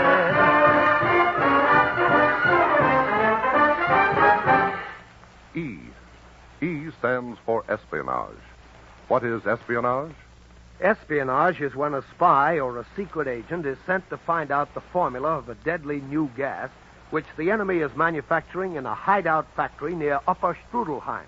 Movie spies get into places where no ordinary spy would dream of getting into. Mostly on account of they are very attractive and have a way with the opposite sex, and also because they are friends of the scriptwriter. F. F stands for fan club. What is a fan club? A fan club is a club made up of movie fans who have pledged allegiance to a particular star and who worship at the shrine of said star with the unquestioning devotion of man's best friend, the dog. Fan clubs meet periodically to discuss the diet, love life, wardrobe, and spiritual well-being of their heroes. Mr. Fairburn. Yes, Mrs. Kroll? As Vice President and Treasurer of the Dennis Cartwright Fan Club, I would like to move a resolution. Go right ahead and move, Mrs. Kroll. Thank you. It seems to me that since Dennis Cartwright has been married to Delma Drake for 6 years, it's about time they raised a family. I move that we write a letter demanding a child by October of next year. Luckily, we have with us in the studio tonight a past president of the affiliated brotherhoods and sisterhoods of the Amalgamated Fan Clubs of America, Inc., Mrs. Pamela Glucose Wilberforce. Mrs. Wilberforce, what can you tell us about fan clubs? We have sponsored 1,422 new starlets in the past 6 months. Well, just what does the sponsoring entail, Mrs. Wilberforce? I'm glad you asked me that question. We also write letters to stars so as they will not be lonely. And, how many do you... Clark Gable. And in my own private collection, I have a genuine razor blade that was once nicked by Robert Young. Plus an old painting by Cézanne that was thrown away by Edward G. Robinson when he was through looking at it. The frame was a little broken, but it was still very good. G stands for glamour. What is glamour?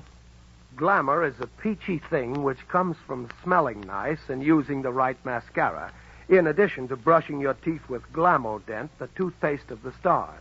Glamour is made, not born, as may be seen by consulting the case of Bessie Snohomish, 23, of Guppy Inlet, Long Island.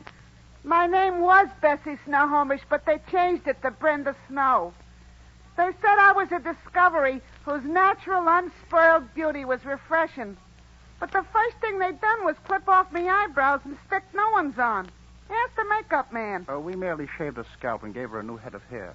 Also, they give me porcelain caps on my teeth, so me smile will thrill millions.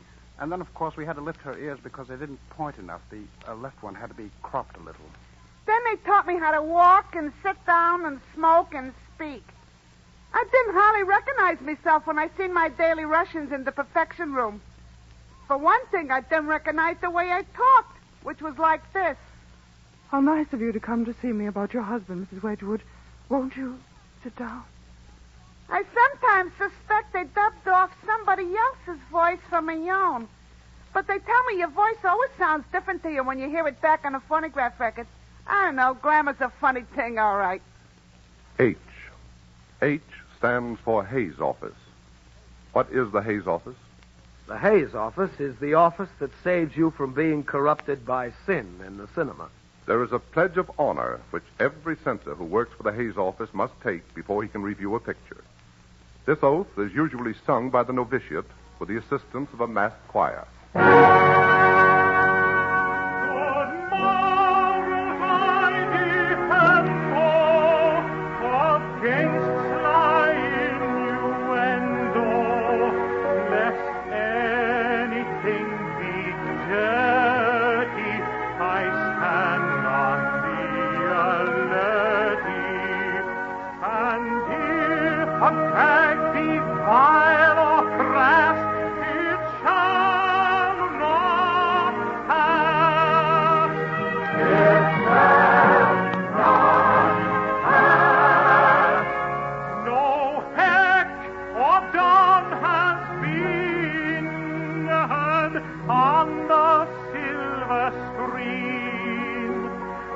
Crime must never pay off, and passion, warning, stay off.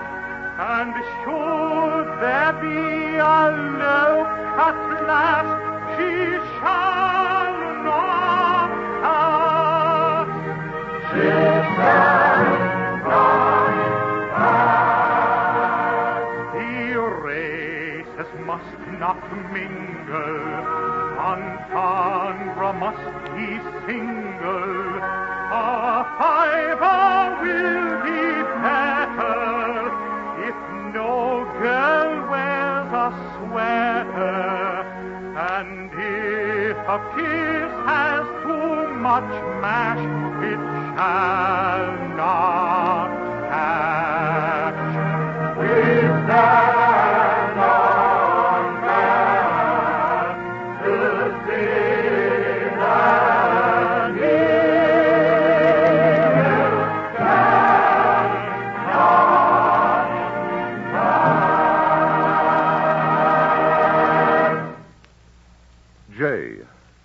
stands for journalism. What is journalism? Movie journalism is when the hero is a star reporter with complications. The most remarkable movie reporter in history was Herbert W. Dupuy, Jr., a tall man of about 40 with thinning hair. Luckily for us, Mr. Dupuy is in the studio tonight to tell us about it. Yes, sir. Here I am. Mr. Dupuy, is it true that you never wore your hat on the back of your head? Yes, it is true.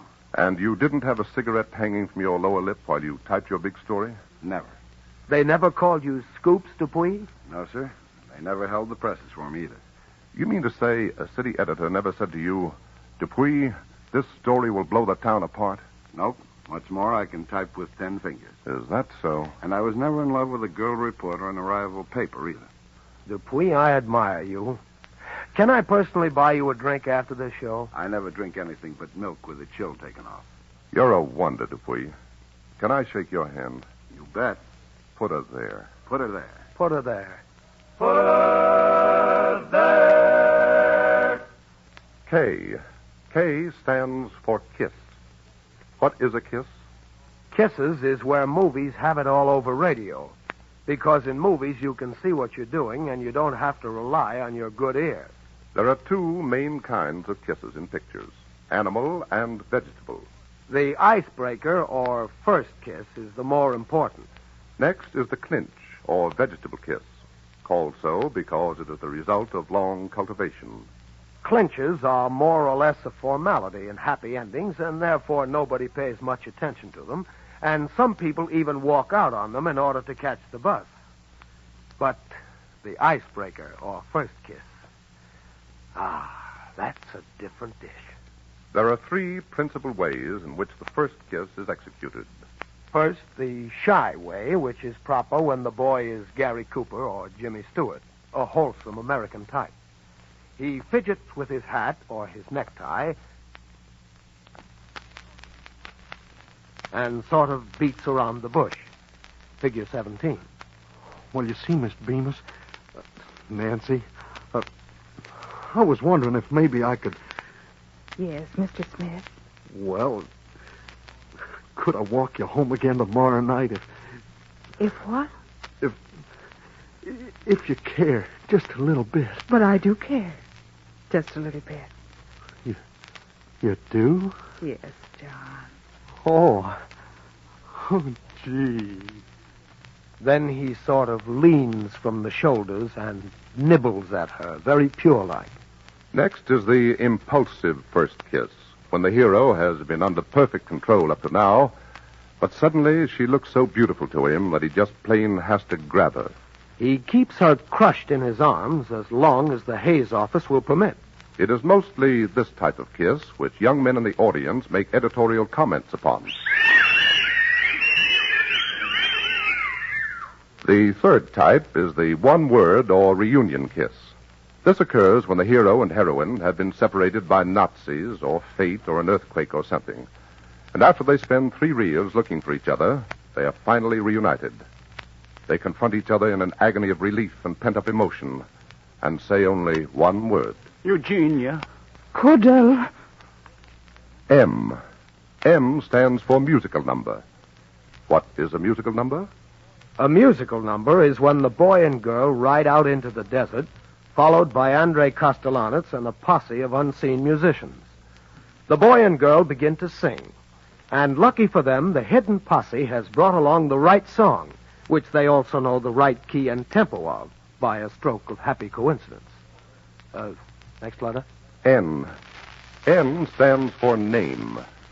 What is a name? A name is what most fans are attracted to a movie house by. The star is always the biggest name, because a movie fan can dream about a star when she goes to bed at night. But very few movie fans dream about a producer or a director. The billing of names is very important in pictures on account of the most important names always come first. In movie ads, the star gets the biggest type, and the screenwriter gets the smallest. It goes like this. Charles Lawton!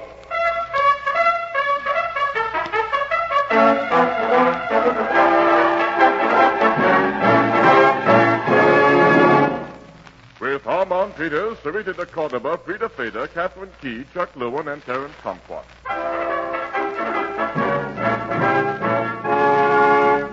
Produced by Harrison Jones. Directed by Sean Degas. Screenplay by Bernard McDougall.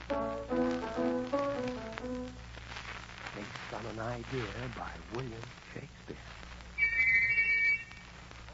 O. O stands for Ostrich Studio. What is an ostrich studio? An ostrich studio is a studio which believes social problems should never be taken up by movies, and there's nothing like good old entertainment, is there? An ostrich studio plays it very safe. Because, after all, you never know what pressure group or congressman or newspaper or friend of Franco might be offended, do you? The theme song of the Ostrich Studio is known as the Groustock National Anthem and was composed by Francis Scott Fulton. Groustock is a mythical kingdom somewhere in the vicinity of Ostrich, Hungary. Let nothing interfere with your enjoyment. We'll waltz our way through war and unemployment. We'll enjoy the world, boy. We manufacture syrup to cheer up your blues. Have you got those? Need a vacation from the world situation. Blues. Oh, those blues. Then cheer up, neighbor, fear no capital or labor. Keep smiling, sweetie, why fret about a treaty? Chin up, fella, we give you Cinderella. And you'll never have those headline blues.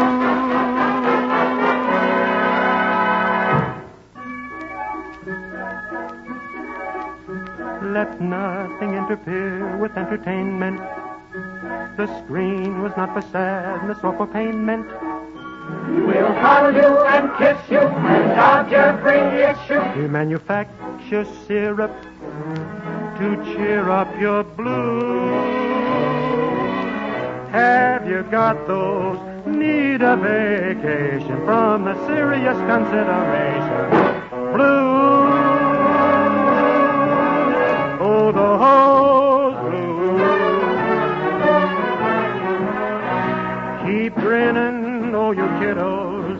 Buck up, you widows. You must never sink as low as to have to think. So, chin up, fella, we give you Cinderella. And you'll never have those headline blues. Those ever-loving headline blues. P. P stands for prologue. What is a prologue? A prologue is when a picture is so distinguished and immortal, so epic and unforgettable that it has to be dedicated. This is done by means of a rolling title. To the women who, in the hour of their country's gravest peril, consecrated themselves unsparingly to the task of keeping beautiful, so that our fighting men could come home and find things just the way they left them, this picture is reverently dedicated.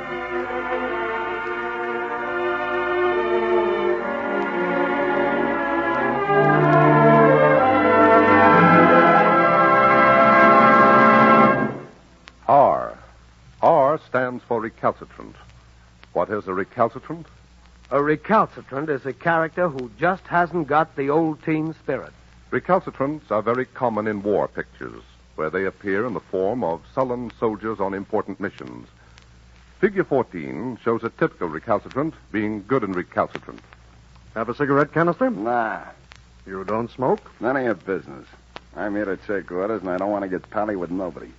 So you don't have to patronize me, Captain. Do you understand? Very well, Canister, if that's the way you feel about it. But just remember this. The Army is a... Listen, I may be a rat all through this picture.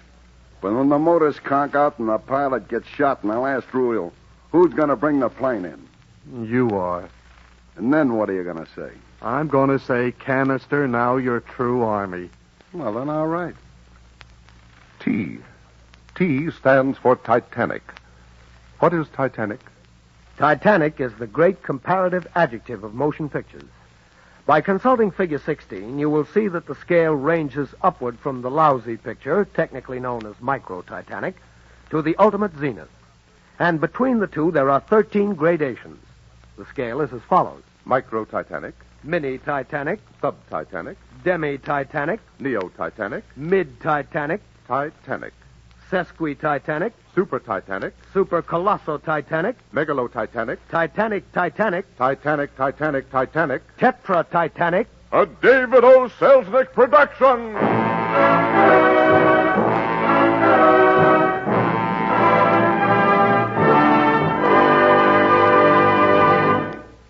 V. V stands for victory. Victory is something you don't kid about, and neither do the movies. This has all been in fun up to now, but we just want to take a serious moment to salute the work that Hollywood has done to advance the war. With special reference to the Hollywood Victory Committee, the Hollywood Canteen, the Hollywood Guild Canteen. Such fighting stars as Captain Gable, Major Stewart, Captain Haywood, Lieutenant Power, Lieutenant Commander Robert Montgomery. Such directors as Colonel Litvak, Colonel Capra, Captain Houston. And to such pictures as Sahara, Action in the North Atlantic, Wake Island, Mission to Moscow, A Guy Named Joe, Corvette K-225. Air Force, This Land Is Mine.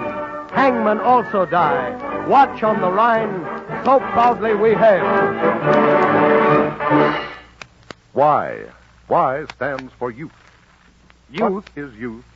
Youth is very fleeting in Hollywood, where actors have been known to be all washed up at the age of 3. Now take the case of Baby Mervyn. Baby Mervyn was a famous star, but at the age of 6, he's in the old man's home for child stars. Figure 24A. Oh, well, life is like that. Still, I'm comfortable enough. I get a check every month from the Motion Picture Relief Fund, and I have my memories to keep me warm. Would you do anything differently, Mervyn, if you had it to do all over again? Different? Yes. Perhaps I would have put a little more money away for when I was 10 or 11. But I have no regrets, no reproaches, no recriminations, no regrets. Z. Z stands for zoo. What is a zoo? A zoo in the movies is where they keep the animals who appear on the screen, either as trademarks or friends or foes in jungle pictures. The most famous animal in pictures is a lion named Ars Gratia Artis, who belongs to Metro-Goldwyn-Mayer. Ars Gratia says grace before every Metro picture. Luckily, we have Ars Gratia here in the studio with us tonight, and we're going to ask him some questions. If he wishes to answer yes, he will roar once. If he means no, he will remain silent and not roar at all. Very well. Ars, will you come up to the microphone? That's it. Now, as a lion who works for the movies, tell us, do you think this was a good program? You beast. This was a movie primer. Fala, fala, fala. The most elementary show you've heard. By far. An alphabetical primer. A, B, C, D, F, E. Having thus come from A to Z, our primer has come the movie industry. The movie.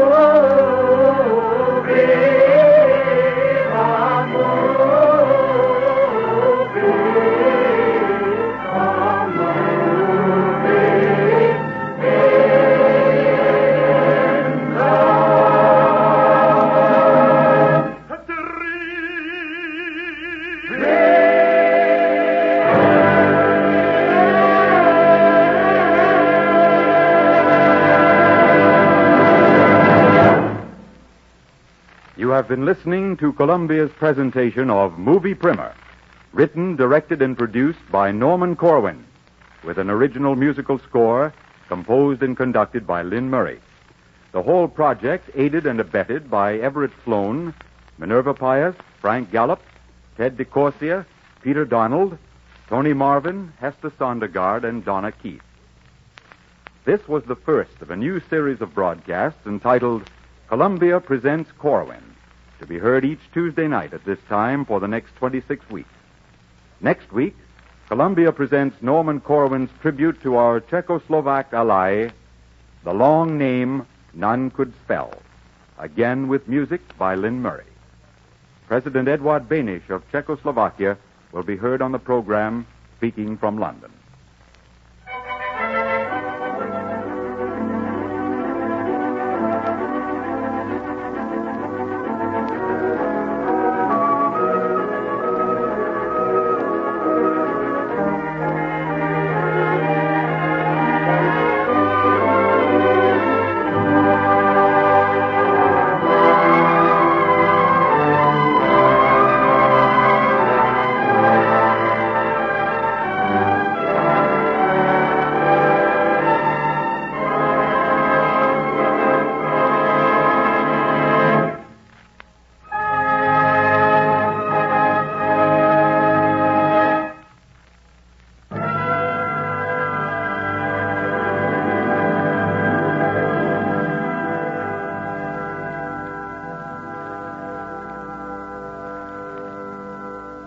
Harry Marble speaking. This is CBS, the Columbia Broadcasting System.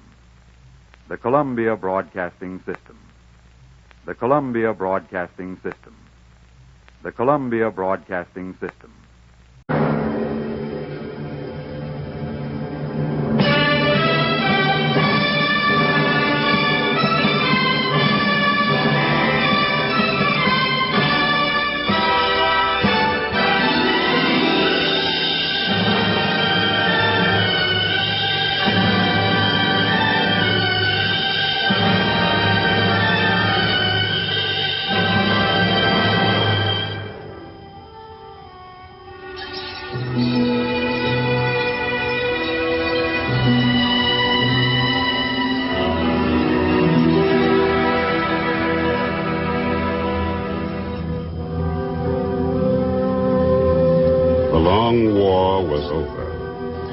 The tall man with the sad eyes and the stooping shoulders was tired.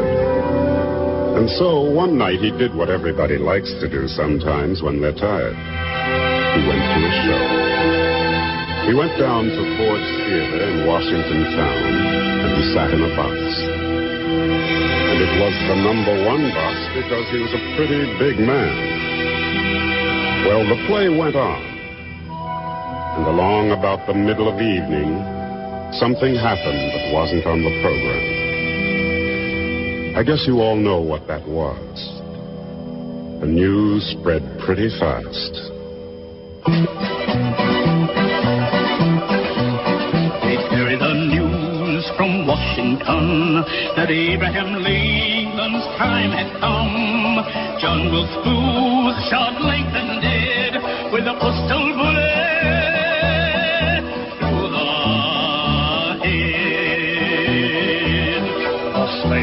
Free, the war was won, but the fight for freedom was just begun.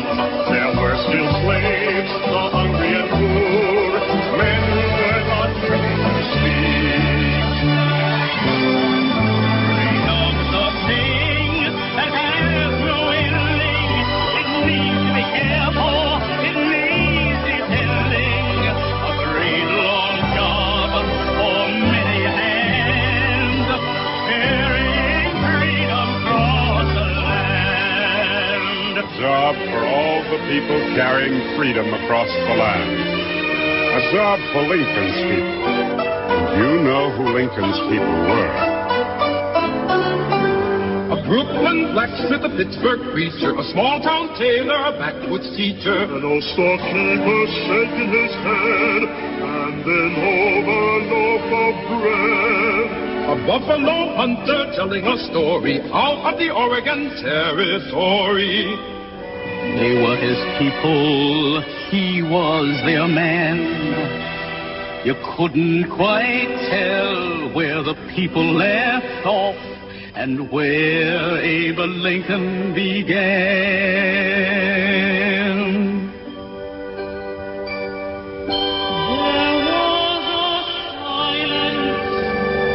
Washington town when they carried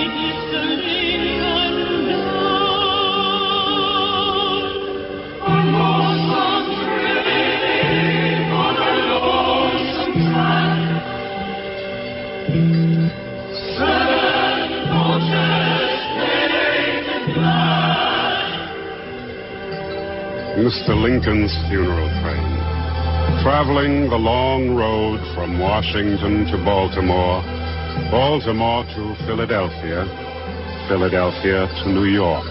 Albany, Syracuse, Cleveland, Chicago, to Springfield, Illinois.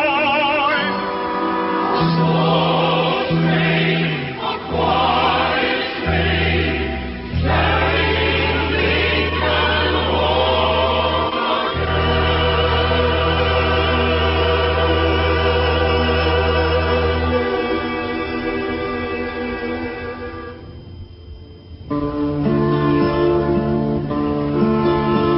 It wasn't quite mist, it was almost rain, falling down on that funeral train. There was a strange and quiet crowd, nobody wanting to talk out loud. Along the streets, across the square, Lincoln people were waiting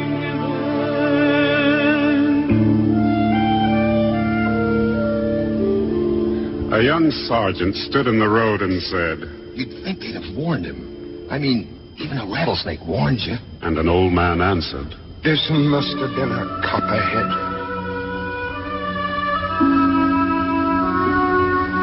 Some in the north and some in the west, and some by the president's side. They cursed him every day that he lived and cheered on the day he died.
They say that Lincoln wasn't on that train when that train started on its 10th day.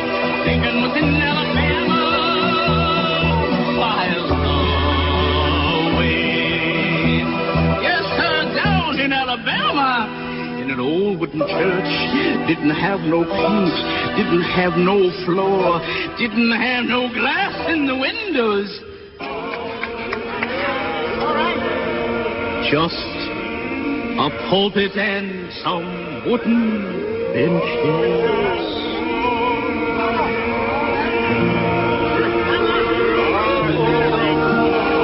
Abe Lincoln on the last bench, away in the back,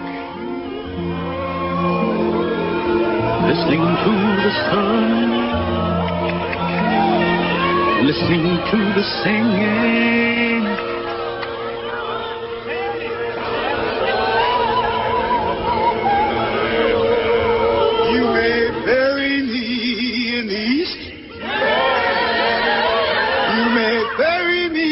in the west. But I'll hear that trumpet sound in the morning. This evening, brothers and sisters, I come in the holiest manner to tell how he died. He was lying there. He was lying there, his blood on the ground, a covering in the ground. And while he was lying there, the sun rose. The sun rose and recognized him. And just as soon as the sun recognized him, it closed itself in sackcloth and it went right back down. The sun went down in mourning.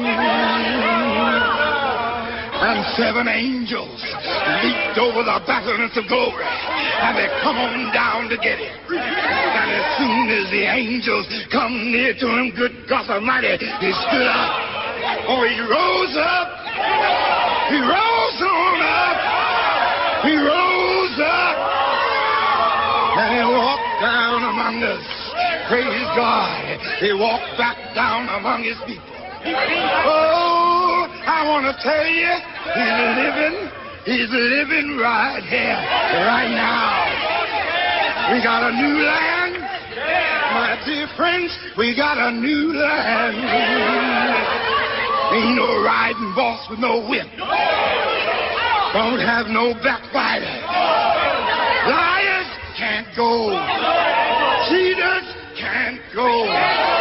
Ain't no deputy to chain us, and no high sheriff to bring us back. You can bury me in the east. You can bury me in the west.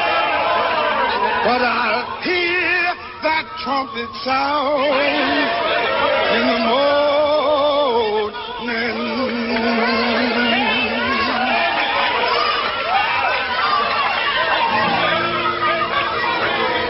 Down in Alabama, nothing but a pulpit and some wooden benches. And Mr. Lincoln sitting in the back,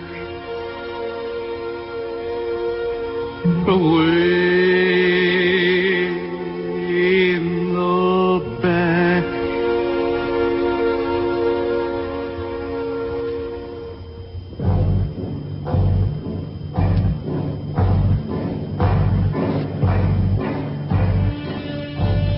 Lonesome train, a lonesome track. 7 coaches painted black. A slow train, a quiet train, carrying Lincoln home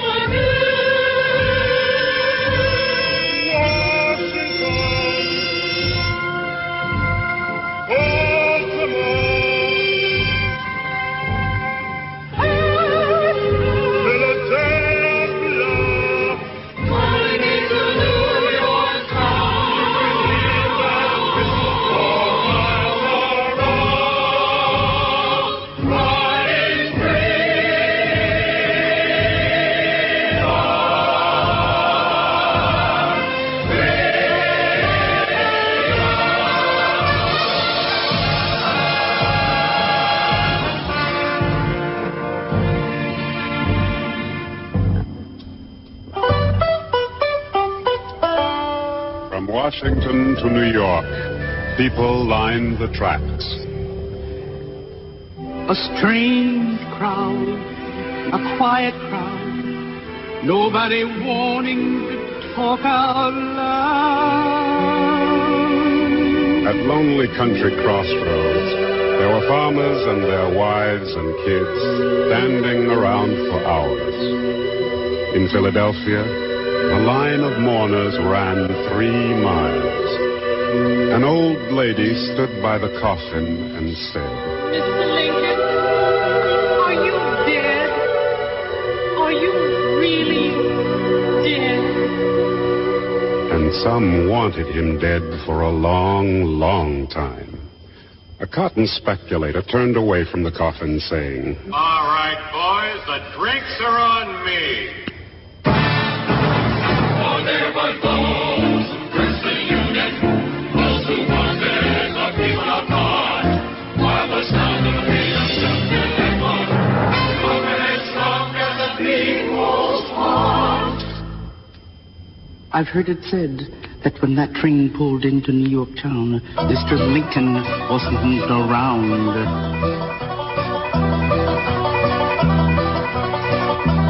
He was where there was work to be done, where there were people having fun. When that funeral train pulled into New York, Lincoln was down in a Kansas town.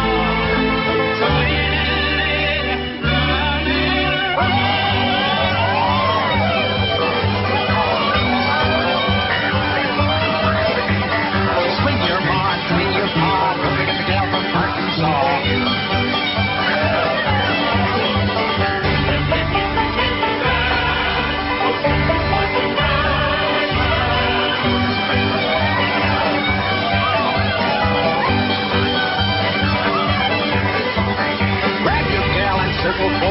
Make sure it ain't your mother-in-law. Now follow me.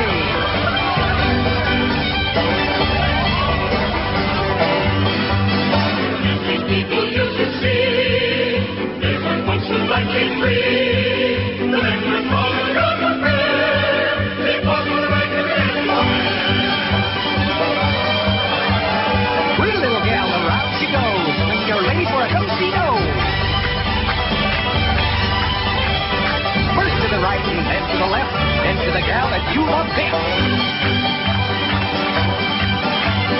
Duck for the oyster, dig for the clam, pass right through to the promised land.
Mr. Lincoln wasn't around. Lincoln walked into a hospital ward, far from the funeral train. There was Lincoln in a hospital ward, talking to quiet a soldier's pain. Where were you wounded, son? Lincoln said, standing by.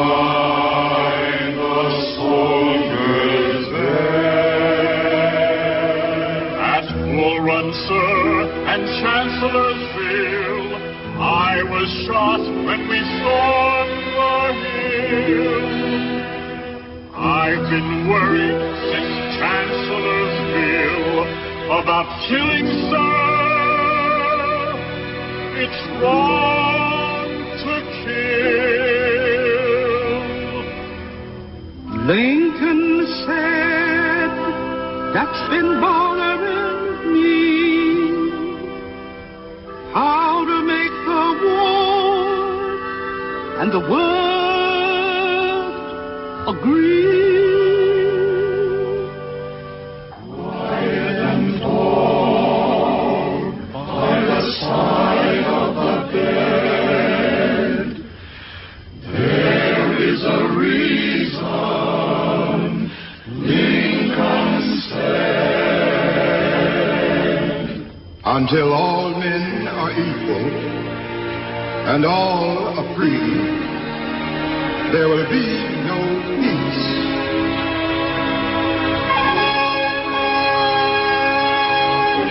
While there are whips and chains and men to use them, there will be no peace. After the battles, after the blood and wounding, when the chains are smashed and the whips are broken and the men who held the whips are dead, when men are brothers and men are free, the killing will end. The war will cease when free men have a free men's peace.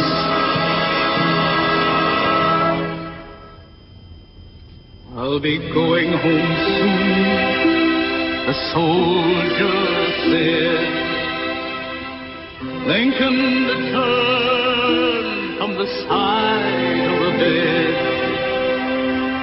I'll see you there, Mr. Lincoln said.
Lincoln's neighbors came, farmers from over in the next county, shopkeepers and shoemakers, men who'd hired him for a lawyer, men who'd split rails with him. They came from Mattoon and Salem, fellas who'd swapped stories with Abe Lincoln during those long Illinois winter nights. Lincoln's neighbors were there.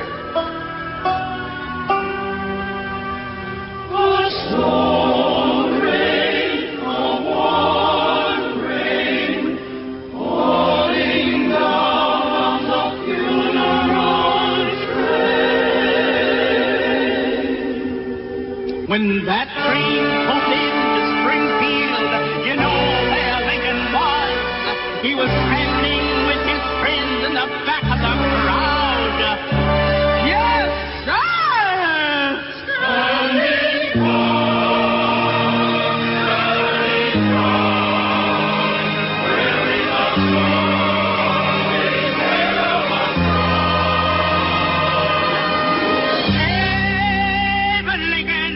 a with his friends, telling jokes. I remember him stepping down on the depot platform with that grin. I presume you all know who I am. I am humble Abe Lincoln. Our politics are short and sweet, like the old woman's dance. Mr. Lincoln, is it right that some men should be masters and some men should be slaves? He said, "Brother, if God intended some men to do all the work and no eating, he would have made some men with all hands and no mouths." Standing tall, standing proud. Well, I say America for Americans. What happens on the other side of the ocean shouldn't be any skin off our backs. Isn't that right, Mr. Lincoln? Well, I'll tell you, ma'am.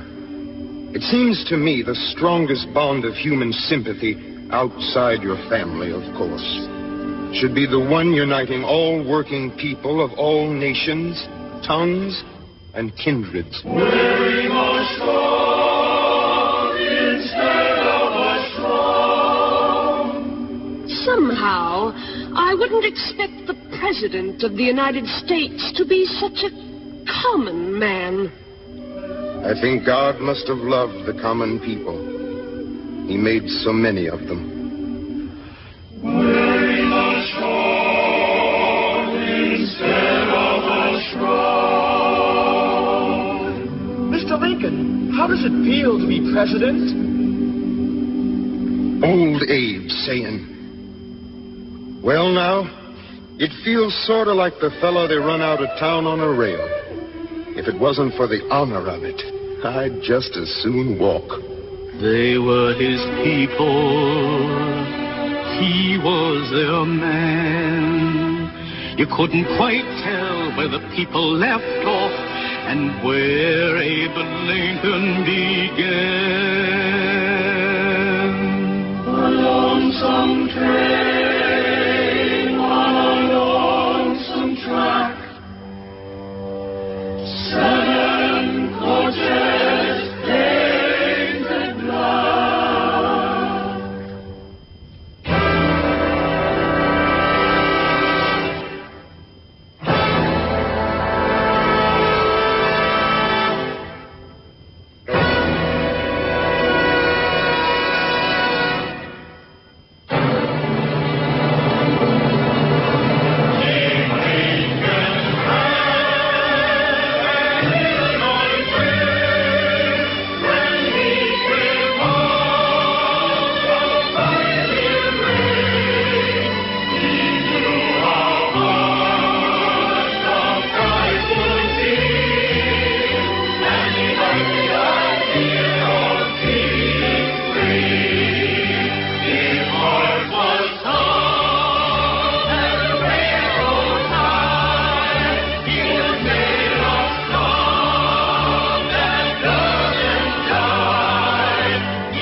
Well, the hearing is supposed to start at 10 o'clock, and it's past 10 now. Okay, we got here when we did. I hear there's a line clear around the block. Quiet, quiet. Somebody's going to make an announcement. Hey, everybody, be quiet. Hey, where's the talk?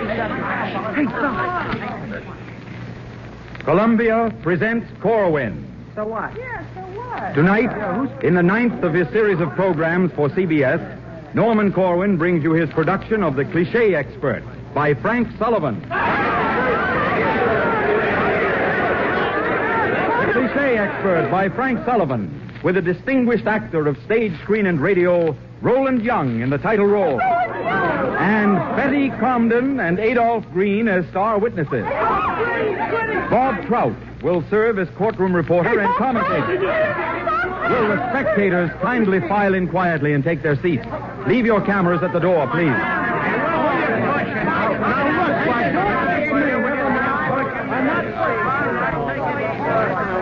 Ladies and gentlemen, this is Bob Trout broadcasting from the radio booth of the court where the hearing of expert testimony by Magnum Arbuthnot is about to begin. Mr. Arbuthnot, as you may have heard, is the world's leading connoisseur of the cliché and twice winner of a Pulitzer Prize for the most hackneyed phrase of the year. Now, in the moment or so which we have before the proceedings get underway, we can perhaps tell you something of the background of the word cliché, meaning trite phrase.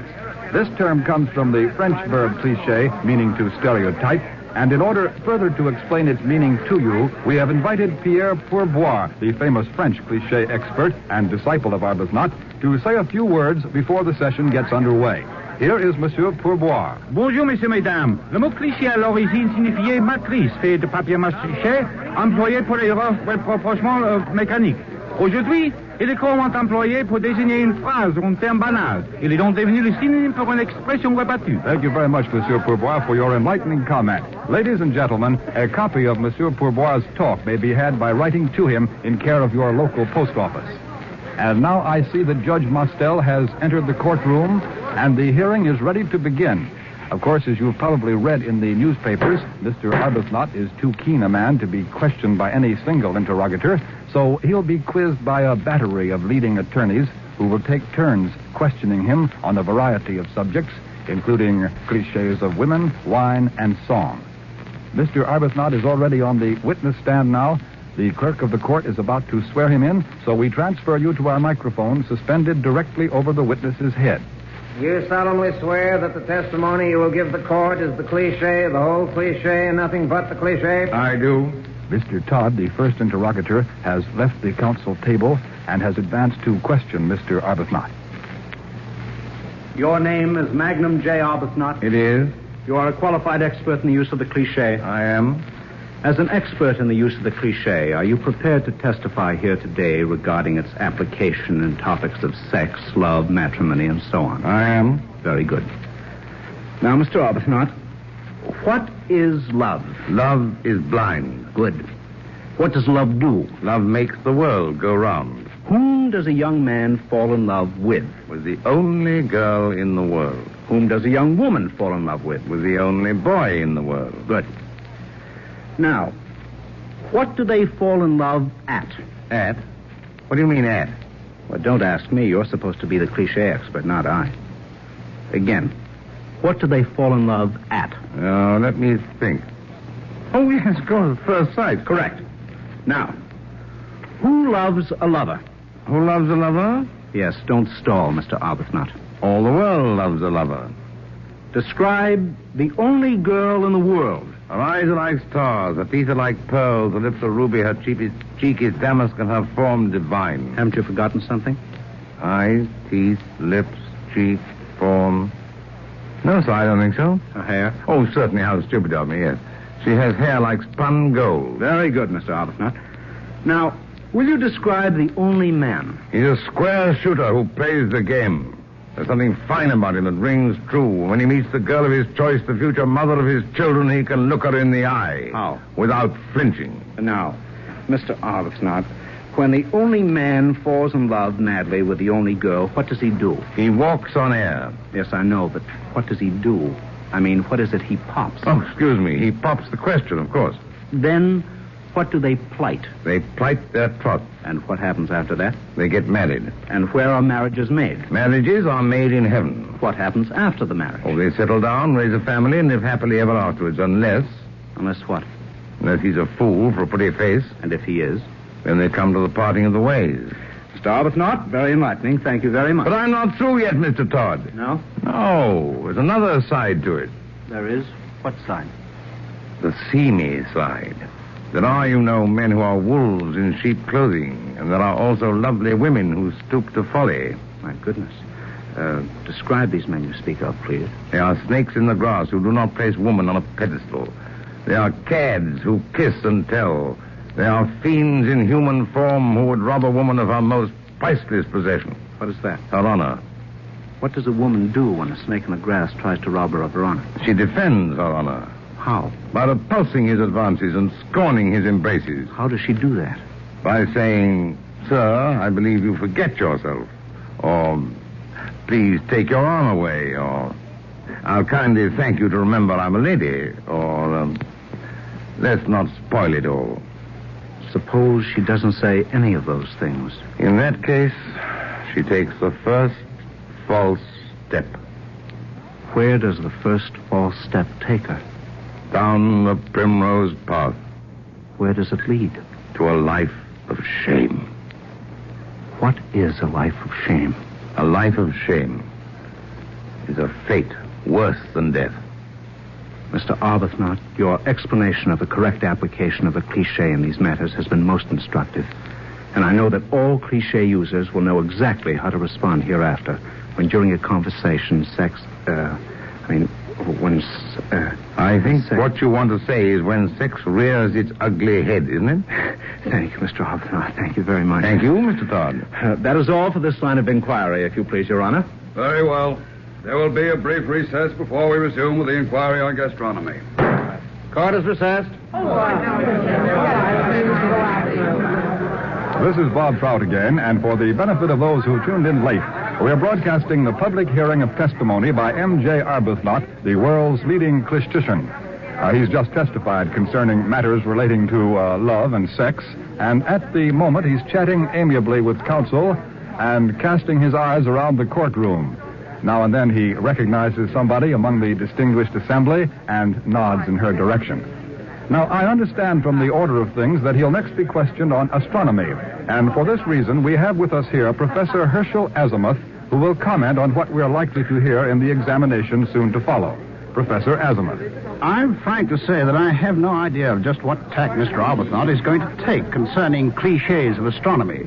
Because as far as I know, there are very few astronomical cliches in current usage. It is possible that he may discuss such matters as the sidereal and synodic periods of the moon. I'm sorry to interrupt, Mr. Azimuth. Ladies and gentlemen, I must apologize for a slight error. I was under the impression that the next subject to be covered was astronomy, but I just received word here in the booth that the subject is gastronomy, which is an altogether different dish. So, if you don't mind, Professor Azimuth... What was that about a dish, Mr. No, nothing at all, Professor Azimuth. Sorry for this interruption, ladies and gentlemen, but we're almost ready to resume the testimony, and Mr. Boskert, who is himself an expert gourmet, is going to take over the interrogation on gastronomy. He is standing directly beneath the witness box, adjusting his pince-nez. Mr. Arbuthnot? As an expert in the use of the cliche, you're a pretty busy man, aren't you? Mr. Boskert, you never spoke a truer word. Half the time, I don't know whether I'm coming or going. Really? Well, suppose you tell us something about that before we get into the cliches of eating. What makes you so busy? Why, taking care of my livestock is a man-sized job in itself. Your livestock? Yes, at least once every day I have to beard the lion, keep the wolf from the law, let the cat out of the bag, take the bull by the horns, count my chickens before they're hatched, shoe the wild mare, make sure the horse isn't put behind the cart or stolen before I lock the barn door, and see that my goat isn't gotten. Well, I should think the chores you mentioned would be exercise enough for any man, Mr. Arbuthnot. Doesn't all that exercise do you in? I should say it does. You know how I sleep? How? Like a log. When I don't sleep like a log, I sleep the sleep of the just. In other words, I no sooner hit the hay than I'm in the arms of Morpheus. What is it that you strike, Mr. Arbuthnot? Whom do I strike? No, what do you strike? Oh, I strike bargains. What else do you do? Well, let me see. I enclose herewith. I beg to remain. I deem it a privilege. I cast into the discard. Oh, that reminds me. Do you realize why I'm not wearing my pearls? Why not? Swine got 'em. Oh, I see. Now, Mr. Arbuthnot, if it's true that you're so busy... Why, I'm so busy I haven't got a minute I can call my own. When I'm not playing second fiddle, I'm off to Newcastle with coals or burying the hatchet or attending to my oil business. You're in the oil business? Well, rather the troubled waters business. I pour every Tuesday from 4 to 6. Well, I'd certainly like to see you sometime when you're doing all those things together. You mean at one and the same time? Well, rest assured I can do them. No doubt. Now, Mr. Arbuthnot, let's get down to the main issue. You are an expert in the use of the cliché as applied to matters of eating, are you not? That is correct, sir. In that case, perhaps you will be kind enough to act as our guide as we attempt to shed some light upon the incursions of the trite into the realm of gastronomy. You said a mouthful, Mr. Boscott. Thank you. Now then, what kind of eater are you? I'm a hearty eater. Can you amplify that statement? A hearty eater is a man who eats 3 square meals a day. And why does he eat, drink, and be merry? Assuming he does all 3? Yes, assuming he does. Why does he? For tomorrow he dies. Splendid. What kind of repast does he like to sit down to? Sumptuous repast. And what does he do with his teeth? He digs his grave with his teeth. What happens to him as a result? He develops a bay window. A bay window? Yes, a corporation. Mr. Arbuthnot, as a cliché expert, how would you refer to bread? As the staff of life. Now, Mr. Boscott, may I ask you a question? Certainly. Do you know what a watched pot never does? Yes, it never boils. Right, it never boils. You know that an army travels on his stomach, and that in all musical comedies where a waiter appears, he must have his thumb in the soup? Really? That's very interesting. Now, Mr. Arbuthnot, just one more question and we're through. And it is probably one of the simplest questions that could be put to a cliché expert. What is it? Who ate a hearty breakfast? Who ate a hearty breakfast? Who ate a hearty breakfast? Well, wait a minute, let me see. Oh, that ought to be easy for an expert like you. Even though you never have been incarcerated. Just a minute. As district attorney, I object to my colleague's leading question. Who ate a hearty breakfast? Oh. Too many cooks? No, they spilled the beans. No, spoiled the beans. No, the broth. They spilled the broth, isn't it? Cliche expert. Why, I know it as well as I know my own name. That's silly. I can't seem to think. Just concentrate. Oh, isn't it aggravating? It's right on the tip of my tongue, too. Oh, take your time, Mr. Arbuthnot. Oh, yes, Mr. Arbuthnot. Please take your time by all means. We've got nothing to do until the 4th of July. I object to the attitude of my worthy colleague. But my worthy colleague gave us to understand that the witness was a cliché expert. And he doesn't even know who ate a hearty breakfast. Hearty breakfast. Hearty breakfast? Oh. Was it little Jack Horner by any chance? Oh, now, Mr. Arbuthnot. Wasn't Diamond Jim Brady? Perhaps the witness will next suggest that it was Mrs. Jack Spratt. Was it, Mr. Boscott? Come now, Mr. Arbuthnot. Just put your mind to it. Think. Think of Sing Sing and Joliet and Alcatraz. And a certain novel by Anthony Hope about Zenda. Zenda? Listen, Mr. Arbuthnot. Da, da, da, da, da, da, dee, Your Honor, I da, object. Your Honor, I submit I have not said a word. I object to my worthy colleague singing the prisoner song off key. That's it, I have it. Prisoner. Oh, it was a prisoner that ate a hearty breakfast. Oh, thank you, Mr. District Attorney. Thank you. I cannot have any such demonstrations in the courtroom. This is a public hearing and not a vaudeville show. There'll be a short recess before we hear the evidence on musical cliches. Ladies and gentlemen, the order of inquiry seems to have departed somewhat from the scorecard handed out to the spectators as they entered. We originally had scheduled here the cliches of drinking and intoxication, but perhaps that's been moved up until later in the hearing. Now, I'm sure that those of you who've been following the newspapers on the event have read a great deal of speculation by reputable critics, one of whom is present tonight. We have here with us Ladislaus Mishkin, the eminent Hungarian critic, who will give us a little of the advanced dope, so to speak, concerning Arbuthnot's musical investigations. Here is Mr. Mishkin. It is by me the opinion that today we are going for to hear speaking Mr. Arbuthnot on subject folk music. Reason? It has come to me information this week that important song plugger for old Black Joe was seen together with Mr. Arbuthnot several times together. And furthermore... I beg your pardon, Mr. Mishkin, but the court is ready to resume its testimony, and Judge Mostel has nodded to Mr. Edstrom to proceed. It's all right by me, Bobtrot. Mr. Arbuthnot, do I understand that you have had some experience as a musician? Well, I used to tickle the ivories and scrape a violin. I have a pretty good musical ear, but my voice isn't what it used to be. I see. Would you care to show us how the cliché can be applied to any particular branch of music? Well, I have made some study of the operetta. There's no objection on the part of your worthy colleague. I should like to call upon 2 expert witnesses to corroborate evidence. No objection. No objection sustained. It is a little operetta called the Baroness Bazooka. And as soon as the witnesses are sworn in, I would like to begin with the opening chorus. Swear in the witnesses. There is a momentary lull now as a piano is being wheeled into the courtroom, followed by a man whom I take to be the pianist. The witnesses are being sworn in now, and the pianist is bowing to the bench. He's now seated, and he is adjusting his cufflinks. The witnesses are ready, and in a moment you should hear the Baroness Bazooka.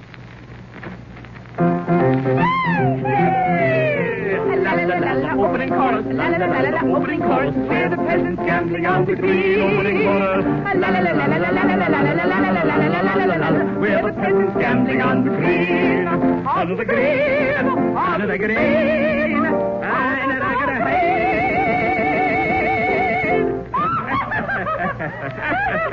Well, today is the Baroness Bazooka's birthday. Yay! But it's surely a sad day for her father, the old... Yay! Here she is, nearly 48 years old, and not yet wedded yet. Yet I know of one who could win her if he chose. Who else would I mean but Raoul, the goat herd? Oh, Raoul, all the village maidens adore him. But he... Hark! Here he comes now. We are goat herd. And we herd goats. Yay! And we love to herd the goats. Be we Transylvanians or Croats. And it's yes, we love it. Yes, we do. And it's no, we never part. No. Though we cheek by jowl, though we smile or scowl, it's the good old goat herd song. Give me some goats, some long-whiskered goats, to herd the livelong day. We're herds of a feather, in goat or swiney weather, it's the goat herd run, the goat herd friend. Hooray!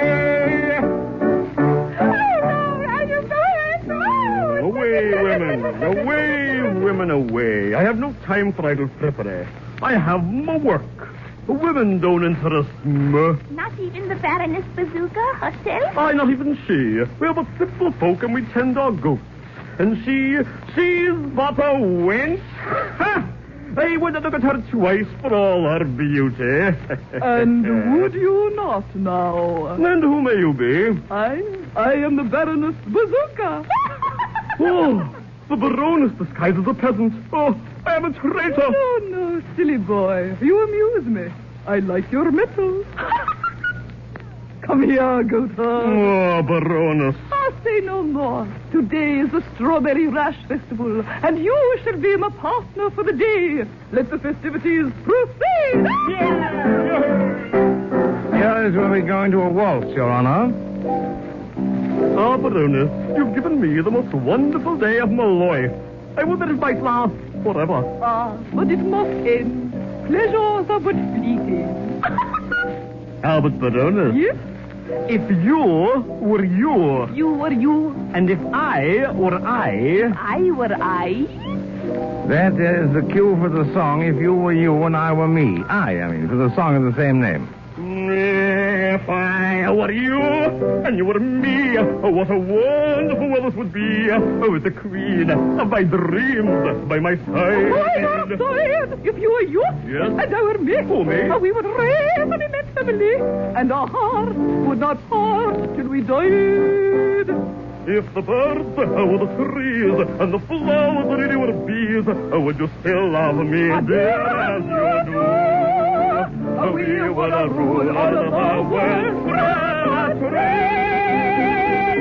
If I were I, and you were you, and we.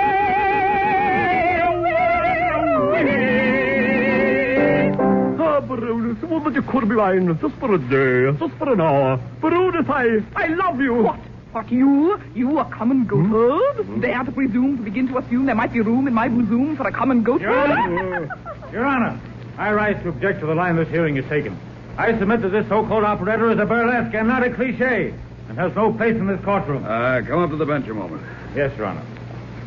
And what do you base your objections? I assume that this hearing was to be held for the purpose of giving people some idea of how we go along unconsciously using hackneyed phrases in everyday speech, to hold a mirror up to ourselves, as it were. See ourselves, others see us? Is that the idea? Just a moment, Mr. Arbuthnot. The district attorney is in conference with me. Please don't speak unless spoken to. Very well, sir. I'll keep my own counsel be sufficient unto myself. Now go on. What were you saying? As I understood it, Arbuthnot is a servant of the public in that he helps to show us how to avoid poisoning the well springs of our speech by the use of time-worn phrases. That is to say, expressions used time and time again. Since time immemorial? It's brought to my attention that Arbuthnot has been studied at a number of our higher institutions of learning. In what way has he been studied? Closely. No, I mean in what courses? Oh, composition courses on how not to write. No, go on. Now, while the cliches up to this point have been admissible for the most part, Arbuthnot has introduced an element which is not truly representative of the cliche. Case of Sullivan versus Fine, New York, 1894. Yes, I know. Let's get on with it. And, therefore, I submit to the court that this evidence is irrelevant, beside the point, inadmissible, and irrelevant. All right. Objection sustained. The testimony may be stricken from the record. Well, in that case, I shall have to step down and turn Mr. Arbuthnot over to Mr. Berenberg. Your witness, Mr. Berenberg. Thank you very much. If it please your honor, at this time I should like to go into the matter of cliches relating to beer, wine, intoxicating liquor, and alcoholic beverages. Proceed. Mr. Arbuthnot, I shall begin with a hypothetical question. Yes, sir? Assume a man has been overindulgent or has drunk more than is good for him, or let us say he didn't know when to stop. Yes? Now also assume, if you will, that this man is on his way home and is proceeding somewhat unsteadily toward his destination. What type of interjection could we expect of such a man in such a situation? He would undoubtedly say, we won't go home until morning, but it's always fair weather. Whoopee. Where do we go from here? Now, Mr. Arbuthnot, I don't want to appear to be critical, but that did not seem to me to be a very good reading. Not exactly in the manner to a man who had taken leave of his senses under the influence of demon rum would express himself. Do I understand you wish me to impersonate the manner of speech as well as the speech itself? Yes, that's what I was getting at. Very well. We won't go home till morning, for it's always fair weather. Whoopee! Where do we go from here? I'm past it. I'm skished. Are you trying to convey to me that you are stinko? That's it. That's the mot juste I was just searching for. We would not only be that, but also under the weather, the table, and the influence. Would you say that he's also half seas over and 3 sheets in the wind? Yes, he's in his cups and not himself. Returning to your characterization for a moment, who are you? I'm Queen of the May. Oh, I've got a snootful. I don't know whether I'm coming or going. I can hardly walk. I'm drunk as a law, and I'm feeling pretty good. Mr. Arbuthnot, you certainly talk like an expert in the use of the cliche as applied to the flowing bowl. I do, for I am. I'm not only an expert, I'm a recognized expert. I'm a barfly, a lush, a tank, a sponge, and a rumhound. I go on binges, benders, sprees, and jags. In other words, I like to partake of liquid refreshment. All right, that's fine. Now, let me ask you why, in terms of the cliche, do you drink, Mr. Arbuthnot? For 3 reasons. To drown my sorrows, to cure my cold, and to wet my whistle. Again, hypothetically, when you go into a bar, how do you address the bartender? If he's a stranger to me, I call him Mac. Your Honor, all strange bartenders are known as Mac, just as Pullman porters are called George, and strangers from whom one wants to borrow a match or bum a dime for a cup of coffee are called Buddy. When you enter a bar, what happens? The bartender asks me what's my pleasure. I say a little scotch, I guess. He brings out a bottle of scotch. If I ask him to pour the drink, he says, say when. I say, fill her up. Whoop, that's plenty. Whoa. I see. Now, supposing a friend of yours comes in. What kind of friend, man or woman? What difference does it make? A lot. I hate to see a woman drink. Oh, well, a man friend, then. Oh, I ask him to bend the elbow. Bend the elbow? Sure, I ask him if he'll join me. I say, Freddie, see what Mr. Krause will have. What does Mr. Krause say? He says, no, thanks, I never touch the stuff. I say, oh, come on, one little snifter won't do you any harm. So he says, all right, just one. I'll take a little of the same, Freddie, and make mine mostly water. Then he says, here's how, and I say, drink hearty. And he says, first today, and Not to be outdone, I say, here's looking at you. And he, not to be outdone either, says, down the hatch. So I say bottoms up, and he counters with success the crime. And then? Well, that's all. Oh. I think you've forgotten something rather important. No, I haven't. What? How about mud? Mud? Oh, sure, yes. Mud in your eye. Ah, thank you. That is all. Look, what remains on the docket for this hearing? Your Honor, we have yet to go through the cliches of political campaign oratory, advertising, journalism, motion pictures, radio... Well, I don't think we'll have time to hear the rest of them today. What time does the ball game start? 3, Your Honor. Court is dismissed. Ball game, Well, ladies and gentlemen, it appears that the opening session of the public hearing on cliches has been adjourned earlier than we anticipated. Now, I'm going to see if we can't get Mr. Arbuthnot to the mic to ask him a few questions. He is, at the moment, surrounded by admirers and autograph seekers, but one of our men has just whispered in his ear that we hope to have him here in the radio booth. And yes, apparently he has consented to say a few words, and he's coming up the aisle toward the booth now. In a moment, we will hear from Mr. Magnum J. Arbuthnot, the world's premier authority on the cliche and holder of the seldom conferred cross of the Order of Michael the Brave with palm, bestowed upon him in a happier era by Hakem Iescu, the former Prime Minister of Romania. The Cliche Expert is just entering the booth, and here he is now. How do you do, Mr. Arbuthnot? Good evening. I wonder if you'd like to say something to our CBS listeners concerning the... Hello, Mom. It was a tough hearing, but I'm all right. Do my best to Katie and Sam and tell them I'll be home as soon as the hearing's over. Now, as a Cliche Expert, Mr. Arbuthnot, do you care to say anything about the program on which this hearing is being broadcast? Oh, you mean Columbia Presents? Yes, sir. Well, I like it all right. I'm afraid it's over the heads of people in Bangor, Maine, and Wichita, Kansas. Have you ever been in Bangor, Maine, or Wichita, Kansas? Well, in words of one syllable, no. I gather that you like it, but you feel it's over the heads of other people. Is that it? Yes, I get it, but...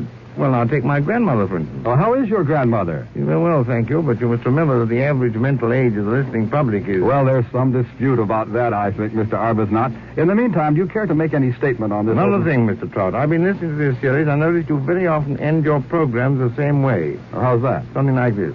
You have been listening to Norman Corwin's adaptation of The Cliche Expert by Frank Sullivan, with Roland Young, distinguished actor of stage, screen, and radio, in the role of Magnum J. Arbuthnot.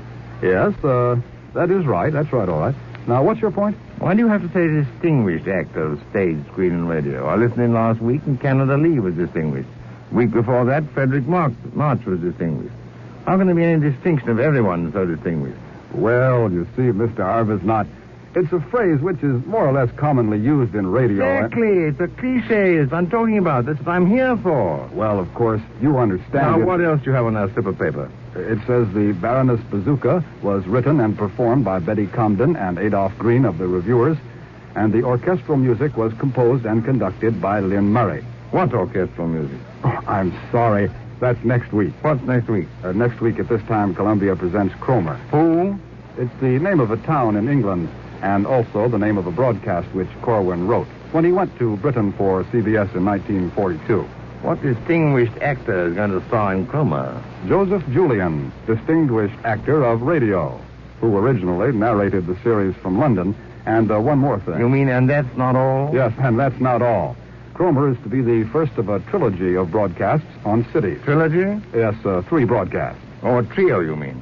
Isn't there a lot of broadcasts on the same idea? I always say 2's company and 3's a crowd, you know. Well, perhaps that's beside the point, Mr. Arbuthnot. We were discussing the matter of signing off the program. You mean bringing the program to a close? Right. I've given that considerable thought. What you usually say is something like this. This is Roland Young speaking, right so far? Just what the doctor ordered, thanks. And now to conclude... May I have just one last word, Mr. Trout? Well, go right ahead. This is CBS, the Columbia Broadcasting System.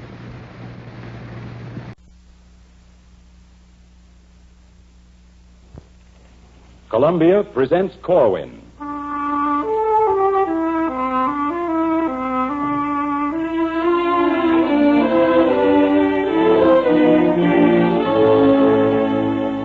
Tonight, Norman Corwin brings you Cromer, the story of a small town in a big war. This program, number 1 of a trilogy dealing with cities and towns, was first produced shortly after Corwin made a trip to Britain for CBS in the summer of 1942. And tonight, as 2 years ago, Joseph Julian narrates. The musical score is composed and conducted by Lynn Murray. Norman Corwin's Cromer.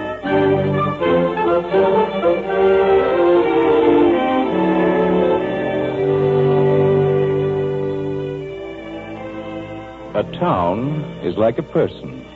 It has a character, a complexion, and a name. It has a set of habits. It's hard-working or lazy, rich or poor, handsome or ugly. Some towns never amount to much. Some get sick and die. Some grow big and powerful and lead their race. They call themselves metropolises, or so small you'd miss them if you winked while driving through. All towns have this in common. They are mortal. They know seasons and the way of winds, each taking its share of sun and moon and standing up to storm. And they are mortal also in the respect of violence and death, for war may come to any and to all of them. Troy was a town. So was Jericho. Lidice was a town. Likewise, Our Lady, the Queen of the Angels of Porciuncula, later to be known as Los Angeles. And Cromer was a town, and is a town, and you'll find it on a map of the east coast of England, in the ancient division of the country called East Anglia, facing the North Sea, facing Germany.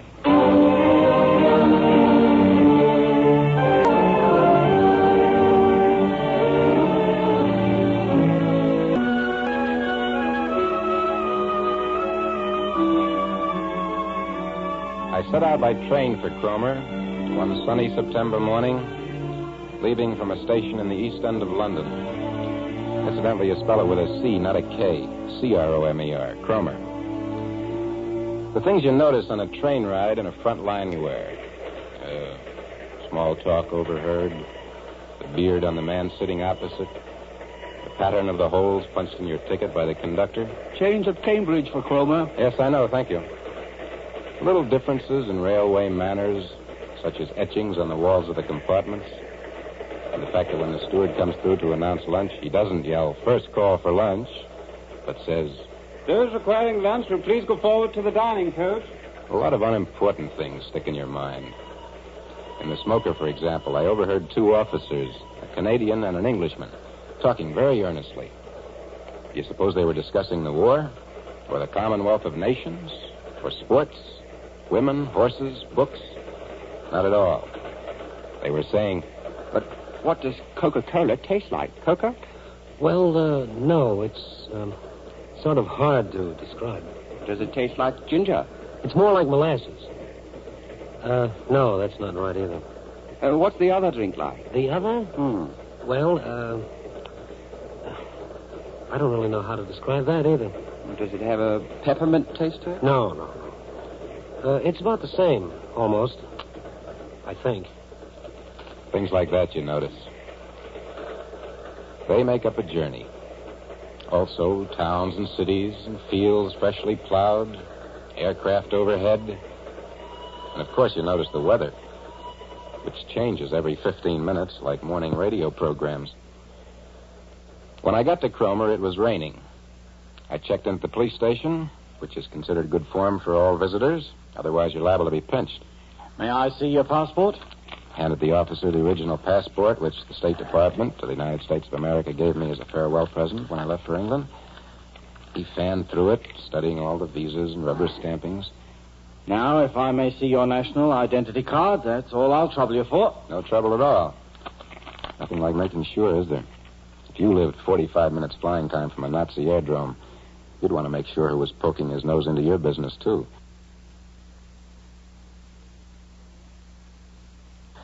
These are all right. Where are you staying in Cromer? I've got a reservation at the Red Lion Hotel. I see. Well, thank you very much. Hope you have a pleasant stay. Thank you. Good day. Which it wasn't, believe me. It was a miserable day. I plodded through the murk to the hotel, hardly noticing the town and the bomb damage as I went. And when I reached the Red Lion, which was standing proud and wet on Cromer's east cliff, I found that its name was not the Red Lion, but Ye Olde Red Lion. And this was a disappointment because somehow I never expected to meet up with Ye Olde Spelling Ye in England. I thought the only place you found that stuff was in the tea shoppies, and the fancy hamburger joints on the state highways in New Jersey. Well, anyway, after I registered, I went upstairs, hoping to kick my shoes off in a warm room overlooking the North Sea. The chief mate of the Red Lion preceded me. Here's your room, sir. Bathroom's down the hall. It wasn't a warm room, it was a cold room. It didn't overlook the North Sea, it overlooked a brick wall. Have you no rooms facing the sea? No, sir. We've closed all the front rooms. Closed them? Yes, sir. Shut tight. What's the matter, ghosts? No, sir. On account of the blackout. How do you mean, on account of the blackout? Well, as there's no way of checking from the waterfront to make sure there's no light coming from windows facing the sea, we're not allowed to rent rooms facing the water. Mm-hmm. Hadn't thought of that. Yes, sir. Well, good day. You know how it is.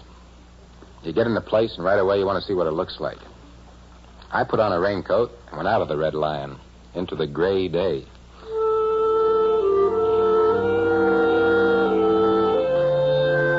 The narrow streets were almost deserted.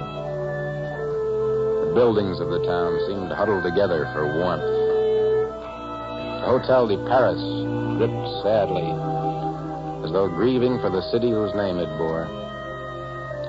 On High Street, few shoppers went in and out of Rust's department store. Pubs were closed until 4. I climbed Lighthouse Hill and sat on a rock looking down on Cromer and the sea. There it was, the unimportant town of Cromer, Norfolk County. A sleepy place with a mist on her. There was the church, the pier, the beach, the town, all in one tight little landscape. The church, the kind architects call perpendicular, had been bombed, but it was still perpendicular. And I thought, as the gentle rain from heaven dripped down my neck, what could the Axis possibly want with a harmless shore town on the North Sea? Obviously, the same things they wanted and managed to get in certain shore towns strung out along the Baltic, the Mediterranean, the Black Sea, China Sea. They want your money and your life, that's all. Just want to own you and your country. What they got in shore spots like Trondheim and Manila, they'd like to get in Cromer and points west. Well, by this time, I was cold and wet enough to leave Lighthouse Hill, which I did, in search of a pub. First one I came to had a sign over the door. Courage, fully licensed. Name of an ale manufacturer who owns a chain of pubs. Maybe their ale gives you courage. I couldn't say. I happen to be drinking milder stuff. What's yours, please? Mild and bitter. Mild and bitter? Right. I leaned on the counter. Pretty soon a man came in. Middle-aged, looked like a businessman. He ordered ale, stood alongside for a bit, and then, marking me for a stranger, he started a conversation. It's a very simple way to do that, and it's based on a universal taste for tobacco. I say, would you like a cigarette? Oh, thank you very much. We fell to talking, and it turned out he was a native of Cromer. He was proud of the town. Ah, you should have seen this town in summer, before the war.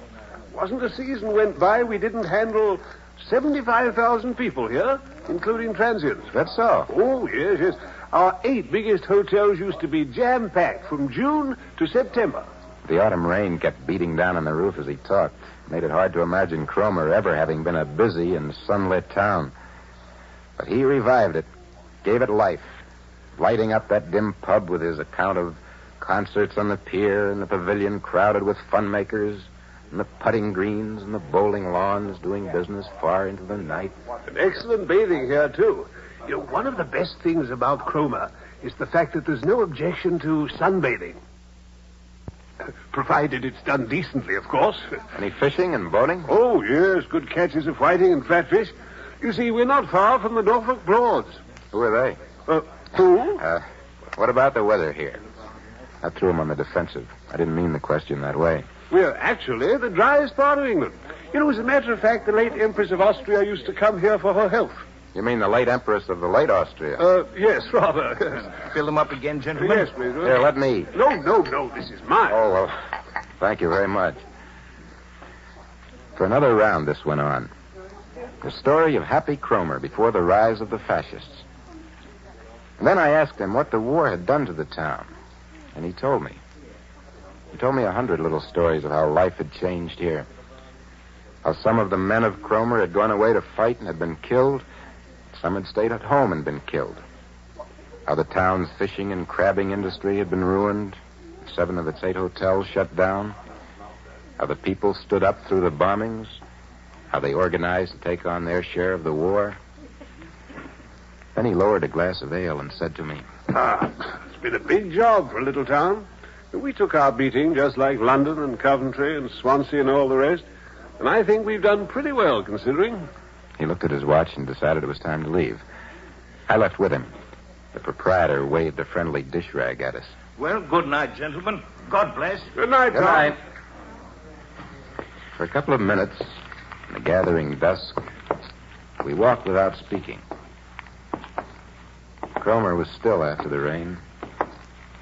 Only the sound of dripping eaves. A far-off bus starting up in low gear.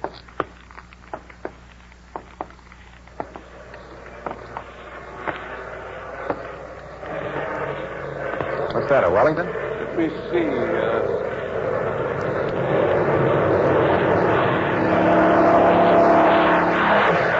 No, that's a bullfighter. Not making any local stops, is he? A very fast ship, bullfighter. You get many alerts here? Well, we've had our share. Sometimes the Jerrys come in low to avoid detection and drop bombs before we have a chance to sound an alert. Must make you feel nice and secure. Don't worry. We do the same to them. I hope so. Incidentally, did you know that Cromer's the nearest point in the British Isles to Germany? Is that a fact? Yeah. My geography must be all screwy. As a matter of fact, I thought Hey, this place got a whack, didn't it? Yes. Whole family wiped out here last July. What a mess. Man and his wife, her mother and father, 2 children, all killed. Gosh.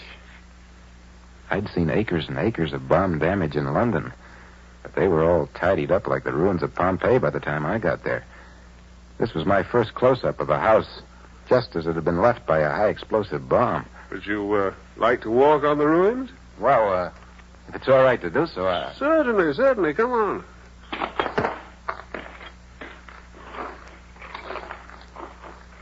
It was a weird sensation.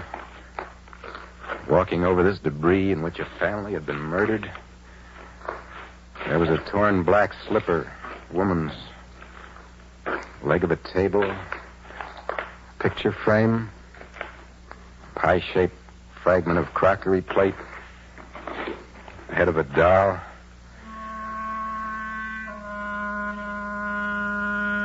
Granny and Gramp and Mom and Pop and the kids. Dead. Done in by the fascists. The war of the Luftwaffe against the scullery table and the chest of drawers and the clean sheets in the linen closet.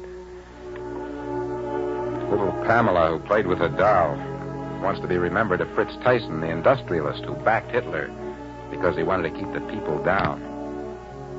She says, "Good evening, Mr. Tyson. How are things in Switzerland?" Mom's big serving dish, which she bought at the fair in Norwich, was smashed in several pieces. Now, Mom is wondering whether the magazine publisher, who thinks a little fascism might be good for America, would care to repair the dish. Kitchen clock, a china toilet bowl, the middle plank of the dining room table. Send their respects to Rudolf Hess and ask after his health. And Pop, being the head of the family, would like to write an inscription in that book written by Lord Londonderry, the one that admires Der Fuhrer. Mom and Pop and the old folks and the kids were sleeping on the premises when it happened. They're sleeping not far from here right now. Looks how to keep the people down, all right, Tyson. They're down. All the way. Good and down. Won't hear from them again.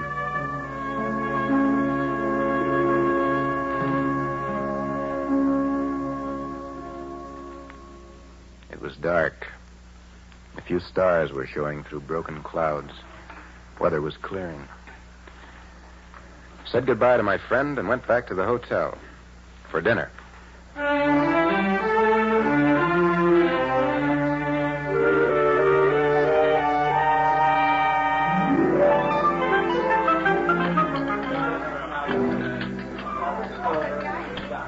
The maid of the Red Lion, the same one who showed me to my room, also waited on table.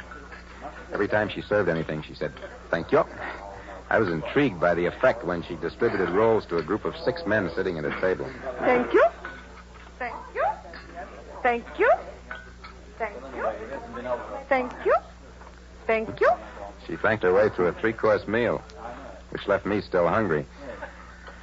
And afterward, I went down to the lounge and struck up a conversation with a pleasant, white-haired, white-mustached man who turned out to be chairman of the Urban District Council, a sort of board of selectmen. He was H.A. Mitchell, Justice of the Peace. I asked him about the town government, and he told me how it was set up.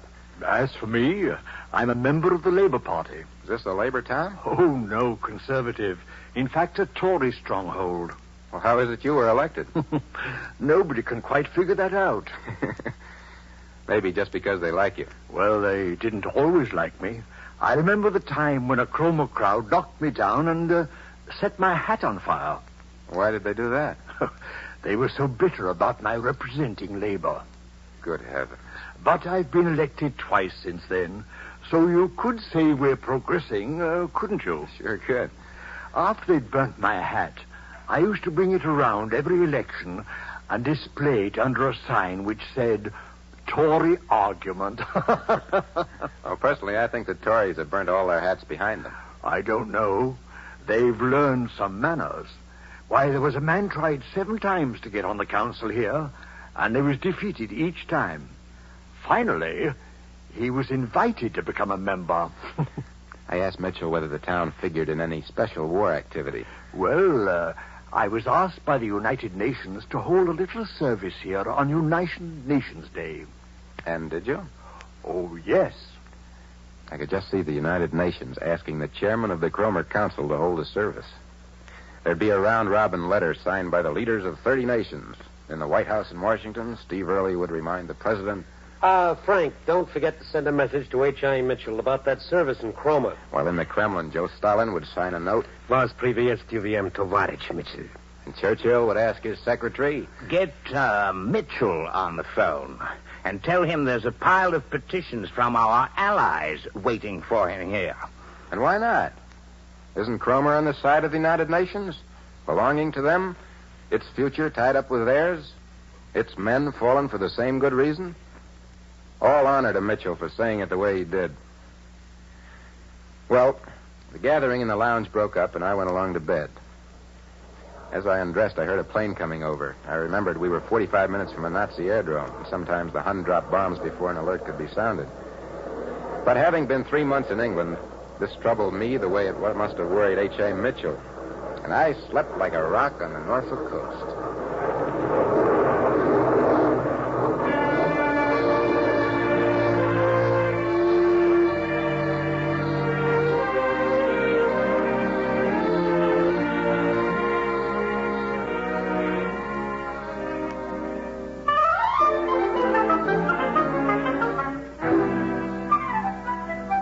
Cromer was a different place in the morning. It sparkled under a clear blue sky. There was just a nip of a north wind. I went down to breakfast, made an omelet of powdered eggs, which tasted like powdered eggs, and drank the bitter coffee of the realm. And then I set out to look at Cromer in a decent light. I talked with a lot of East Anglians that day. Most of the talk was small, none of it important. It was the talk of the little people of a small town in a big war. It was homely, full of such things as the quiet satisfaction of the salvage worker who helped win a prize. We here in Cromer won the East Anglia Salvage Contest. Got first prize of £100. That's swell. What'd you do with the money? Gave £50 to the hospital, 25 to the District Nursing Association, and 25 to the Red Cross. And the bombed-out landlady on Overstrand Road who told me... Hey, it's hard. Very hard. Most of the rooming houses have been ruined. Bombs, you mean? No, I mean ruined. As businesses. We never had a season before the war when we couldn't rent rooms. But with evacuation and no bathing in the summertime, some of us had to sell our furniture and move out. And the fisherman whose trawler had been attacked by a Fokker wolf and whose son had been killed? Do you know what the town went and done? We adopted a minesweeper. Adopted one? How do you mean? Well, we sent it a wireless set and a whole shelf of books and 19 pounds in cash. What's the name of the minesweeper? HMS Cromer. Then there was George Lusby, foreman of Cromer's rescue squad. Said he had memorized the location of 300 shelters around town so he could find any one of them in the dark. It's very difficult in the dark to distinguish between bodies and rubble because the bodies are so covered with dust. You ever feel squeamish? Blood and stuff? Oh, you don't mind it when you're working in an emergency? It's when you get quiet moments later that reaction might set in. Worst things are the disappointments. What do you mean? Well, it's most disappointing to dig and dig and dig and then find the man you're digging for is dead. I went down to the post office. It was opposite the Church of St. Peter and St. Paul, and you could hear the organist practicing across the way. The postmaster explained that the stained glass windows of the church had been blown out when the bomb struck, so there was nothing to stop the sound from crossing the street and filling the post office. We work on an odor of sanctity, you see. I asked him whether the post office had been much affected by the war. Oh, there's no comparison between the amount of mail we handle now and what we used to handle before the war. Lost any personnel? A postman was injured when the office was hit. But there was no interruption in the service, though. The bomb struck around midnight, but in spite of the damage, we managed to get the 9 o'clock mail out in time the following morning. How on earth did you do it? Well, we moved everything we needed into the lecture hall of the Band of Hope. That's our teetotal organization here in Cromer. Mm-hmm. Had to dig out our equipment and move it through the rain. What's that? German plane attacking? No, that's just a Spitfire. Comedy practice. See?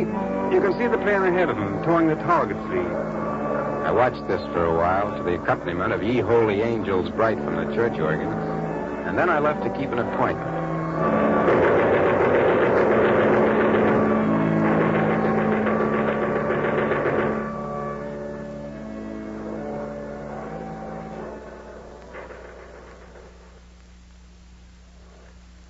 The last visit I made in Cromer was to the home of its most famous son, Henry C. Blogg. He'd been described to me as the all-time Superman of lifeboat service. Saved 626 lives. Medals from George V and George VI. I went to see him where he lived, in a small house near the waterfront.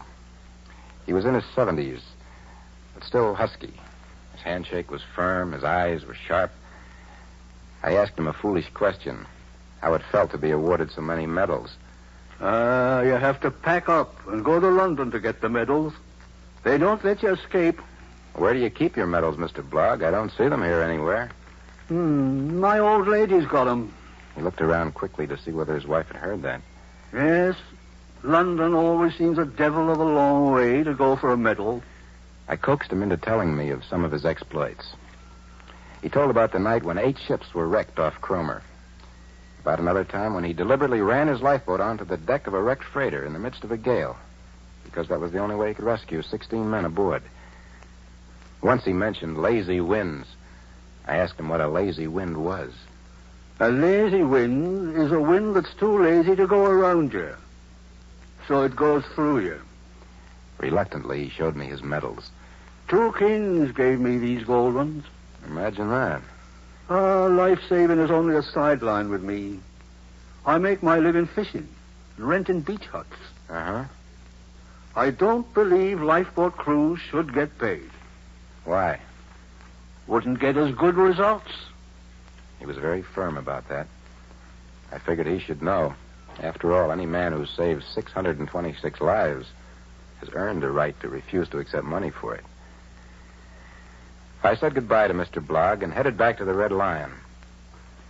I drifted into the lounge, sat by the bay window, looking out on the sea.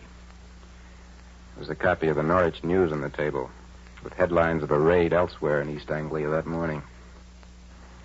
The man I had met earlier in the pub came in, looked around, sat down beside me, and asked me a leading question. Well, do you like what you've seen of Cromer?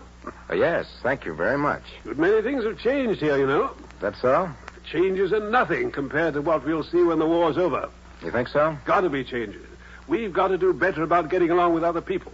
No reason all kinds of people can't be friends. That's right.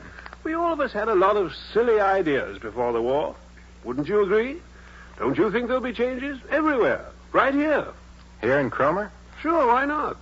What's the matter with Cromer? Oh, nothing. Nothing is the matter. All I can say is that if there aren't changes in Cromer after the war, I mean good things, better things for everybody, then we've just been wasting our time, that's all. If not, I say Cromer's just wasting its time. At that point, his eye happened to fall on the Norwich News, and he picked it up, got lost on page 1. I returned to the big window. It was getting dark in the east.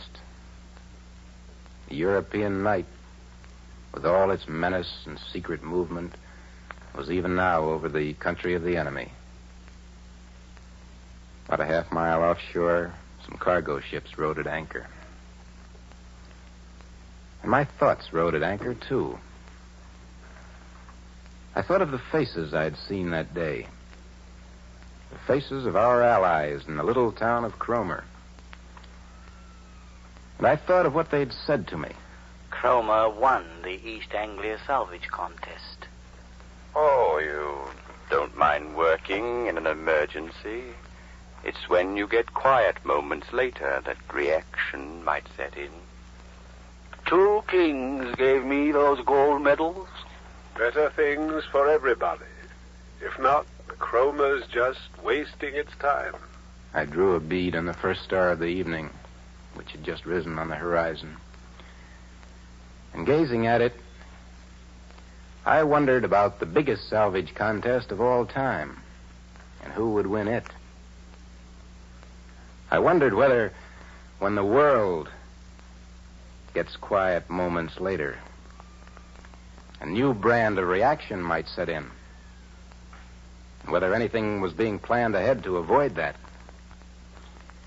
I wondered whether maybe, in some golden day, humanity itself might rate a medal from the greatest of the kings.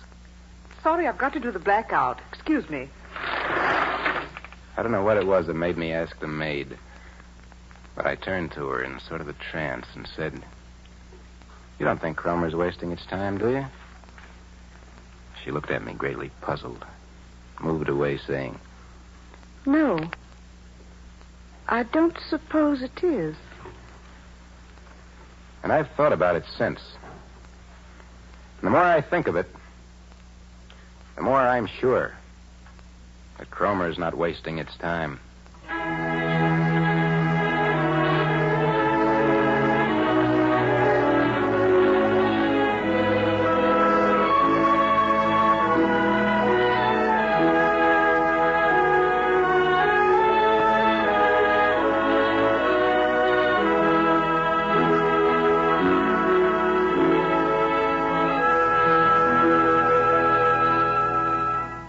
You have been listening to Cromer, written, produced, and directed by Norman Corwin for CBS as the 10th of a series. Joseph Julian narrated, and Nicholas Joy was the man in the pub. Others in the cast were Minerva Pius, Bertram Tanswell, Nora Howard, J. Malcolm Dunn, John Moore, Frank Lovejoy, Kermit Murdoch, Burford Hamden, and Roland Bottomley. Music was composed and conducted by Lynn Murray. The script of Cromer appears in the book More by Corwin. Next week at this time, Columbia presents the second of Corwin's trilogy of cities, New York, a tapestry for radio, with Martin Gable in the leading role and music by Lynn Murray and Frederick Steiner. Harry Marble speaking. This is CBS, the Columbia Broadcasting System.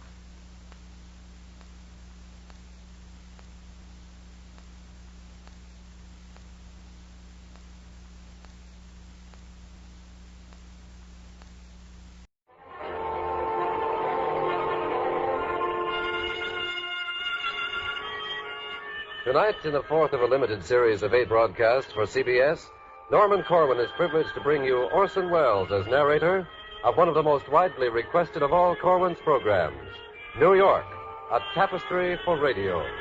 The original musical score is by Frederick Steiner, and the orchestra is conducted by Lud Gluskin.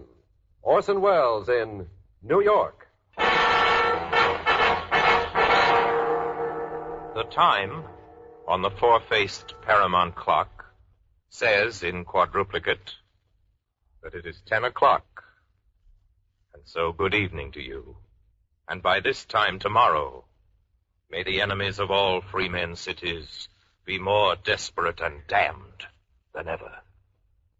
End of salutation.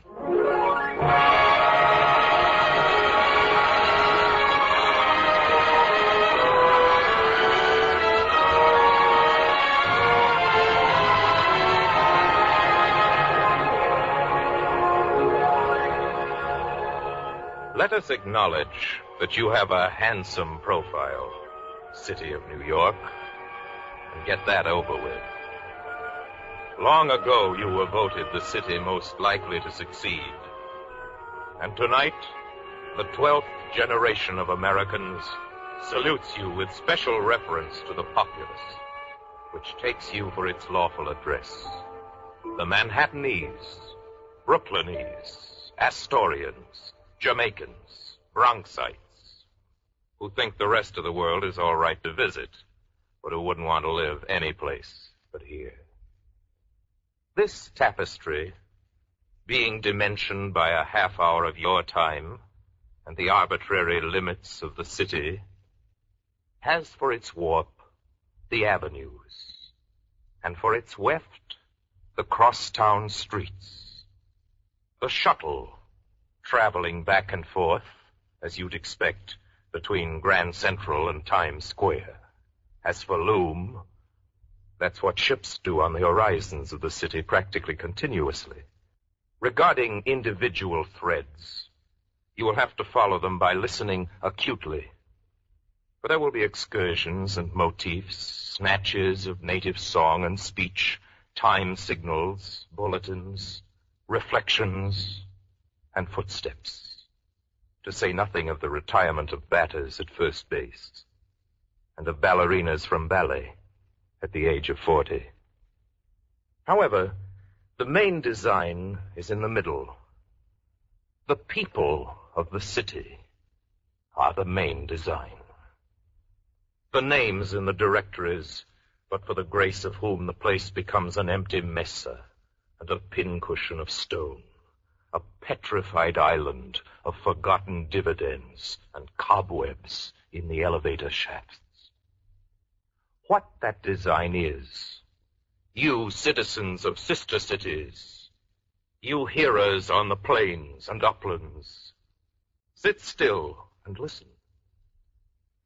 It well may be a special hope, a pattern of felicity to you and to your kids, to fetuses conceived this month and next, and ever after. That, as I say, comes later. But it's in the weave if you will stay and look it over with us in a certain light.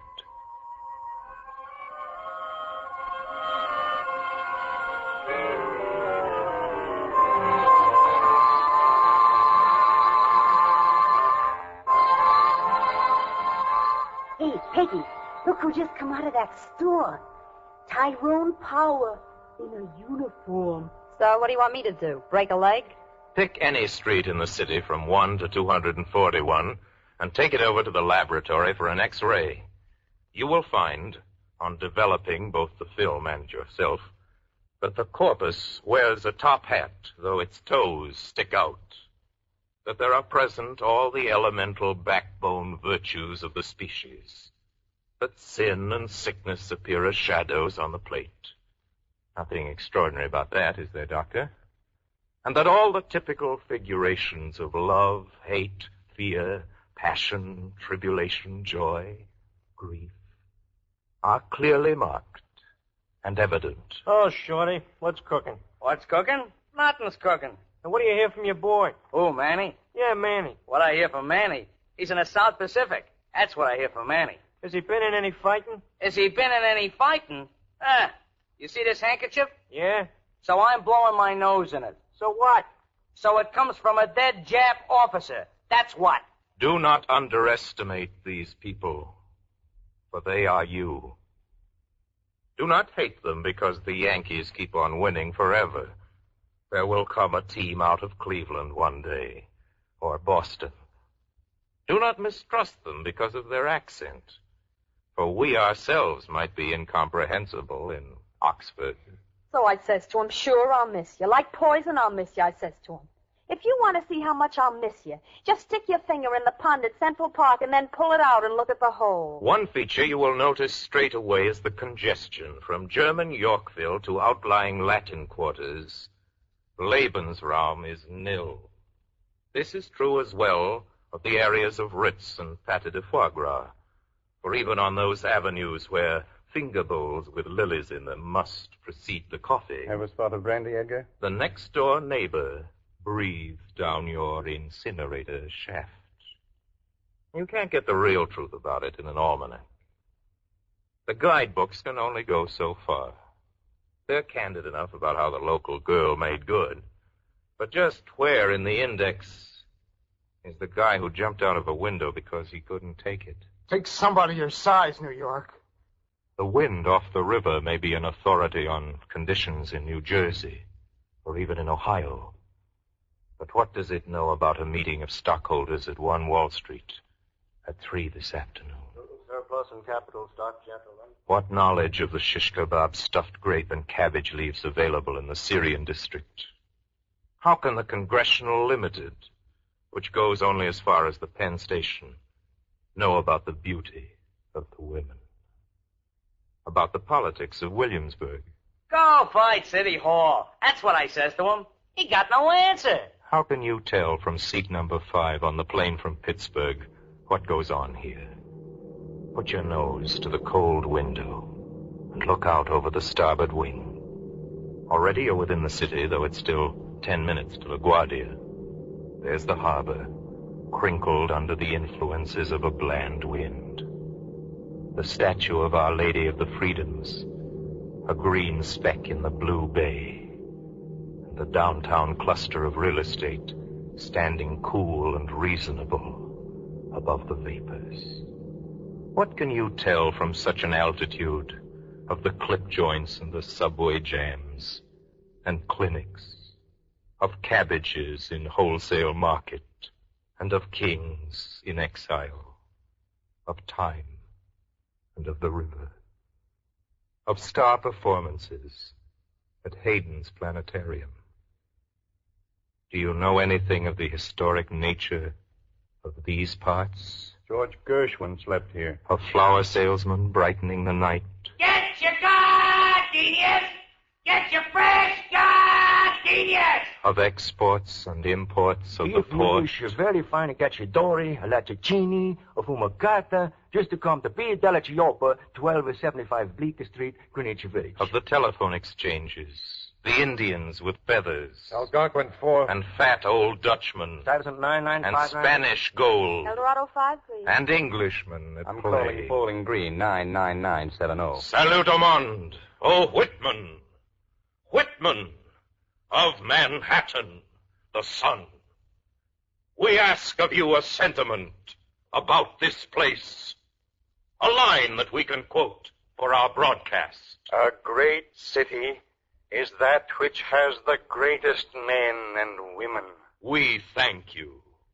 We thank you in behalf of the conjoined creeds, the Jew, the Christian, the Mohammedan, the speakers of the foreign and of the ancient tongue. Exaudi quae salus Domini supplicum praese, et can perjudarum tibi passe peccatis, ut pariter nobis indulgentium. Lord God of hosts, there are very many voters in this town. Your angels would be doing well to know the names of half of them.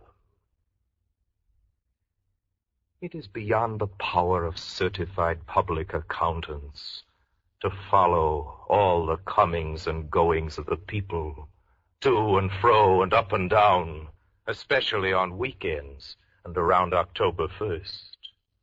Only the Lord himself could tell just what a man from Harlem thinks this moment, riding downtown on the 8th Avenue Express. Yea, even the hushed transepts of the church might confuse any but the highest.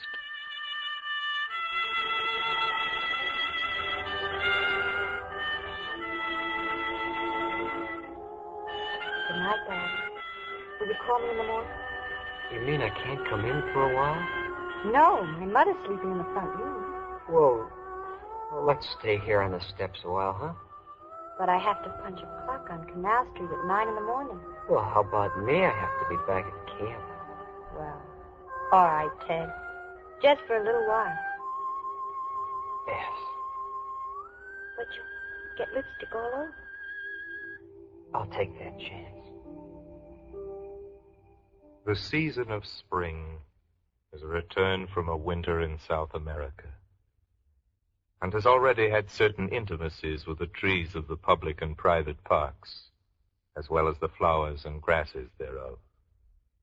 It has also appeared in various guises, mostly beguiling but occasionally overcast, with prevailing northeasterly winds. However, on sunny days, somewhat hazy in the morning, clear by noon, it stands leering outside office windows.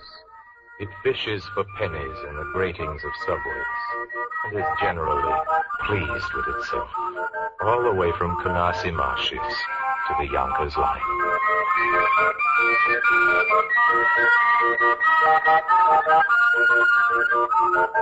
Go down to Kew Gardens in lilac time. It isn't far from Manhattan, and it can be reached easily by taking an E train on the independent 8th Avenue line or a BMT from Times Square if you want to spend more than a nickel. You can take the Long Island Railroad from Penn Station. Well, I finally told him. What do you mean you finally told him?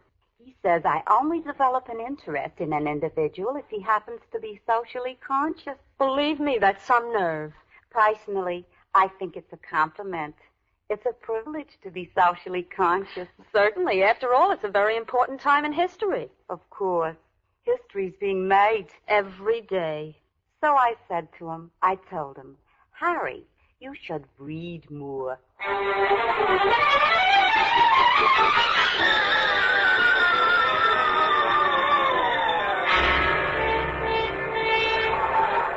on home, greaseball. What'd you learn to pitch? Italy? Give him a chance. Charlie, what's the score? And who's in that pitching? Come on, Charlie. Give us a flash from the ballpark. The crowd is cheering a base hit to right by Mahul, sending Buxton home with a tying run. Oh, yes, Charlie, it's well to relax, and the fellow needs to get out. But will you not turn to the young Jew beside you, heaving a flyer of the Bronx home on convalescent leave, and cheer him for making a base hit, too? The base being Japan, and the hit being right down the alley? Did he not send a bombing run across the plate? How can you tell the players without a scorecard, Charlie? Look at the ribbons on his chest, and drop that subscription to the Brooklyn fascist paper you've been reading. The game is almost over, Bud, and the All-Stars are ahead.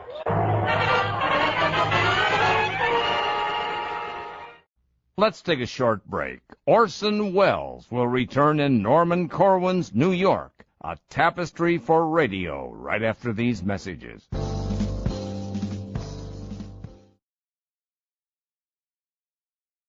And now let's rejoin Orson Welles, starring in Norman Corwin's New York, a Tapestry for Radio.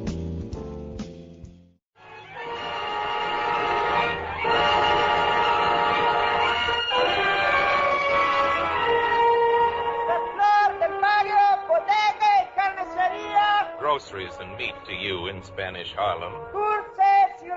Little Spain out of islands, Caribbean and southerly from here. Brazil, Nicaragua, Colombia, the Argentine. 200,000 people speaking Spanish. A city Pan-American within a city American.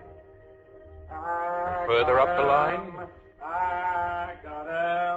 I got peanuts, pindos, I got schoolbells, ground-feet. Negro Harlem listens to a street cry, and it hears a boogie-woogie piano playing a little original composition down there in the rhythm club.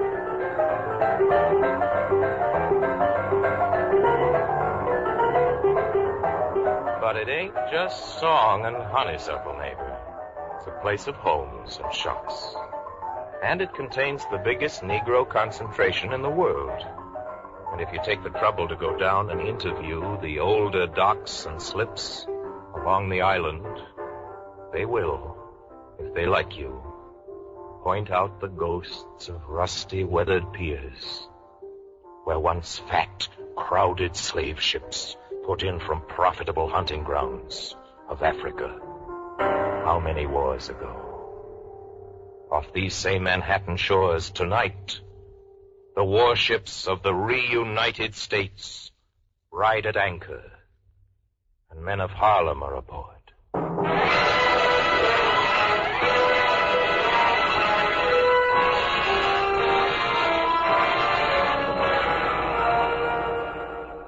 Got a beef letter from my boy in India yesterday. Said he visited the Taj Mahal. But for his money, don't come up anywhere near to the Empire State Building. In 750,000 New York windows of all sizes and conditions, the service star gives notice to the passerby that each has sent a delegate to the Convention of the Nations with instructions to shoot on sight.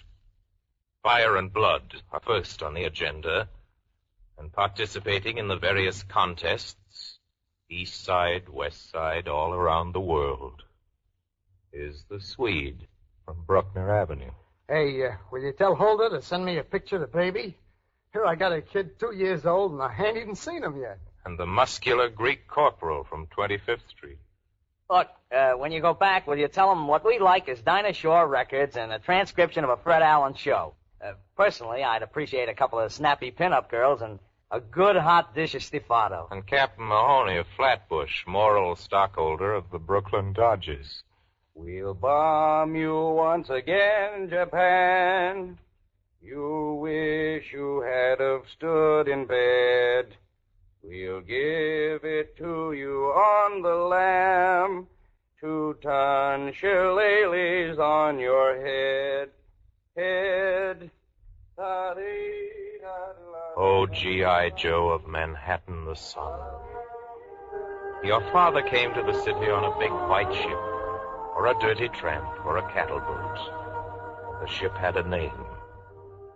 But you have slipped down the Hudson in the night on a gray ship, nameless.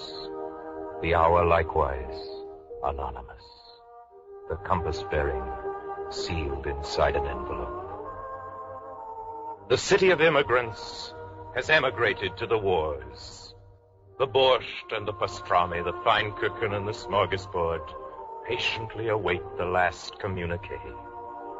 Meanwhile, Nostrand Avenue is deeply interested in the westward course of landing barges, and a Staten Island ferryful absorbs the evening paper for the latest dope from Tokyo.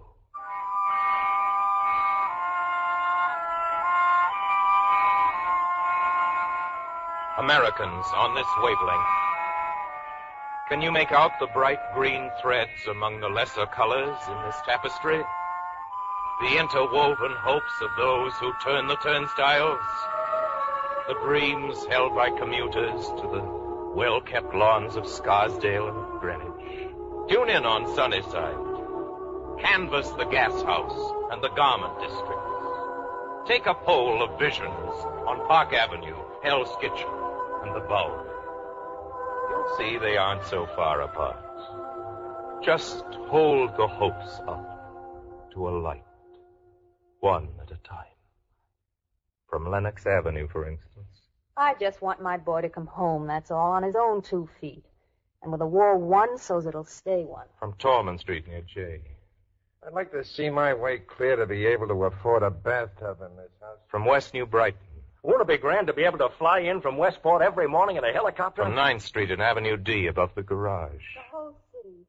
If it only could look like the park along Riverside Drive, huh? Roller skating and handball and tennis courts. Grass and trees. All new houses instead of these old tenements. Boy, won't that be something? From Sutton Place south. Just think, Paul, your branch office in Shanghai, 36 hours across the North Pole. Pelham Bay to Liverpool in 12. Can a song of hope be sung by the graduating class of PS 166, arranged for symphonic orchestra and choir, and performed at Carnegie, danced to at Roseland, given the works by Melchior at the Met? Could be, gentlemen. Could be. Many a hit tune has come from Broadway. Uptown on the downbeat, lads, and take it away.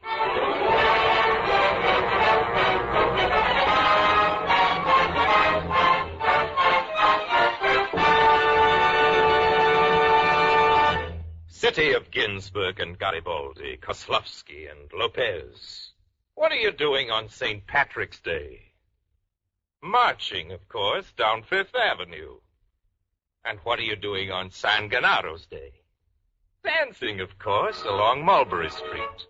The rumor being there are more Italians in New York than in Napoli, or Roma, or Firenze. And the candles on this day, this year, burn brightly for the martyred saint.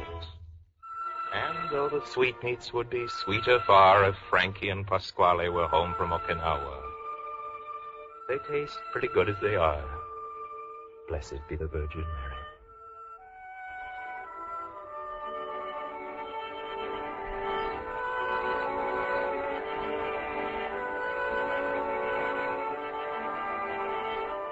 And on Bastille Day, the French Republic's Independence Day, hardly a fortnight further into summer than our own, the tricolor is flown beside the flag that Lafayette, a Lend-Lease general, helped us to get started. Whereas Hungarians and Czechs and Germans, Hindus, Balkans, Portuguese and Danes, they have their little cities within the city, too. Their churches and their restaurants and gift shops, movie houses, newspapers and foreign language programs on the radio.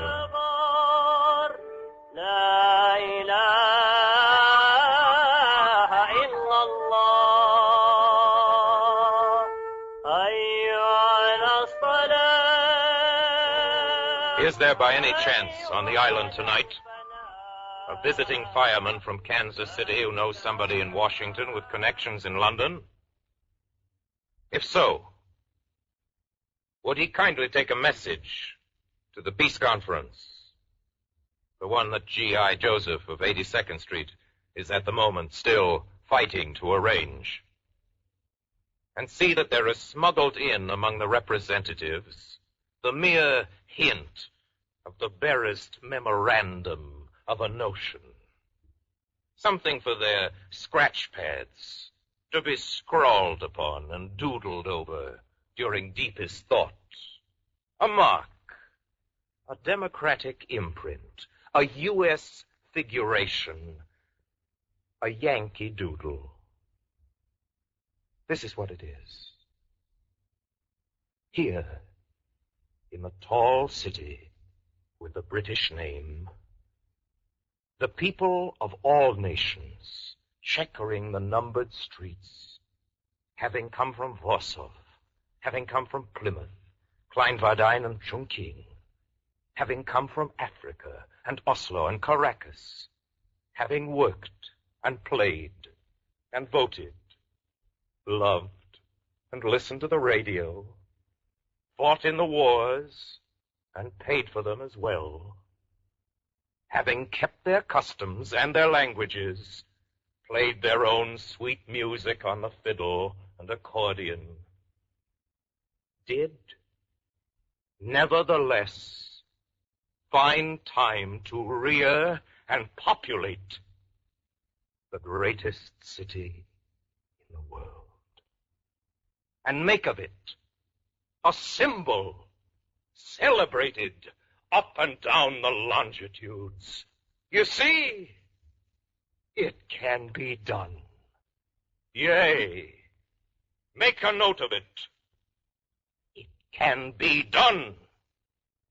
You have it on the solemn word and deed of all the 5 boroughs, gentlemen, that nothing is impossible.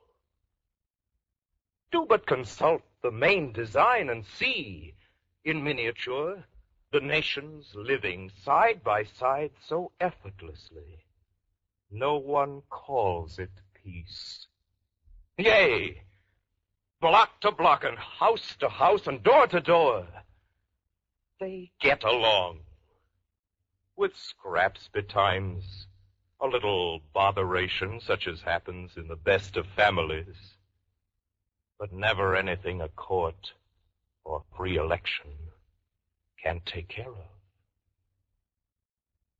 Now then, you want to buy a rug? Very fine. A bargain. Genuine American. Then take a look at this. Oriental in parts, but all the compass points come into it, and see the main design. Is that a hope, or isn't it? A hope that out of little people, greatnesses and towering accomplishments, rapid transits to tomorrow morning, and fraternity along the grand concourse. Ahoy! The century ahead! Announce it in lights above Broadway, and post it in the public library. Workers, lovers, kids, and patriots, near and far, along the mainstream and lesser eddies of the network. Greetings from the city. Greetings. Greetings!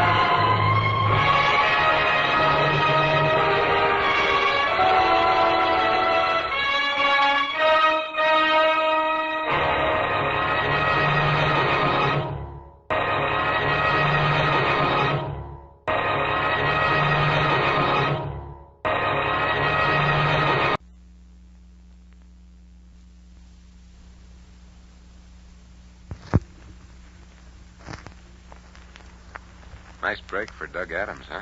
Who's he? He's that young country editor picked by a syndicate to go around the world. Never heard of him. Well, you will tonight. How's that? By listening to the radio. Listening to what on the radio? To Columbia presents Corwin.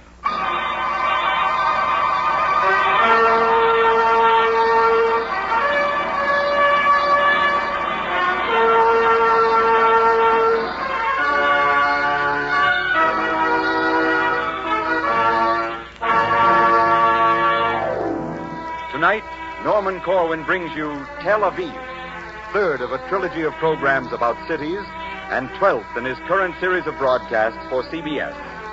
This program, starring Myron McCormick as an American newspaper editor named Douglas Adams, was originally produced as part of the Passport for Adams series a year ago, and concerns the adventures of Adams and his photographer, Perry Quisenberry. As the story opens, Adams and Quisenberry are in an airport at Cairo, Egypt. Quisenberry's eye has been attracted by a military feature of the airport, and he calls the attention of his companion to it. Hey, Doug, get a load of the lieutenant. What about the lieutenant? Pretty cute, ain't she? Yeah, that's pretty cute. Now, let me finish writing this cable, will you? I wonder if she's taking the plane to Tel Aviv with us. Could be. Doug, how long's the flight from here to Tel Aviv? Doug, did you hear me? Let me see. Timetable, Cairo to Lydda. That's the airport for Tel Aviv, Jerusalem, Haifa, Beirut. Here it is. Flight 21, Cairo, Lydda. 2 hours and 25 minutes. I wouldn't mind if it was 2 hours and 25 days, as long as that babe's in a party. There's my idea of a beautiful dame. Don't you ever think of anything else but beautiful dames? Sure. Passable dames. Just a wolf in wolf's clothing, that's all you are.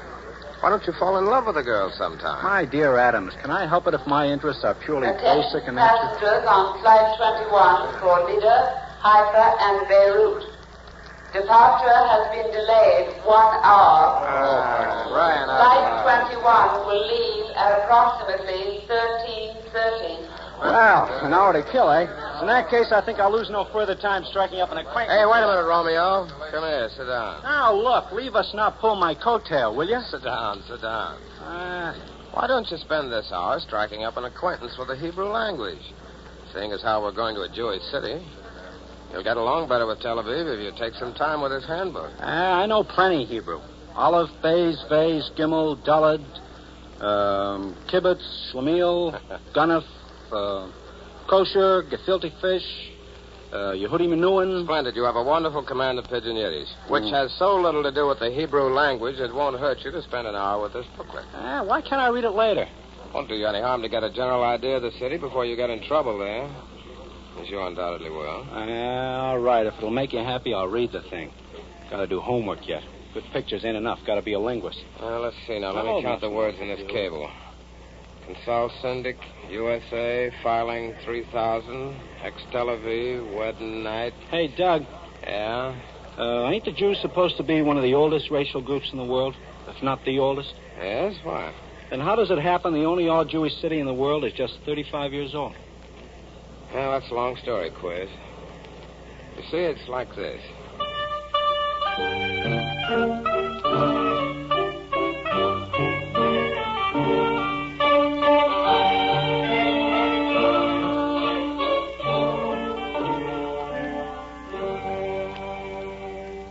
What's the matter? Are you in a daze? Huh?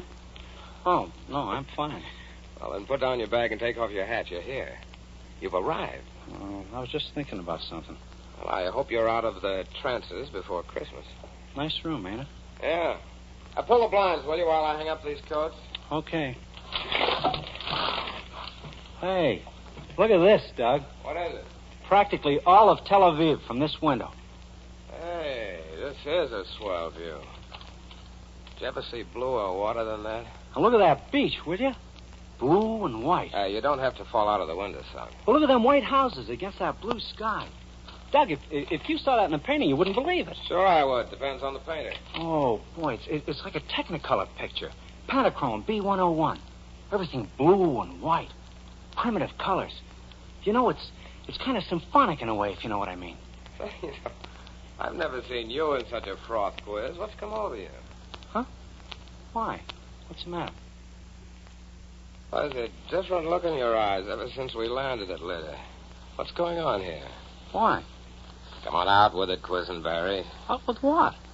Did you fall for that girl officer on the plane or something? Fall for the girl officer on the plane? Now, you sat next to her all the way up from Cairo, looking at her like a lovesick calf. What's her name? Aviva Harzahav. Egyptian? No, she's Jewish. She's a member of the British ATS. Sort of a British whack. Aviva. Nice name. Same like Aviv. Means spring. You know, Tel Aviv means hill of the spring. And, you see, her name... What was she doing on the plane? Oh, she lives in this burg. She was born here. She's home on furlough. Lives on a farm with a funny name, which I forget. Why are you so curious all of a sudden? Quiz, look at me. What's the matter? Well, what's so funny? I really believe that you're smitten. Don't be crazy. I just met the girl. She's pretty all right, and we had a fine talk and all that. What did you talk about? Oh, how she used to work on the corrective farm here. Collective farm? About how they dance the hora on the Sabbath. That's a kind of a Jewish jitterbug dance, I guess. It happens to be the national dance. And how she used to come in from the farm at night with her family and go to the concerts of the Tel Aviv Orchestra. Guess it's a kind of local swing band, but classy, you know, like Mark Warner. Yeah, a man named Toscanini was his first conductor. That's right. She said that, too. You really got hit between the eyes, didn't you, Junior? Oh, you're dizzy with the heat, Adams. We just had an interesting chat for a couple of hours, and that's all. You don't have to make a big thing of it, you know. Okay, relax. Okay, you too. Let's unpack this stuff and go down and eat, huh? Then we can go around town and talk to all kinds of people. I'd like to get a good cross-section of this town. Awful lot of colorful people here. Sort of a meeting of East and West. I thought the twain never met. Well, we do. They say there are more different languages spoken here than in any city its size in the world. I speak 3 myself. Is that so? English, American, and double talk. Come on, stop dreaming and unpack.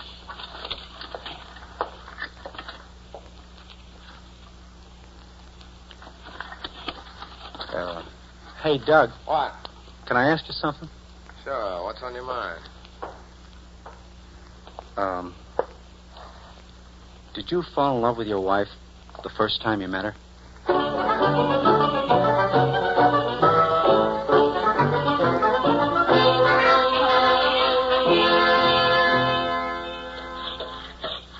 Yes, 80 generations, Mr. Adams. Think of it. 80 generations. Certainly is a long time for a people to be without a home. By the way, Mr. Shamir, did you ever hear of a girl named Aviva Harzahav? No, I'm sorry. You were saying, Mr. Shamir, that your work... Yes. You see, I work with a pick and shovel. I carry bricks on these construction jobs. Uh-huh. It's not easy work. Certainly nothing like practicing law. But something happens to you here. You see things grow. Just how do you mean? Well, this wreck of Allenby. This fine broad street with palm trees and these modern buildings. This was a sand dune when you were still a child. This whole place was desert 35 years ago. Now it's the biggest city in Palestine and the happiest in the Middle East. And, you feel you've been a part of its growth, is that it? Feel? Why, I can look around in the city and see the very bricks I've carried. See them standing in place, doing their job. Pardon me, do you mind lifting the hod, Mr. Shamir? I'd like to get a picture. Hold it, will you, quiz? We're talking. I'm just trying to get a picture, that's all. Mr. Adams, I suppose I'm romantic and sentimental about it. But after all, the work of a bricklayer does sometimes outlast the conquest of kings. I often think about the people who were locked up in the miserable ghettos of Poland and Romania and other countries just a few years ago, and now have shelter and peace and clean air and sunshine in the houses we've helped to build. Sure, I'm happy. Why shouldn't I be happy?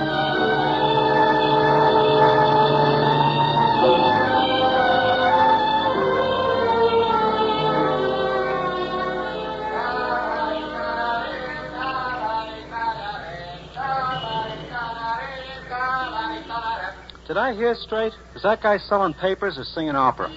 He's selling papers. Hey,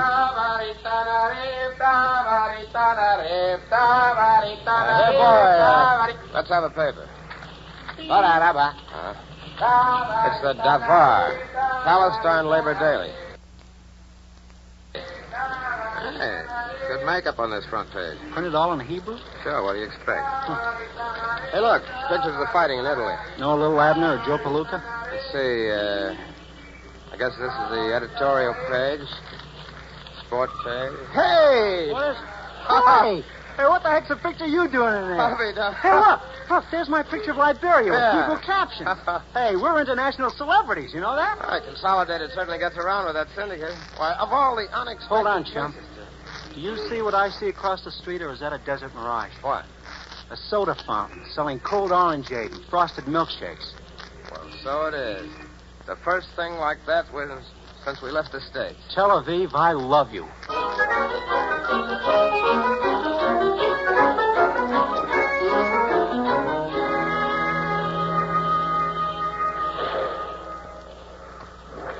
Would you like to go out to where it's less noisy? A tank shop isn't exactly the best place for a quiet interview, is it? No, I guess not. Besides, my nerves are on edge.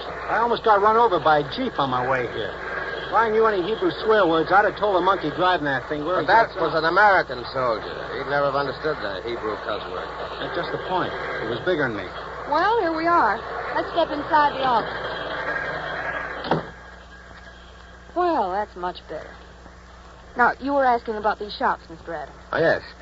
How does it happen that there's so much military equipment here? It's all war material. You see, this was the chief repair depot for the British 8th Army in the African campaign. That's so? Oh, many a tank we patched up here in Tel Aviv went back and gave it to the Nazis. We feel pretty proud of our contribution. But I understand under British mandate there's no conscription in Palestine. That's right. Well, Are there many Jewish volunteers from here in the armed forces? Over 25,000 and growing all the time. By the way, miss, did you ever hear of a girl named Hazahav in the ATS? Well, there's several families in the city by that name. It's the Hebrew for Goldberg, you know. Her first name's Aviva. Lives on a farm somewhere, but I forgot the name. I wish I knew how to find her. Well, she might be in town for the Hiskadus Neshev. What's that? Oh, Neshev is our word for party.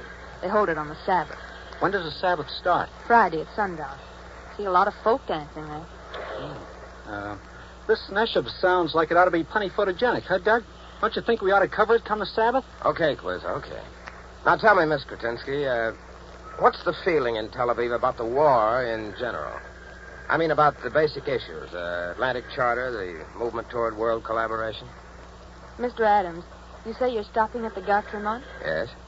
Did you notice the name of the street that's on? Well, I don't believe I noticed it, no. It used to be called Hayakun Street. The name was officially changed some time ago to Rehov Umot HaMeuhadot. Which means? Street of the United Nations.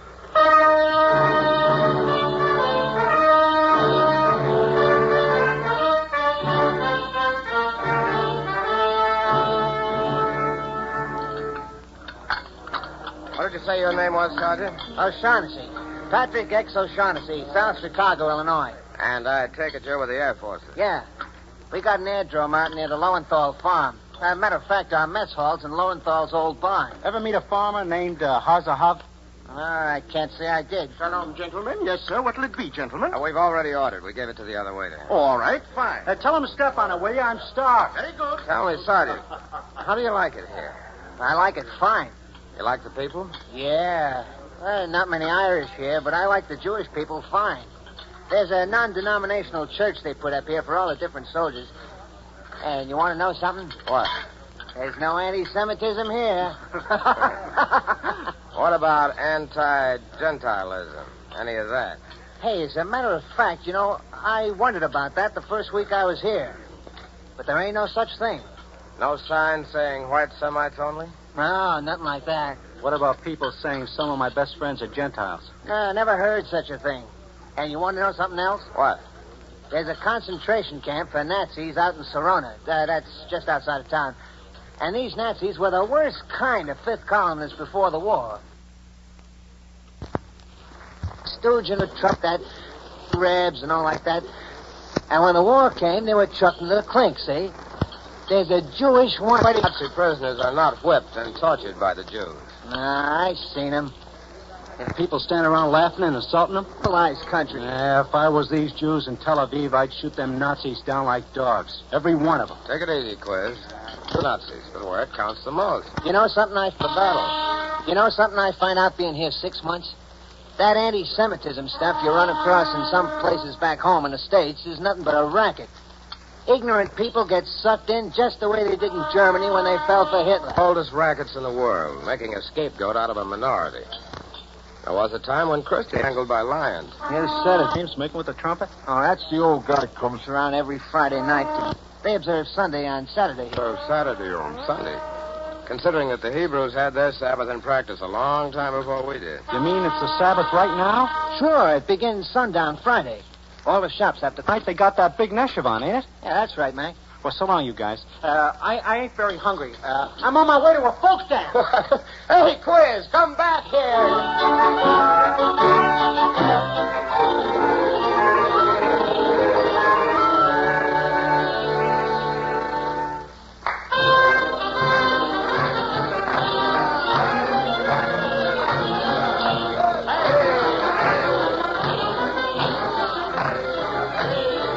Find it, Quiz? No, I'm still searching for her. She's about my height. Well, I'll keep on looking on this side of the crowd. Well, if you spot her, Doug, whistle with 2 fingers in your mouth, will you? Okay.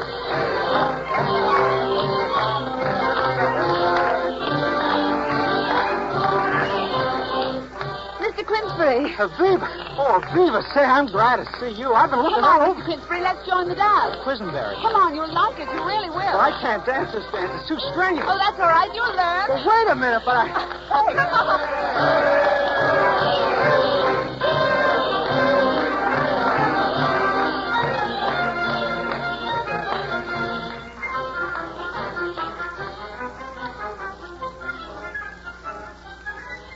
terribly good of your daughter to ask us to visit you here on the farm, Mr. Hasselhoff.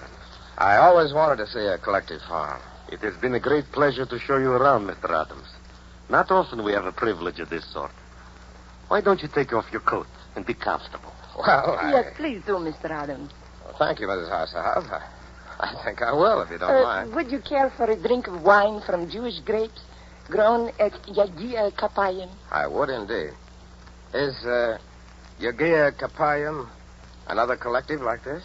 Oh, it's a new garden suburb of Jerusalem.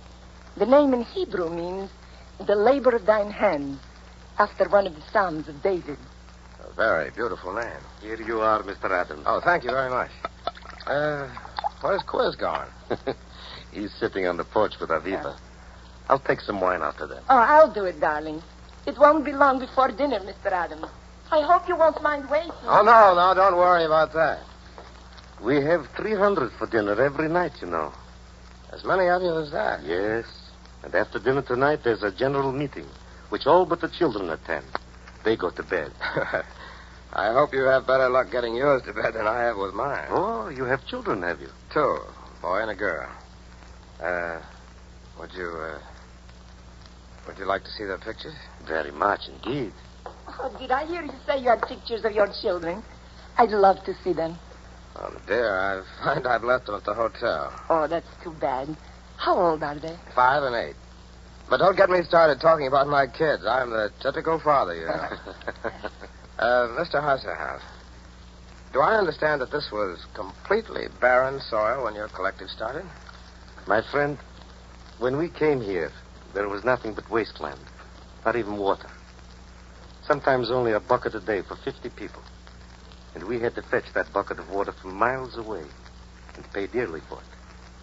But we dug our own wells, and we built roads. You mean the fine roads we came out on were built by you people? Entirely. Everything you see here is the work of bare hands, Mr. Adams. These houses, roads, the new reservoir, orchards, vineyards, gardens, all the work of free Jewish men and women. Many of them people who were hounded and persecuted in some of the so-called enlightened countries of Europe. They came here, bought their way here, almost as your pilgrims went to America for independence and a chance to make their own life out of a wilderness. I don't suppose it's been easy. Yes, we could tell you some stories. But what good thing isn't hard to come by? Do you know of any? No, I guess not. Oh, that's the dinner bell, Mr. Adams.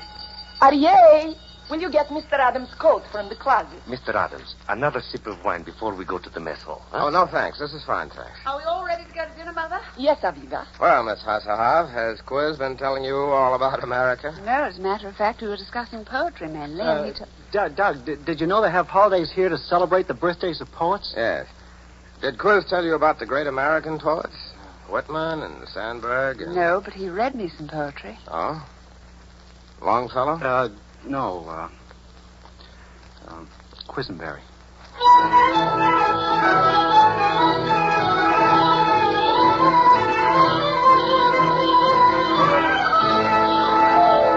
חברים, בבקשה שקט, חברים.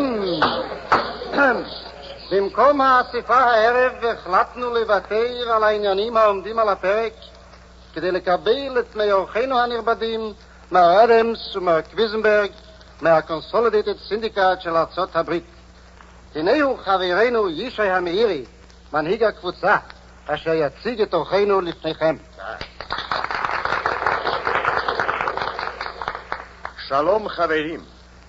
I know you will forgive my speaking English tonight, but this is in order that our friends from the United States, Mr. Douglas Adams and Mr. Perry Quisenberg, may understand all that is being said.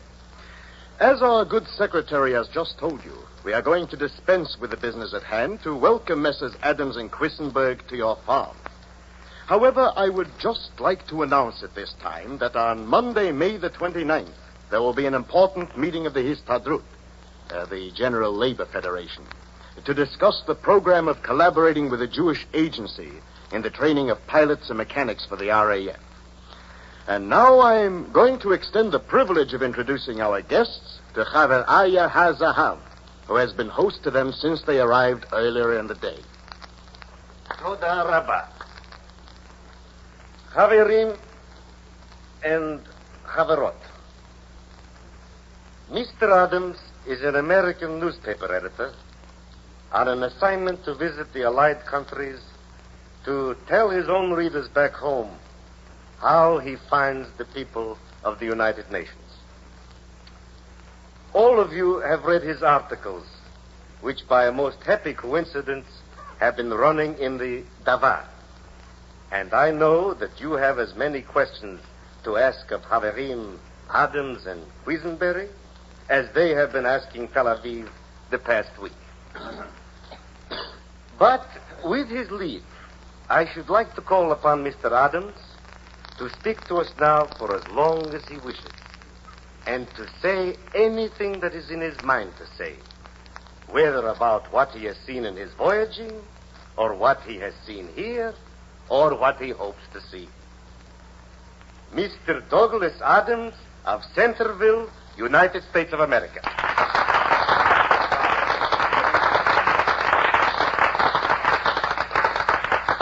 Thank you very much. I'm afraid I'm no speech maker, ladies and gentlemen. I have enough trouble expressing myself in writing, where I can at least use an eraser and go back and begin again. And this is a pretty unusual situation for me.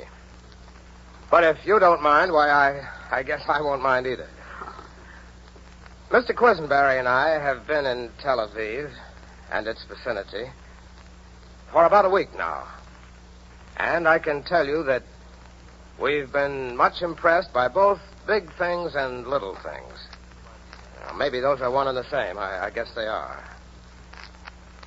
It may seem a little thing that, although Tel Aviv is not a rich city, one rarely finds a beggar here, in contrast to other cities I have seen. It may seem a little thing that there are no ragged children with sore eyes, nor hungry-looking people on your streets. I don't mean that everybody's well off here in the material sense. I've seen otherwise. But all the good little impressions do add up.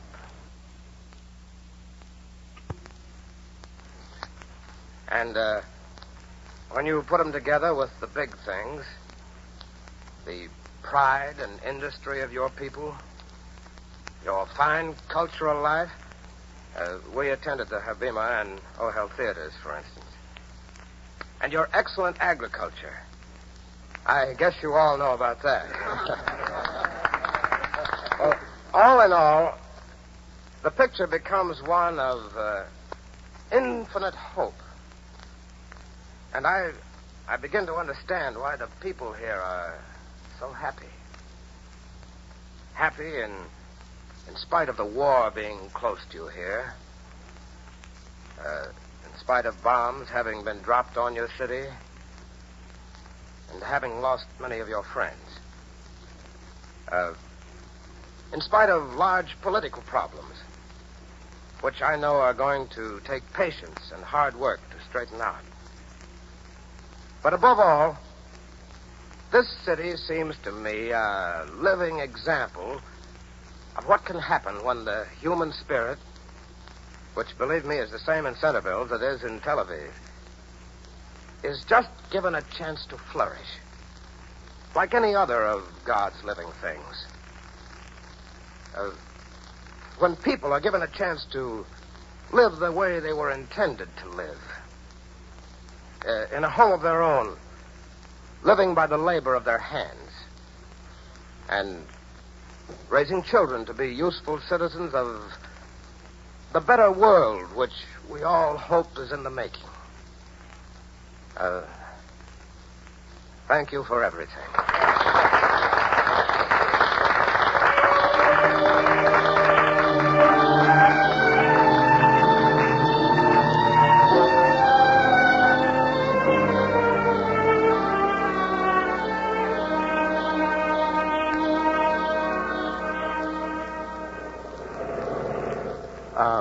I'd like you to hear another poem, which I wrote last night, Aviva. But your plane leaves in 5 minutes, Perry. Well, then I'll leave it with you.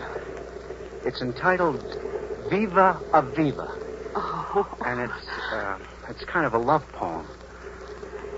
I'd like you to remember me by it and write me when Here you are, kids. I've been looking for you. You got your duffel bag quiz? We leave in a couple of minutes. Yeah, I'm all set. Here, let me help you with the quiz. Oh, no, that's all right. Thanks, Mr. Hatsahar. Yes, Well, sir, you're terribly good to have come to the airdrome with us, and I appreciate more than I can say all you've done. Not at all, Mr. Adams. It was our pleasure. I wish we could see more of you. Well, I'd like to say just one thing before I leave. I think you people have a wonderful word that you use for greeting. The word shalom. Shalom. Yes, meaning peace. Well, I just hope that if and when we meet again, in a future not too distant, that word will be, well, that word will have a new meaning, and a more lasting one than we have ever known. I hope so too, my friend. Well, shalom. Shalom.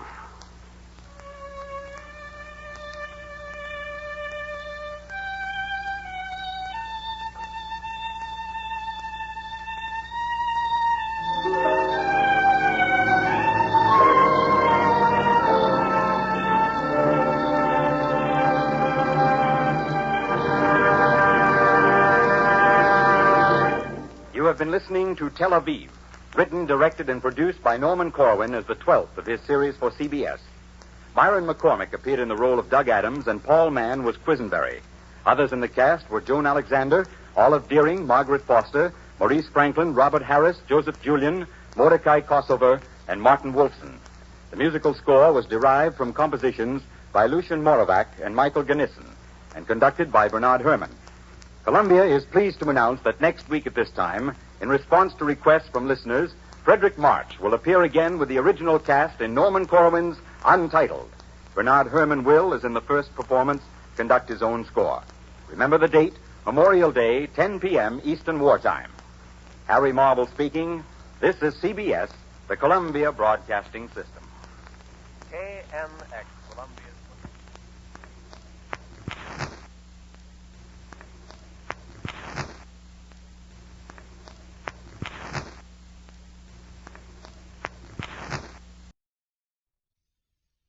Hours earlier than usual, we are presenting at this time The Corwin Show, starring Charles Lawton. We will interrupt the broadcast for any late news developments. Man is a long time coming. Man will yet win. Brother may yet line up with brother.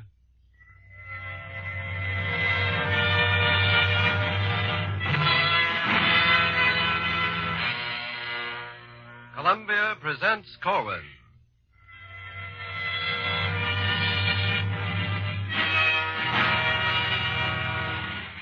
From Hollywood, Norman Corwin brings you the first of three broadcasts entitled An American Trilogy, starring the eminent actor Charles Lawton in special adaptations of the works of three American writers, Carl Sandburg, Thomas Wolfe, and Walt Whitman. Each program will be narrated by Mr. Lawton and scored by Bernard Herrmann. Tonight, Charles Lawton and Norman Corwin's production of Sandburg.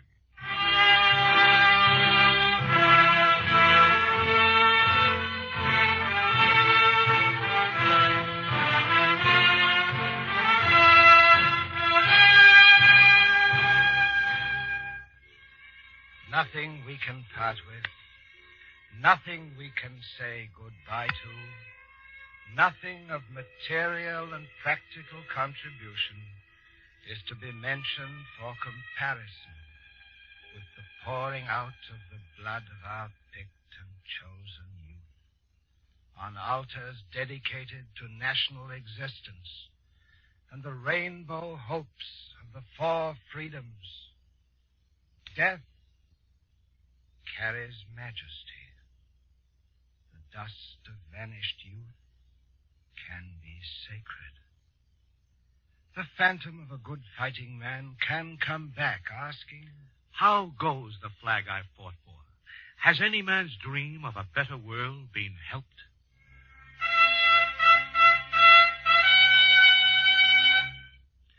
you think you are? Where do you think you come from?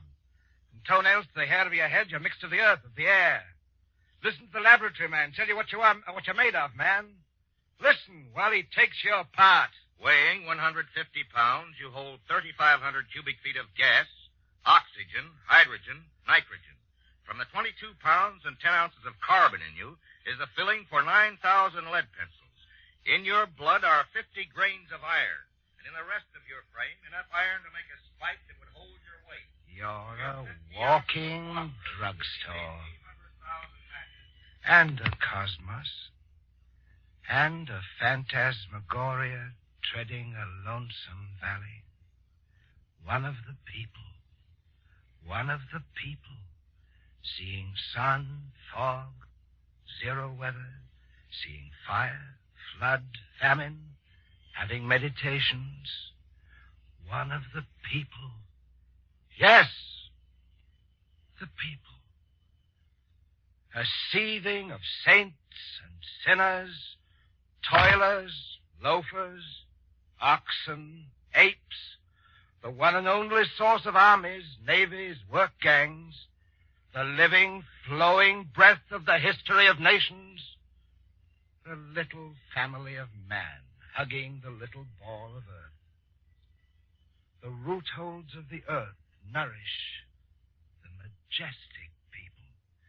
And new generations with names never heard of plow deep in broken drums, piling revolt on revolt across night valleys, letting loose insurrections, uprisings, plodding in a somnambulism of fog and rain, till a given moment exploded by long-prepared events.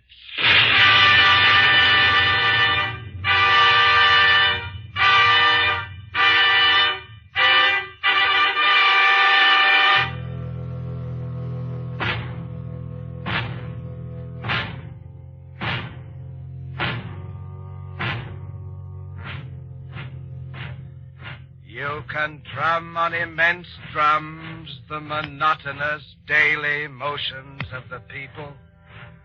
On immense drums you can drum the monotonous daily motions of the people, taking from earth and air their morsels of bread and love, a carryover from yesterday into tomorrow.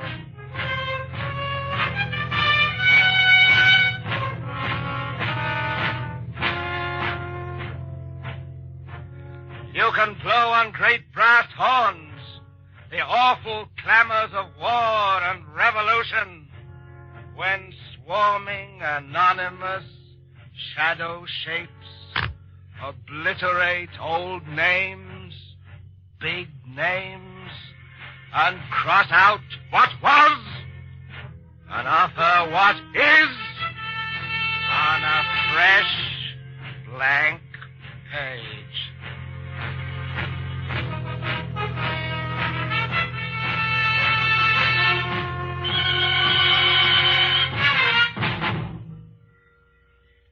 Across the bitter years, the deathless dream will be the stronger.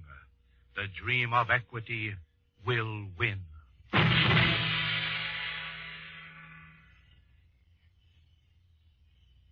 Each man pictures his hell or heaven different. Some have snug, home-like heavens, suburban, well-kept. Some have a wild, storm-swept heaven. Their happiness has been in storms. Heaven must have storms mixed with fair weather. And hell, for some, is a jail. For others, a factory. For others, a kitchen. For others, a place of many polite liars. What kind of a liar are you? People lie because they don't remember clear what they saw. People lie because they can't help making a story better than it was, the way it happened. People tell white lies so as to be decent to others. People lie in a pinch, hating to do it, but lying on because it might be worse. And people lie just to be liars for a crooked personal gain. What sort of a liar are you? A liar lies to nations. A liar lies to the people. Hitler, April the 1st, 1939. The German people have no thought of invading any country. A liar takes the blood of the people and drinks this blood with a laugh and a lie. Hitler, September the 30th, 1942. We shall take Stalingrad. You may depend upon it. And you can be sure of the firm conviction that no human being shall ever push us away from that spot. This liar is an old one. We know him many years. He's as straight as a dog's hind leg. He's as straight as a corkscrew. He's as white as a black cat's foot at midnight. Who shall speak for the people? Who knows the works from A to Z so he can say, I know what the people want. when have the people been half as rotten as what the panderers to the people dangle before crowds? Step right up and get your panicle. Cures cancer, flat feet, heart disease, gallstones, and dandruff, $1 a bottle. Together with a year's membership in the German-American Bund, guaranteed to cure patriotism, make you hate Jews, love General Franco, and lose friends, all for $1. When has the fiber of the people been as shoddy as what is sold to the people by cheaters? What is it the panderers and cheaters of the people play with and trade on? The credulity of believers and hopers. And when is a heart less of a heart because of belief and hope? What is the tremulous line between credulity on the one side and on the other the hypotheses and illusions of inventors, discoverers, navigators who chart their course by what they hope and believe is beyond the horizon? What is a stratosphere balloon 14 miles from the Earth or a sunken glass house on the sea bottom? Unless a bet that man can shove on beyond yesterday's record of man. The hoper, the believer. How like a sublime sanctuary of human credulity is that room where amid tubes, globes, and retorts, they shoot with hydrogen and batter with fire streams of power, hoping to smash the atom. The constitution of the neutral atom can be studied by hypothecating a process by which N electrons are captured and bound in the field of force surrounding... Who are these bipeds trying to take apart the atom and isolate its electrons and make it tell why it is what it is?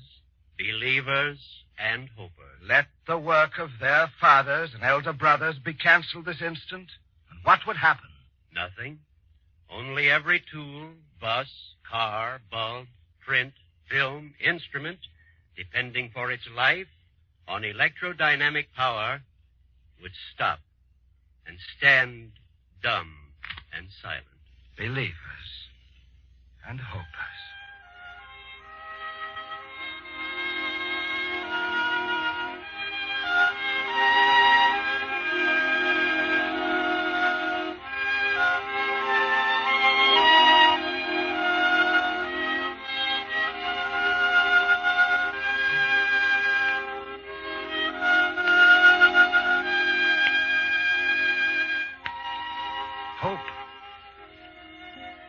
Hope is a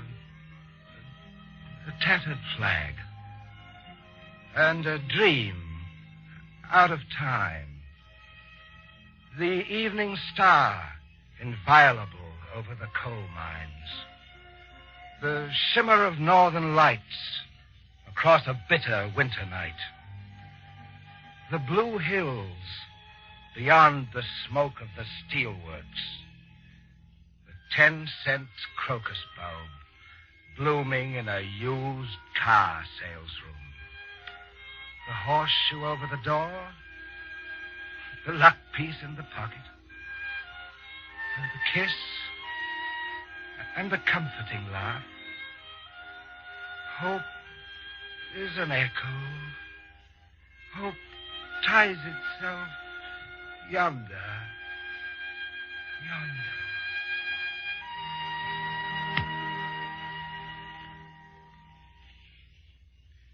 I have looked over the earth and seen the swarming of different people to a different God. White men with prayers to a white God. Let me never be ashamed. Deliver me in thy righteousness. Bow down thine ear to me. Deliver me speedily. Be thou my strong rock. Black men with prayers to a black God.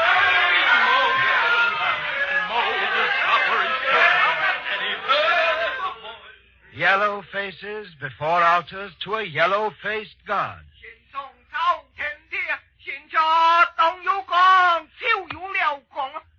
Amid burning fires, they have pictured God with a naked skin. Amid frozen rocks, they have pictured God clothed and shaggy as a polar bear. I have met stubs of men broken in the pain and mutilation of war, saying God is forgetful, too far off, too far away. I have met people saying they talked with God face to face. They tell God. Hello, God. How are you, God? They get familiar with God and hold intimate conversations. Yet I have met other people saying, I am afraid to see God face to face, for I would ask questions, even as God might ask me questions. I have seen these facts of God and man, and anxious earthworms hunting for a home. I have seen the spotted sunset sky filled with flights and wings, and I have heard high in the twilight blue the propellers of Man in the Evening airmail droning from Omaha to Chicago, droning across Iowa and Illinois. I have said, the prints of many new wings, many fresh flights, many clean propellers shall be on the sky before we understand God and the works of wings and air.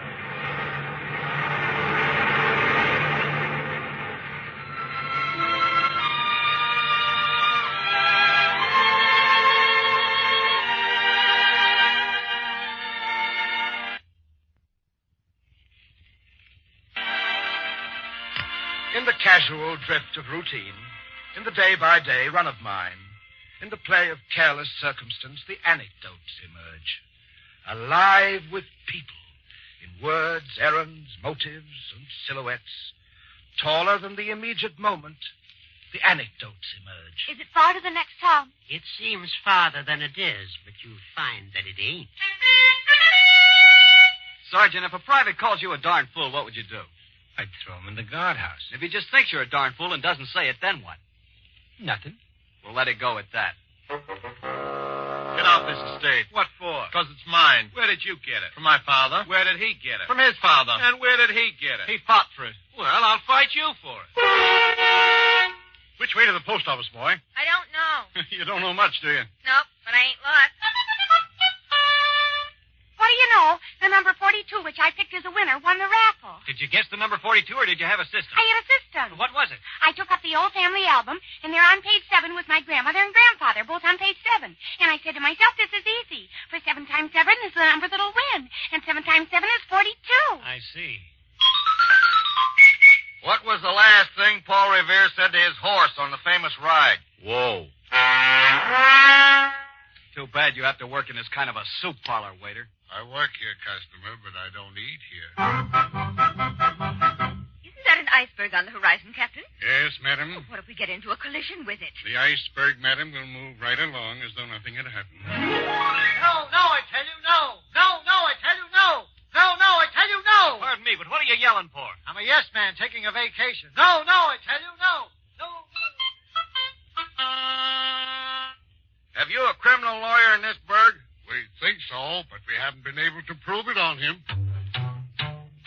I hear a burglar in the house. Well, let's wait. If he finds anything worth stealing, we'll take it away from him.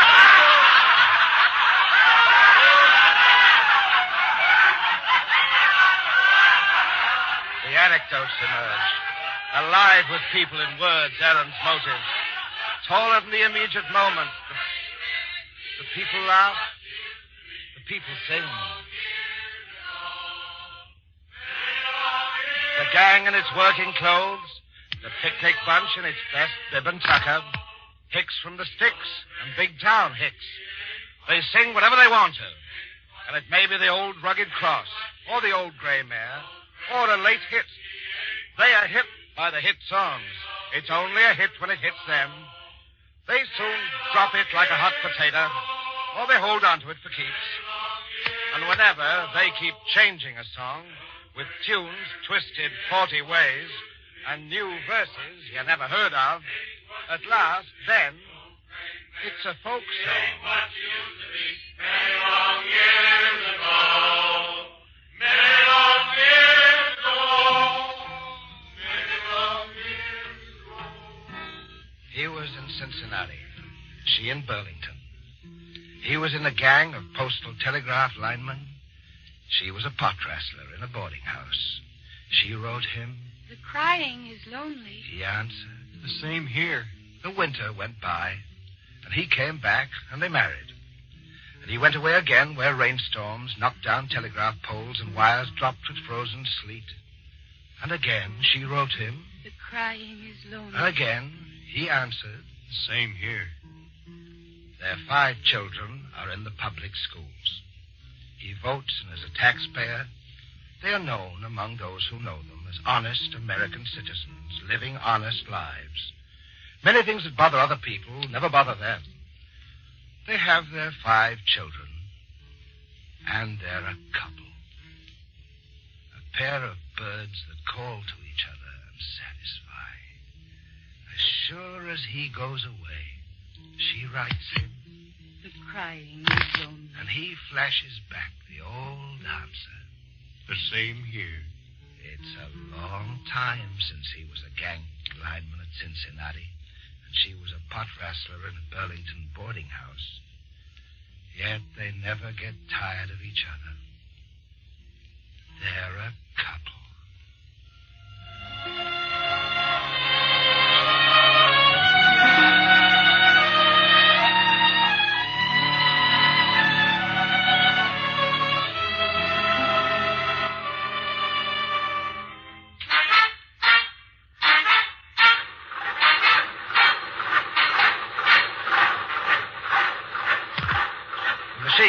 The machine.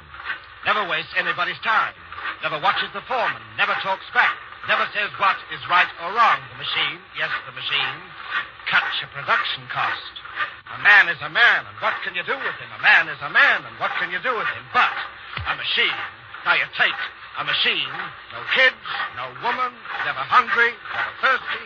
All a machine needs is a little regular attention and plenty of grease. And plenty of grease. And plenty of grease. And plenty of grease.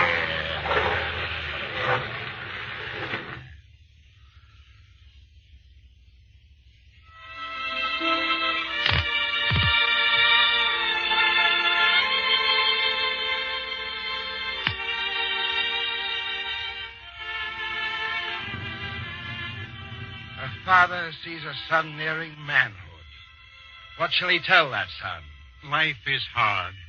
Be steel. Be a rock. And this might stand him for the storms and serve him for humdrum and monotony and guide him amid sudden betrayals and tighten him for slack moments. Life is a soft loam. Be gentle. Go easy. And this, too, might serve him. Brutes have been gentle where lashes failed. The growth of a frail flower in a path up has sometimes shattered and split a rock. A tough will counts. So does desire. Tell him too much money has killed men and left them dead years before burial. The quest of lucre beyond a few easy needs has twisted good-enough men sometimes into dry, thwarted worms. Tell him time as a stuff can be wasted.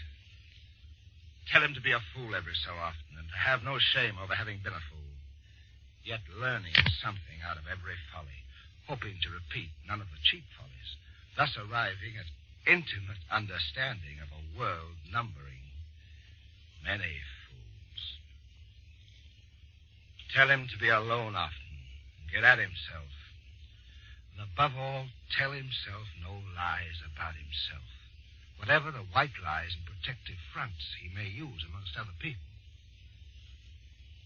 Tell him solitude creative, if he's strong, and the final decisions are made in silent rooms. Tell him to be different from other people if it comes natural and easy being different.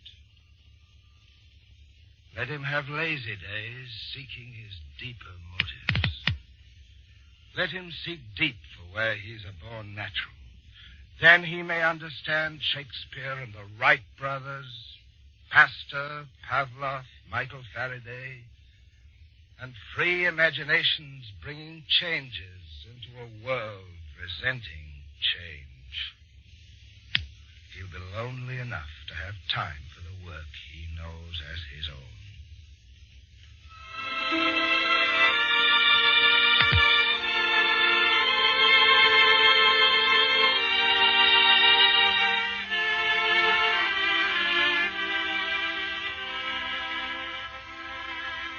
The people is a cauldron and reservoir of the human reserves that shape history. The people have the element of surprise. Where are the kings today? What has become of their solid and fastened thrones? Who are the temporary puppets holding sway while anything waits around a corner, sits in the shadows, and holds an axe, waiting for the appointed hour? The Tsar has 8 million men with guns and bayonets. Nothing can happen to the Tsar. They said that for years. As a portent and an assurance, they said with owl faces, nothing can happen to the Tsar. Yet the Tsar and his bodyguard of 8 million vanished. And the Tsar stood in a cellar before a little firing squad. The command of fire was given, and the Tsar traveled into an ethereal, uncharted Siberia. While 2 Kaisers also vanished from thrones, ancient and established in blood and iron. 2 Kaisers backed by 10 million bayonets had their crowns in a gutter. In the shove and whirl of unforeseen combustions, the people, yes, the people, move eternally in the elements of surprise, changing from hammer to bayonet and back to hammer. The Hallelujah Chorus, forever shifting its star soloists. Who can fight against the future? What is the decree of tomorrow? Haven't the people gone on and on, always taking more of their own? How can the orders of the day be against the people in this time? Who can stop them from taking more and more of their own? The old anvil laughs at many broken hammers. There are men who can't be bought. The people will live on. The learning and blundering people will live on. Tricked and sold and again sold, they go back to the nourishing earth for root holds. The people, so peculiar in renewal and comeback, you can't laugh off their capacity to take it. Can the wilderness be put behind? Shall man always go on, dog eat dog? Who says so? The stronger, and who is the stronger? And how shall the stronger hold on as the stronger? Will tomorrow right of the people, by the people, for the people? What mockers ever wrung a crop from a waiting soil? Or when did cold logic bring forth a child? They asked a kite-flying sky-gazer. What use? And he wished in return to know, what use is a baby? The dreaming scholars who questioned the useless, who wanted to know merely for the sake of knowing. They sought and harnessed electrodynamic volts, becoming in time 30 billion horses in one country, becoming in time 30 billion horsepower. And is this an early glimpse, a dim beginning, the first hill in a series of hills?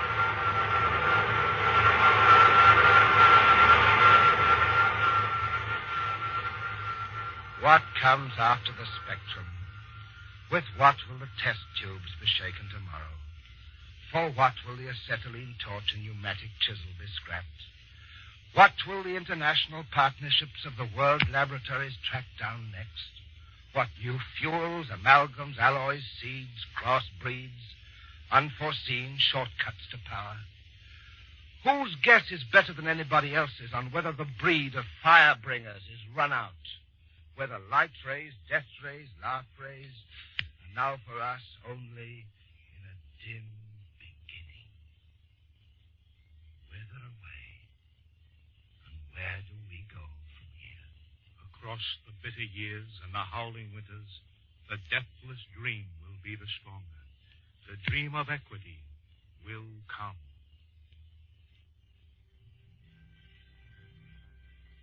Man is a long time coming. Man will yet win. Brother will line up with brother.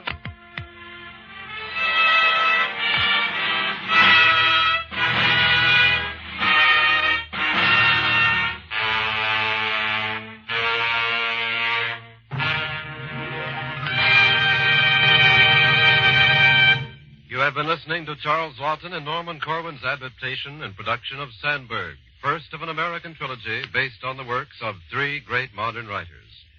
With Mr. Lawton in the cast were Hans Conried, Wally Mayer, Mercedes McCambridge, Dick Ryan, Joan Loring, Will Wright, Joe Granby, Lorene Tuttle, Bob Bruce, Norman Field, Earl Ross, Horace Willard, Peter Chong, Franklin Parker, Harry Bartell, Edward Marr, and Earl Robinson. Bernard Herrmann composed and conducted the original score. At this same time next week, CBS will bring you the second program of an American trilogy, Corwin's production of selections from the writings of Thomas Wolfe, again with an original score by Columbia's prize-winning Bernard Herrmann. The Ironized East Big Town program was canceled tonight in order to bring you the previous broadcast. Big Town will be heard at this same time next week over these same stations. This is CBS, the Columbia Broadcasting System.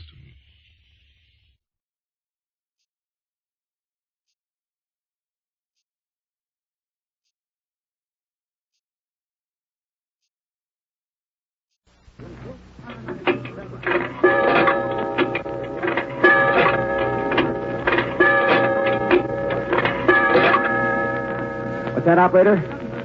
All right, wait a minute now. Here's the 20 cents.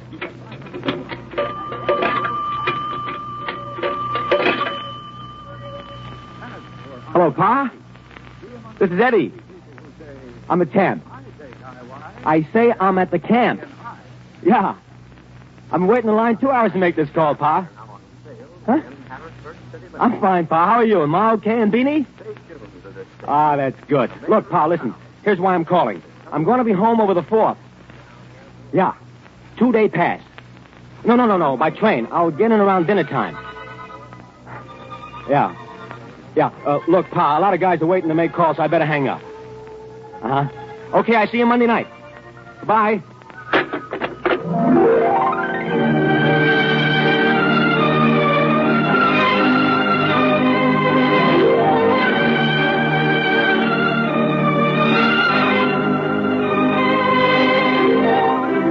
Columbia presents Corwin.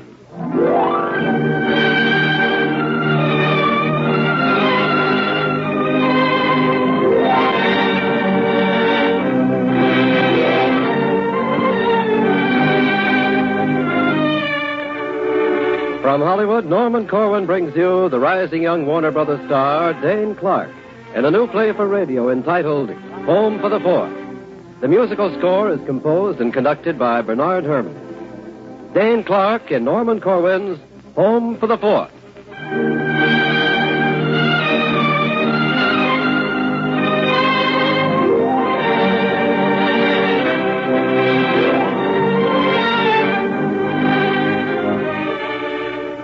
Of course, I had to wait in line 2 hours for my ticket. One way? Oh, round trip. 1423. And then when I got on the train, it was crowded. Do you mind if I sit here? No, not at all. Here, let me help you with that suitcase. Thank you very much. And at the second station, a lot more people got on, and they had to stand in the aisles. One of them was a pregnant woman, and nobody seemed to be offering her a seat, so I got up and gave it to her, and I stood in the vestibule. A corporal from Camp Wood was standing there, and we fell to talking. What camp you from? Manning. Bet you'll be glad to get home, huh? Oh, I'll say. I've been gone 8 months. You married? No, but I'll sure be glad to see my girl again. How about you? I've been married 2 years. Yeah? Yeah, 2 years next August. Well, I thought about getting married, but I don't know. Getting married is pretty serious. You the only son in your family? No, I got a brother, Jim, in the Air Force overseas, and a kid sister. Why? Well, sometimes it makes a difference. Your brother in the invasion? No, he's a meteorologist with the ground forces based in England. Uh-huh. Is there a diner on this train? Oh, I don't think so. I'm getting hungry. Me too, but I'm going to wait till I get home. I'll be home just in time for dinner. And I think I could eat a small-sized horse. What I didn't tell him, because he looked so doggone hungry, was that my mother makes the best southern fried chicken in the world. He went to look for some chow, and I just stood there, biding my time, listening to the wheels. Gets to be a kind of a music after a while.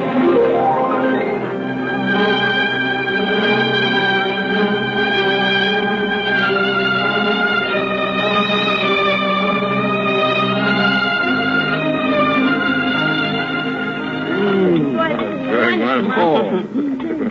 I gotta hand it to you, Ma. You haven't lost a touch.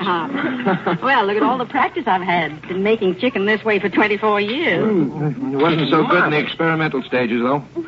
I can remember when we were first married. Oh, now, George, you don't have to spoil it. The armed forces like my cooking. You can at least let me have the compliment to myself. That's right, Ma. Stick up for your rights. Subversive propaganda, son. The first thing you know, she'll begin to think woman's place isn't in the kitchen. Besides, tomorrow is Independence Day. What's the use of the 4th of July without fireworks? Oh, Beanie, sit up in your chair and eat your chicken. I'm not hungry. Well, sit up anyway, on speculation. You couldn't slouch like that in the wax, Beanie. I'm too young for wax anyway. Well, you're not too young to eat, dear. Come on now. Think of all the hungry people in Europe. I told you, Ma, I'm not hungry, please. Well, no wonder you're not hungry, please. Eating cookies all afternoon. Ma, I made the cookies specially for Eddie, and I had to taste them to see if they were good. Didn't I, Gee Whiz? I'm only human. Well, let's open to some debate. I don't think humans sit that way at meals. No. Orangutans, maybe, but not humans. What's sit up. orangutan? A sergeant. Oh, Eddie. Incidentally, Eddie, I met Bill Gargan today. Oh, how is Bill? Oh, he's fine. He's lieutenant. Got 10 days furlough before going overseas. Says he might drop in to dinner. Good. I'd like to see him. When are you going to see Rita? Well, she doesn't get off work till 8, and then she's coming over. Why don't you marry Rita, Eddie? I would if I were. Ma, would you sit down? I'll bring in the coffee. No, sir. You stay where you are. The idea. Home for a day and a half, and he wants to wait on the table. I'll help you, Ma. That's a good girl, Beanie. Oh, I do it all the time. Have a cigar, Eddie? No, thanks. I'll smoke my pipe. How many of these things do you smoke a day? No, about 7 or 8.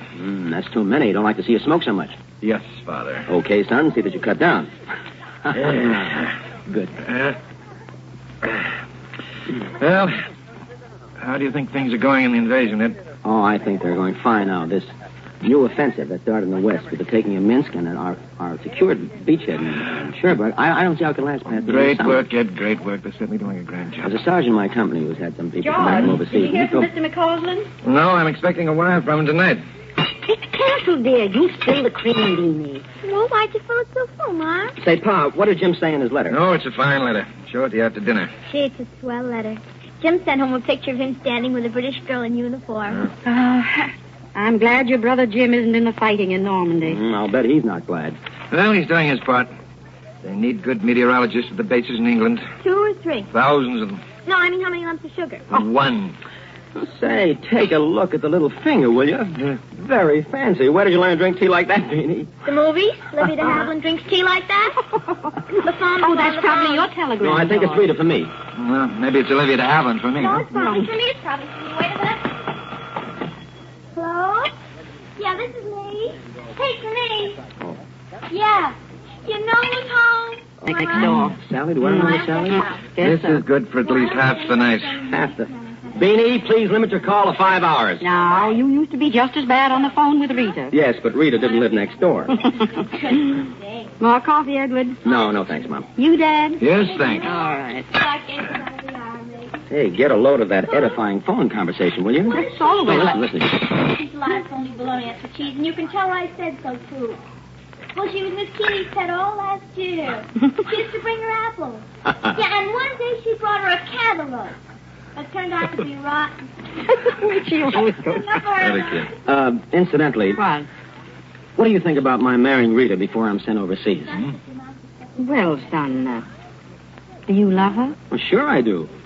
But you see, I've just been wondering whether, well, the war being what it is, uncertain, and wondering whether I'm kidding myself into thinking that I ought to get married now instead of waiting and... Well, if you have to think about it, then I don't ready to get married. Oh, is that so? Well, you thought about it long enough before you married me. You called 6 years long?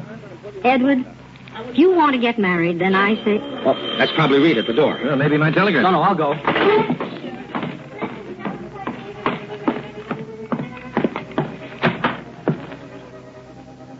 Hello, you.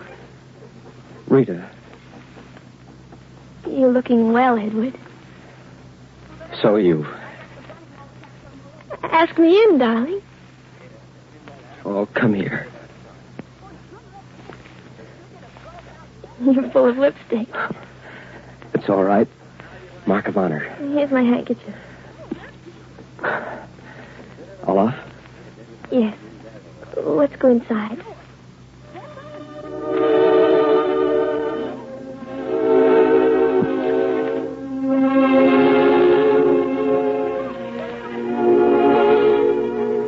We went in the dining room and we chatted for a while. Ma made Rita have some dessert and coffee. Beanie was still on the telephone, of course, until Pa made her hang up because he was expecting a wire from somebody. And then the folks, you know how they are. They figured Rita and me hadn't seen each other for a while, so they sent Beanie to bed and then announced they hadn't been out in the air all day and they simply had to go for a walk. So Rita and I went in the living room and I turned on the radio. Pleasure in bringing you the winner of the local high school Independence Day essay contest, Mr. Herbert Gates, Jr., reading his prize-winning paper entitled, What the 4th of July Means to Me. Mr. Gates. Tomorrow is the 4th of July. It is our National Day of Independence and is celebrated wherever Americans are or whatever they are doing. July 4th, 1944, or July 4th, 1776. The American people have always celebrated this day, and that will give you some idea of how important it is. Get something else. What good American is not thrilled at the sight? Is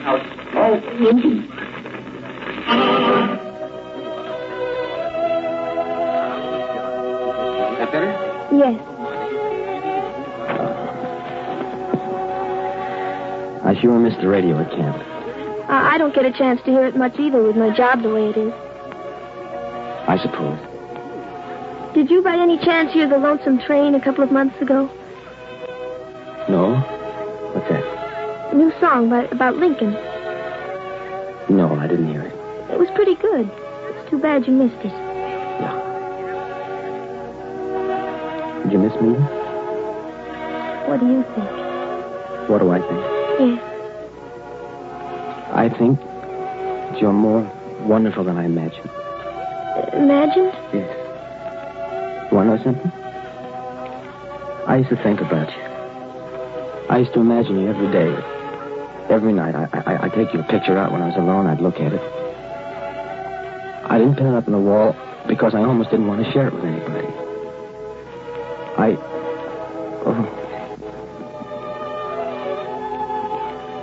I love you, Rita.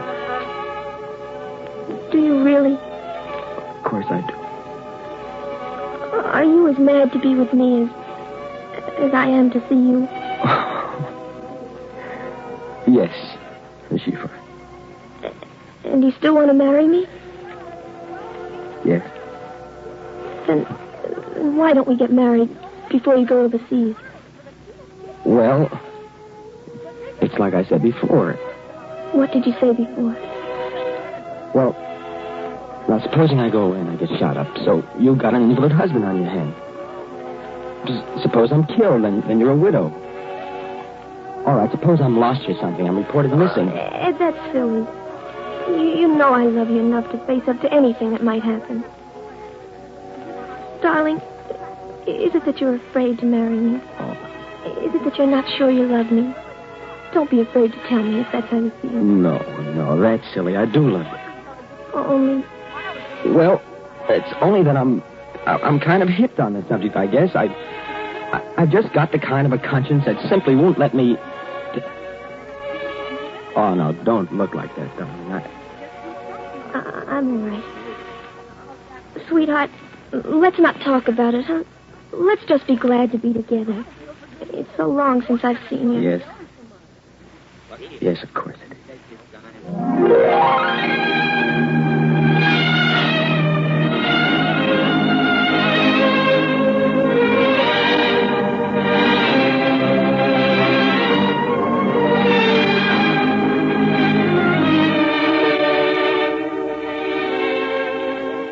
We must have been sitting there on the sofa for about a half hour, and then we heard voices out on the porch. And we figured the folks must be back from their walk, so we went out and we joined them. They were talking with Bill Goggins, who had met them on their way up the street. Pa was deep in an argument with Bill. I know what I'm talking about, Bill. I fought in the last one. It was the same thing then. They said it was the war to end war, and so on and so forth, but it wasn't anything of the kind. It's the same thing today, all over again. Well, I disagree with you, Mr. Eakins. It's an entirely different war. In the first place... here? Well, hello, Eddie. Hello, how are you? Fine, I'm glad. Gosh, you know Rita, don't you? Yes, of course. How are you, dear? What are you doing? I'm working in a machine and tool factory now. Oh, don't let's interrupt this dogfight. Carry on, gentlemen. Oh, well, we weren't arguing. It's just that Bill here seems to think you can change human nature. No, I don't believe that's an issue at all, Mr. Eakins. If anything, people's instincts are against war. Was it human nature that got Ed and me into uniform? No, it was draft board number 17. No, it wasn't human nature. It was a very inhuman, unnatural thing. Like what?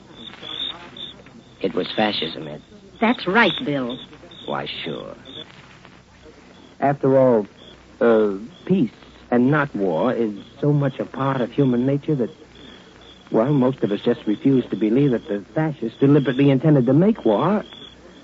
And we waited until it was almost too late. I still think we're going to have another war after this one. And so do I. Oh, Eddie, you don't. Sure I do. That's defeatist talk, if you ask me. Mr. Eakins, you mean you don't think anybody will have learned anything out of this war? No, I think it's exactly the same kind of war as the last one. Absolutely, I agree with my old man.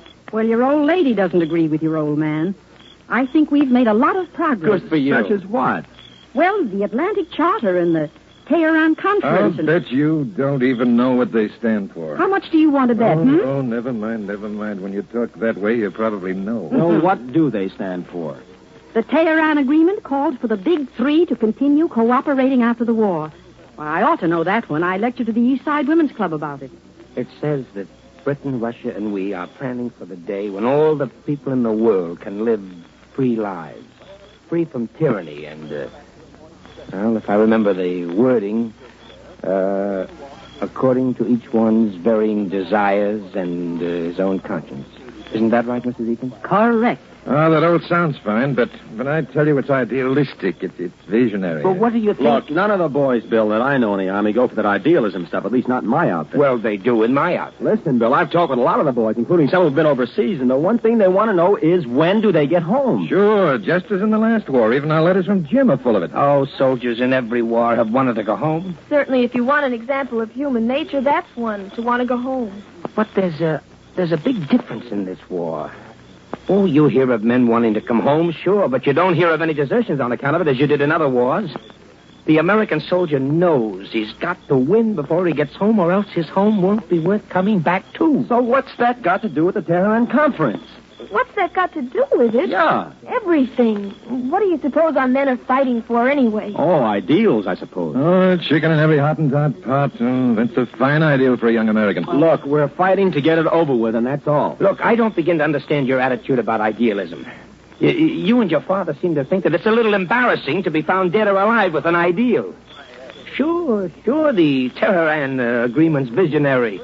But so was our Declaration of Independence. Did you ever stop to think of that? Supposing they sat around at Philadelphia 150 years ago making cracks about long hairs and visionaries. But that's different. The Declaration of Independence involved one country in 1776, and the Tehran thing involved a bunch of countries another time. Of you. We were practically 13 separate countries back in 1776. Where's your history? Well, I know. I hear certain people speak about the ideology of this war as though it was something extra. Something you could throw away, dispense with, if the going gets tough. Well, I think it's a heck of a lot more important than C rations or K rations or sometimes even ammunition. It's the whole heart and soul of fighting. And I've talked to a lot of GIs, too, and in my experience, it's hardly ever the men who do the fighting who sneer at the reasons why they're fighting. Yes, and the ones who sneer are mostly high-priced columnists who spend the rest of their time kicking about the income tax they have to pay. Sure. The only time the war comes home to them is when they get bounced off a plane because they don't have a priority. What papers do you read, Bill? Yeah, the same papers you read, sir.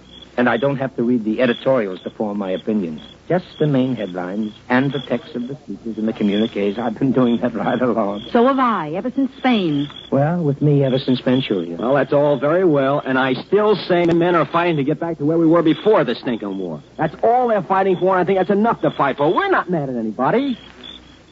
Well, look, Ed, well, neither of us is on the sleeve to spend our time arguing. All I can say personally is that if I'm going to die in this war, I'd like it to be for an ideal. For something pretty awful special. And I think the promise of Terahan is that. I think the whole fact and the idea of the United Nations is something good and special. Now, wait a minute, Bill. Let's get back to where we were talking about the Declaration of Independence. Now, in the first We've place... never left it, Eddie. We've never left it. Tehran, the Charter, all these things, they're sort of the great-grandsons of stuff like the Declaration. Certainly. If a man writes a fine document 150 years ago, he's a hero, but if he writes it today, he's a politician. Believe me, when I leave my family this trip, it'll be for the duration, maybe for a good deal longer. And if I'm not coming back, at least I want my people to have an insurance policy on my life. And the best policy I know about so far is the one the Allies wrote there at Terahan. Yeah, and there's a captain in my company who talks like you, too, but nobody pays any attention to him either. Oh, Eddie, what a thing to say. I think you want to apologize to Bill. Oh, no. That's all right, Rita. Well, look, I've got to be getting along anyway, and that's as good a place as any to leave the discussion. Oh, now, hold on, Bill. No, don't you go, Bill. Please stay and have some tea with us. No, really. No, come on, Bill, and stay. We really love you, I know. Even though we don't agree with you. Sure, Bill, No, really. Look, I must go. I'm late now. I told Ed and I'd drop around now, so... Well, good night, everybody, and I hope that before I go, we get a chance... Oh, George, look. Here comes a boy with your telegram from McCausland. Where? Why, he's right there, crossing the street. It's about time he let me know. Nearly a whole day late with that thing. George W. Eakins live here? Yeah? Telegram for you. So I see. I'm there. Okay, here you are. Thanks. If Ed doesn't get me those reservations, I'm just going to... Look, it's all right. Well, what's he say? Personal question. Oh, what is it, Pa? What's the matter, George? Here, give it to me. The War Department regrets to inform you that your son, James Fish Eakins, is missing. But he's a meteorologist. Well, how can he be missing? He's stationed in England. That can't be right. There must be a mistake here. Maybe it's the wrong... Jim, missing. But it just says missing. Lots of guys who are missing later... I'm going inside. Excuse me, everybody. I'm going inside. Yeah. Let me help you, Mother.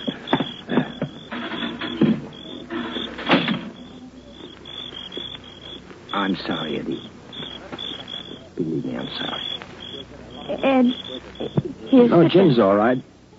He's missing, that's all. Lots of guys who are missing later turn up. Don't they, Bill? Don't they turn up later? Sure, Eddie. Lots of them. Sure. Jim isn't dead, I know that. You can't kill a guy like Jim. He'll turn up. Of course he will. Sure. Here. Have a cigarette? Thanks. Rita? Thanks. I'm glad you're here with us right now, Bill. Can you stay for a little while? Yes, do stay, Bill. Of course. Bill, I... Come in the house. Come on in. I'll make something to drink for you.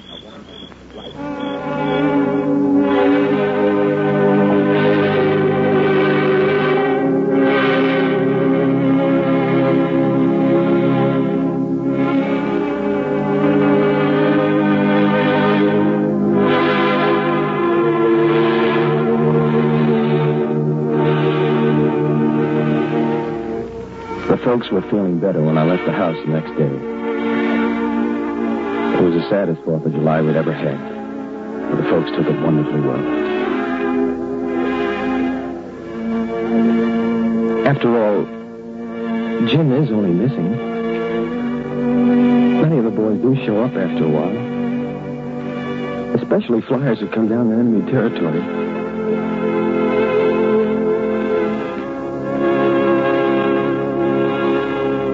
I guess Jim must have changed his job from meteorologist to join a bombing crew. And he never bothered to tell us. Or maybe he never was a meteorologist.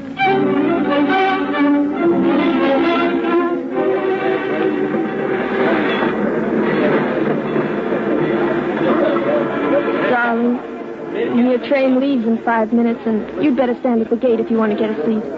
Just one more kiss, and make it last for 3 weeks.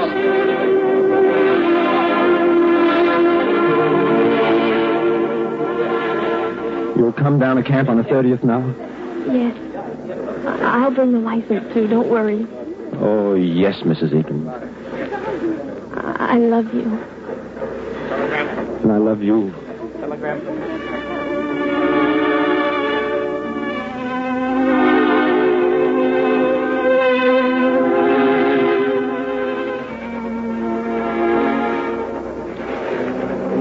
It was a slow, crowded ride back to camp. I felt pretty blue. I had a smile once when a fellow on the train exploded a couple of paper bags in celebration of the 4th of July. He said it was ersatz fireworks on account of there was a war on.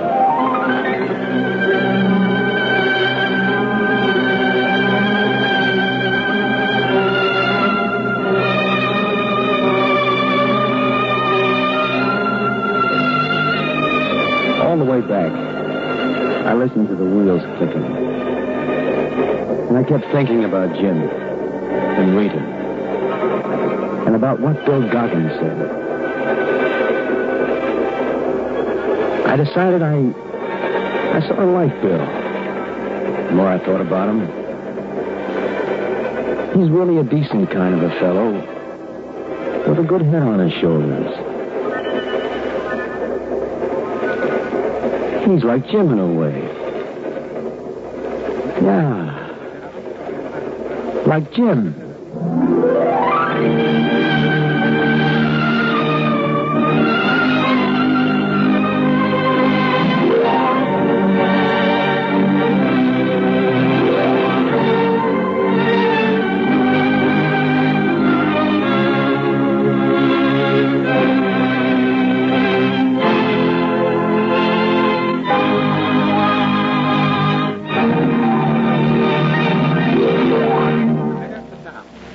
You have been listening to Home for the 4th, written, directed, and produced by Norman Corwin for CBS as the 17th in his current series of broadcasts. Dane Clark, distinguished Warner Brothers star, appeared in the role of Ed Eakins.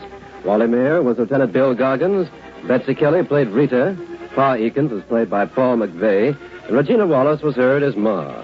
Joan Loring was Beanie, and the boy was Billy Roy. Bernard Herrmann composed and conducted the original musical score.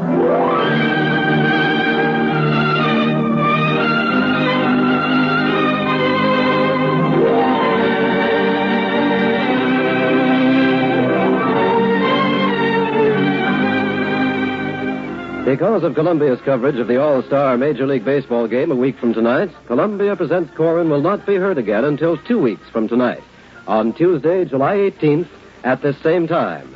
And on that night...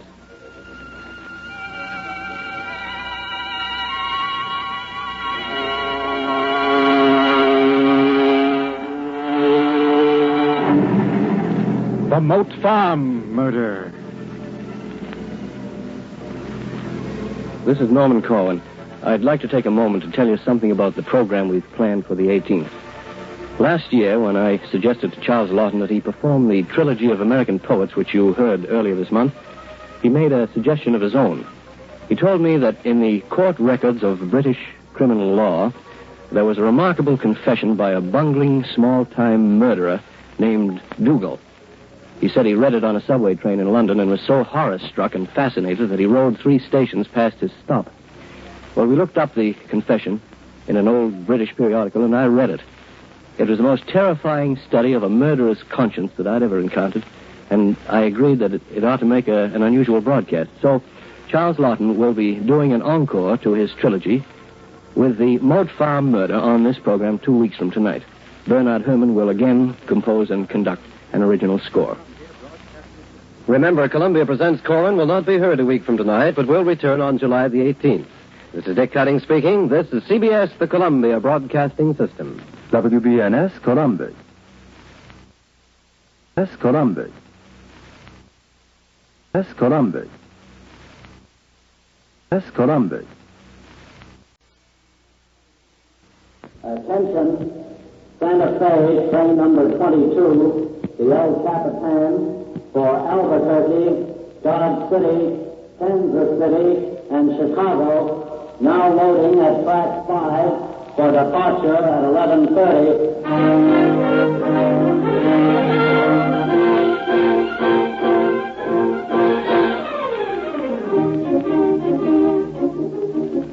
Columbia presents Corwin.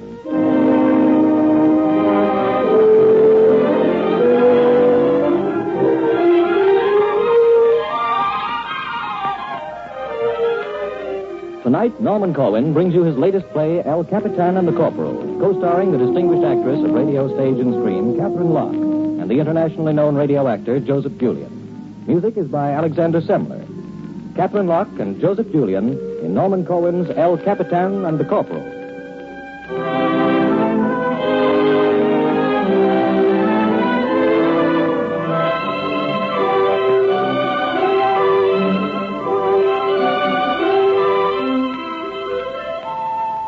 Well, I had seat number 18 on this train, the El Capitan.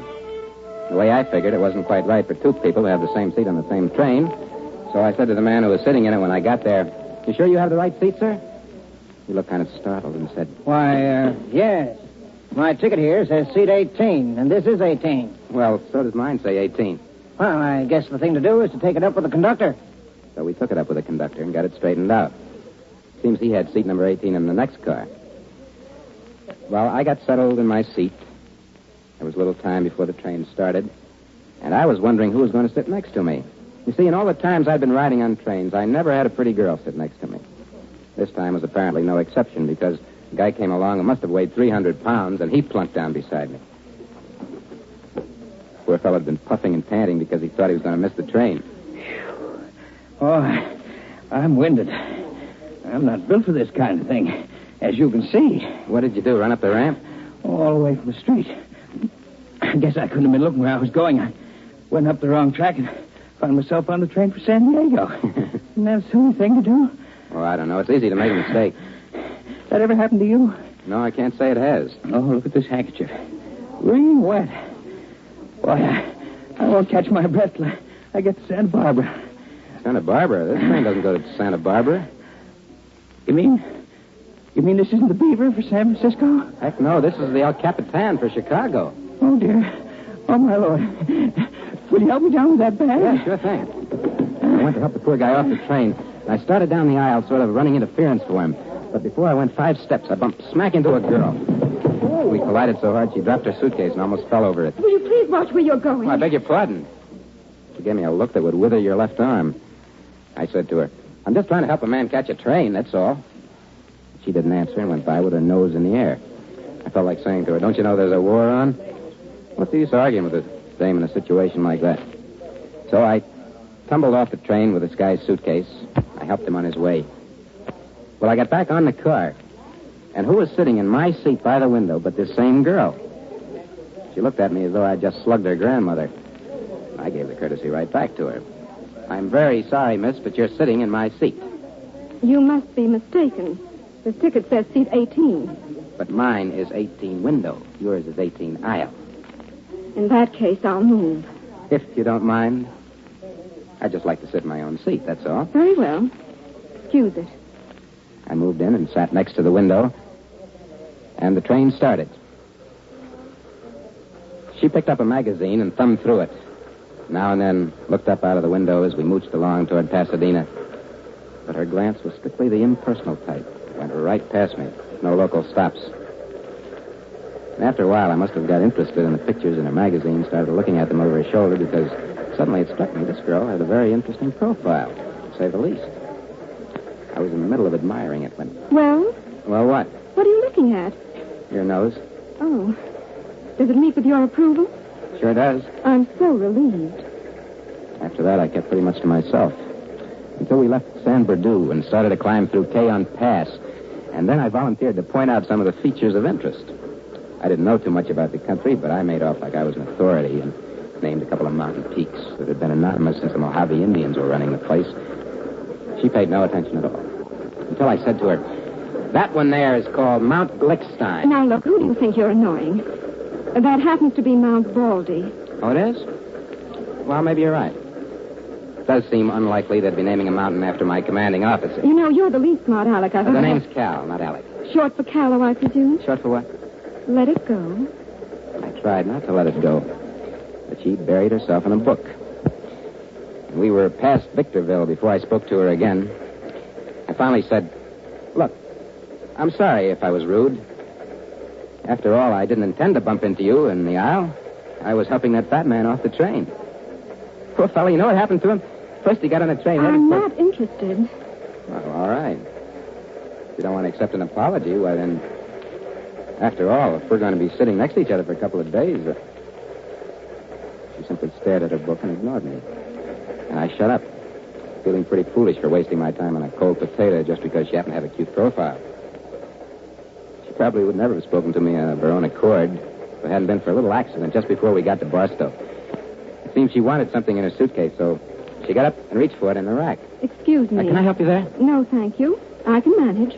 Well, she didn't manage so good because the train gave a little lurch and down went the bag on my noggin.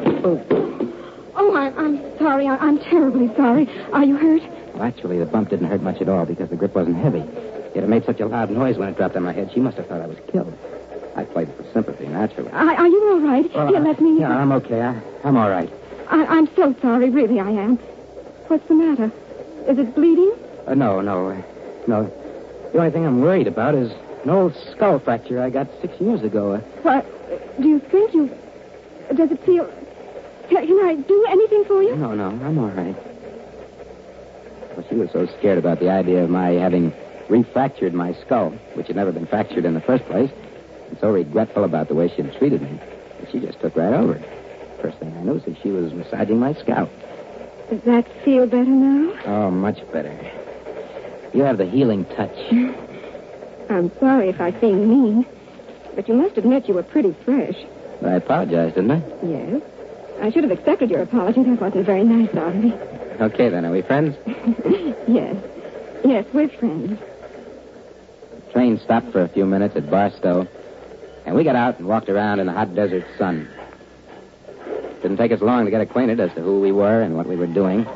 I found out her name was Betty Frisbee, that she worked on jigs in an aircraft factory in California, and that she was going to... Chicago, to bring my brother back from the Marine Hospital in Markleton. What's he doing there? He was badly wounded in the Merchant Marine. He got torpedoed twice, and the second time he lost an arm, and his spine was broken. Oh, gee, that's tough. Sorry to hear it. He'll never be able to walk again. Terrible. He's done a lot of fighting for a boy his age. Before he was in the Merchant Marine, he fought in Spain. He did? Yes, he was with the American Volunteers. So this is really his second war, huh? No, it's all one war, wouldn't you say? Well, this one really began in 1939, and the other... Surely by now you know better than that. Well, I didn't follow that Spanish war very much. Well, I did. Not only because Sandy was in it up to his neck, but I guess because my own heart was in it, too. What's us? Yes, let's get aboard. This way, Betty. No, that's not our train. That's a Union Pacific train. Oh. If I don't watch out, I'll be doing just what that fat man did. I don't know what came over me. I'm not usually absent-minded. Maybe it was a blow on your head. We returned to the train and continued our talk. Betty asked a lot of questions about me. Are you on a furlough? No, I'm just returning from one. Well, what happens when you get to New York? Well, when I go to a port of embarkation. Oh. Are you married? No. You got a girl? Well, nobody I'm really in love with. How about you? Oh, just about the same as you, I suppose. Yeah? Well, there's a boy at home who wants me to marry him, but I'm afraid we'd never get along. Why? Well, we don't agree much about the world. About the world? Yes, you see, to my way Pardon me, folks. Would you like to get in on a little game of pinochle? Oh, no, thanks. No? I'm sorry, I don't play pinochle. Well, what did you mean? You and your friend didn't agree about the world. Well, the way I see it, there are two main, well, let's say points of view about being alive on this earth. Now, you're either an active human being, with all that implies, or else... Well, wait a minute. What does that imply? Well, it implies a certain amount of responsibility. It implies the idea of giving as well as receiving from your country. Hello. Well, hello. What's your name? Oscar Fiddlefuddle. What's yours? Mary Lou Slazer. Well, hello, Mary Lou. How are you? I'm fine, thank you. How are you? Splendid. What's your name? That's where we came in. Where's your mother, Mary Lou? Where do you live? 216 Walnut Street, Ventura, California. Well, you better go to your mother now. You get lost. Goodbye, Mary Lou. Bye-bye. Now, you were saying there are two kinds of people. Active human beings and, what was the other kind? Well, for want of a better word, I'd say, vegetables. Vegetables? Well, how do you mean? Well, I mean, just people who vegetate. They're planted and they grow, and you know just what to expect from them. And if their father was a head of lettuce, that's good enough for them, so they're a head of lettuce. Well, now, what kind of person exactly do you mean? Well, look, I'll give you an example. Let's take the first privilege of citizenship in a democracy. Yeah. Well, what is it? Do you know? Sure. I suppose it's a free press and freedom of religion and the other... No. Those are the dividends of a democracy. I'm talking about privileges. Well, what is it then? Well, the first privilege of a citizen in a country like ours is the right to vote. Oh, well, of course. Well, I call a voter who doesn't vote, well, as far as I'm concerned, he qualifies as a vegetable. A vegetable? Yes, he's vegetating. Voting is the least thing you could expect him to do. Well, I mean, the least he could do is to take a slight interest in his country. Well, when you consider how many men have died just for the simple right to vote, which we take so much for granted, when you consider how little trouble it is to go to a poll, then you look around at a person who stays at home on election day and you say, there goes a cabbage. Because, well, after all, what's all the jollity about? Looks to me like a wandering minstrel show. There's some soldiers and sailors on the way to the smoker, I guess. Wait a minute. Listen to this one. Listen. This guy says to another guy, see, he says, did you ever have an accident? So the other guy says, no, but a dog bit me once. And then the first guy says, well, wasn't that an accident? So the second guy says, hey, no, he did it on purpose. Where were we? I was talking about voting. You see, to me, that's only one way of expressing what I call a basic interest in being alive. Now, you can be interested or disinterested in the kind of education your children are going to get, or in the wages you'll be making after the war, or in the kind of highway the town is going to build, or in a struggle for democracy, whether it's in Spain or in your own backyard. Now, the trouble with... What are you looking at? Your eyes. You have very beautiful eyes. You haven't been listening to what I've been saying. Sure. Nothing you've said so far alters the fact that you have very beautiful eyes. Excuse me. Betty. Where are you going? Betty! Betty! People turned around and looked at me. I felt sort of foolish, so I stayed in my seat for a while, pretending to read. And after a few minutes, I got up to look for Betty in the smoker. She wasn't there. I went through the train twice looking for her. Couldn't find her. So I guess she must have gone in the ladies' lounge. Well, we got to Needles, and still no Betty. So when the train stopped, I got out, hoping to find her on the platform. And sure enough, there she was at a newsstand buying a paper. Betty! Listen, I've been looking all over for you. Well, here I am. I'm the girl with the beautiful eyes. Oh, cut it out, will you? You want a paper? No, I have one, thank you. I don't suppose you ever read such things. Nope, never. Afraid you might find out what's going on in the world? Oh, listen, Betty. Other people can read the news. But guys like your brother and I, we're the ones who have to go out and make it. Look, I'm not a vegetable, Betty. Honest, I'm not. Don't get mad at me. Here I am on my way to a POE, and you're going back to California with your brother. Don't you think you're being just a little... All right, Cal. That's all she said. She said, all right, Cal. She smiled and took my arm, and we went back on the train. Well, we got hungry around Kingman, Arizona, and went in the diner and had the 90-cent meal, which she insisted should be Dutch. Then we returned to our car. As we opened the door off the vestibule, we found there was a sort of concert going on. One of the passengers had unmasked the guitar. There was a whole cluster of people around him, listening in silence as the El Capitan streaked along in the night. That was wrong was to keep you from the foggy, foggy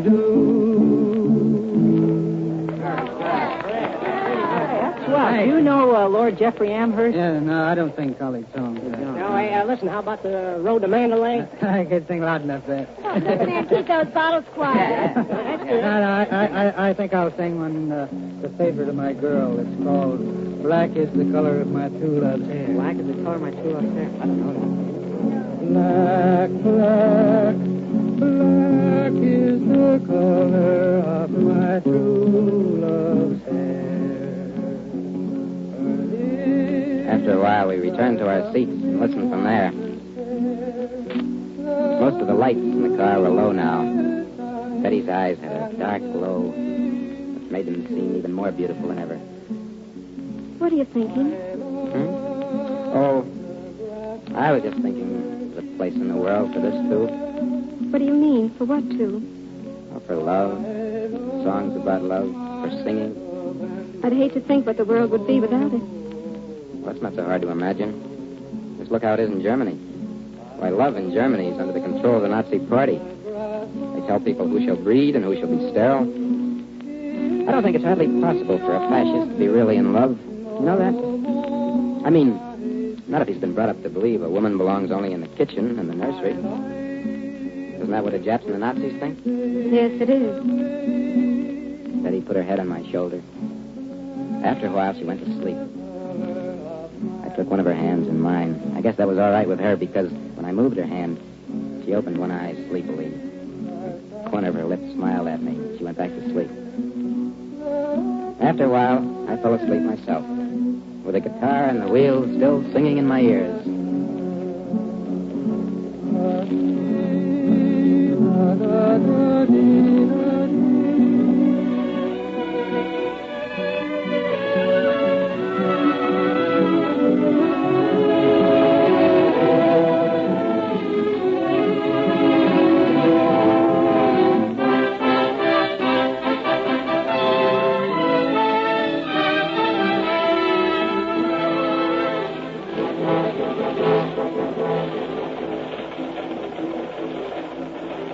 When I woke up, the train was going through Wagon Mound, New Mexico.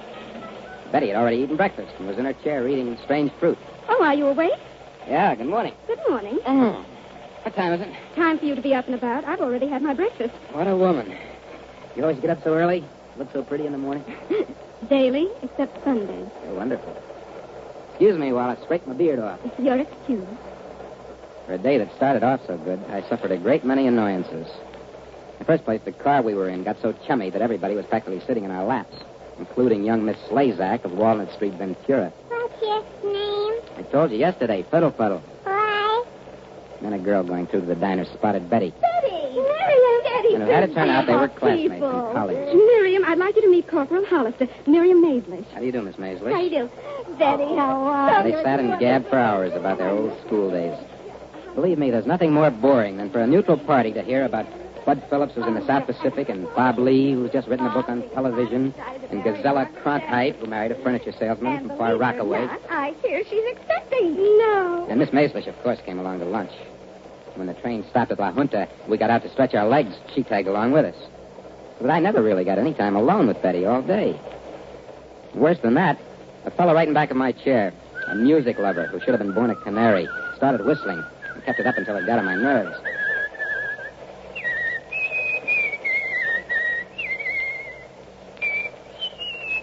I went into the club car to get away from him. And everybody had all the regular magazines already, so I read the Railroad Age and the Standard Book of Timetables. Dinner was even worse. Maislish was along. Not only that, but two good-looking Marines went on the make for Betty. I had all I could do to keep from taking a hand in the situation. But I curbed myself, figuring what right would I have to interfere? After all, she's not my girl. I just met her yesterday. So I took the whole thing philosophically. What's the matter, Cal? Oh, nothing. You seem so glum all of a sudden. No, nothing really. You sure? I said I was sure, just to end that line of inquiry. But it wasn't until the latter part of the evening that I really had her to myself. And that was only because everybody began to get so fagged they couldn't keep their eyes open. We sat back in our seats, talked in a very low voice. You tired? A little. So am I. You know what? What? I missed you all day. Missed me? Yeah. Between Maislish and the Marines, I hardly got to talk to you. Why, Cal, you sound as though that were important to you. Well, it is. But we only met yesterday. I know. We're not exactly engaged to each other or anything, are we? That's right. But would that be so bad? Would what be so bad? Being engaged? That is silly. Am I? Sorry if I made a fool of myself again. You haven't made a fool of yourself. What time is it? 11? Why? We get to Kansas City in 15 minutes, and I want to get out there. Yeah, what for? Well, Sandy wrote me. He wanted me to bring him a book, and I didn't have time to get it at home. It'll be so early when we get to Chicago that I won't have time to get it before catching my connection. What's the book he wants? Citizen Tom Paine by Howard Fast. Oh, yeah, I heard of that. He was quite a guy, Tom Paine. According to what Major Glickstein says. You ought to read Paine sometime. Jefferson, that's my boy. Well, we got to Kansas City, went up the stairs to the station, and Betty bought her book. Then we walked around outside the station to get a breath of fresh air. We stood there looking at the lights. Betty put her arm in mine. It felt to me as though it belonged there. I couldn't help thinking to myself how nice it would be if we were married and this was our honeymoon. Cal, how long does the train stop here? Huh? 7 minutes. It leaves at 11:22. What time is it now? Holy smokes, 11:21. We only got 1 minute. We better run for it. What track is it on? I think it's track 4. Well, don't you know? I'm pretty sure it's 4. Well, here's the staircase down to track 4. I hope you can. Porter, is this the El Capitan? No, sir. This is a westbound train. What track is the El Capitan on? I don't know. Come on, let's go back upstairs. Hey, mister, which is the stairway for the El Capitan? Sorry, I don't know. Ask the conductor at the train gate. What train gate? Right there. Are you wait there, honey? I'll ask the conductor. Hey, what track is the Capitan on? On 6, I believe. No, I think it's on 7 tonight. Well, I believe you missed it anyway. It's 11:25. Oh, great. Well, try 7, okay? That's okay. Did you find out? Yes, right there.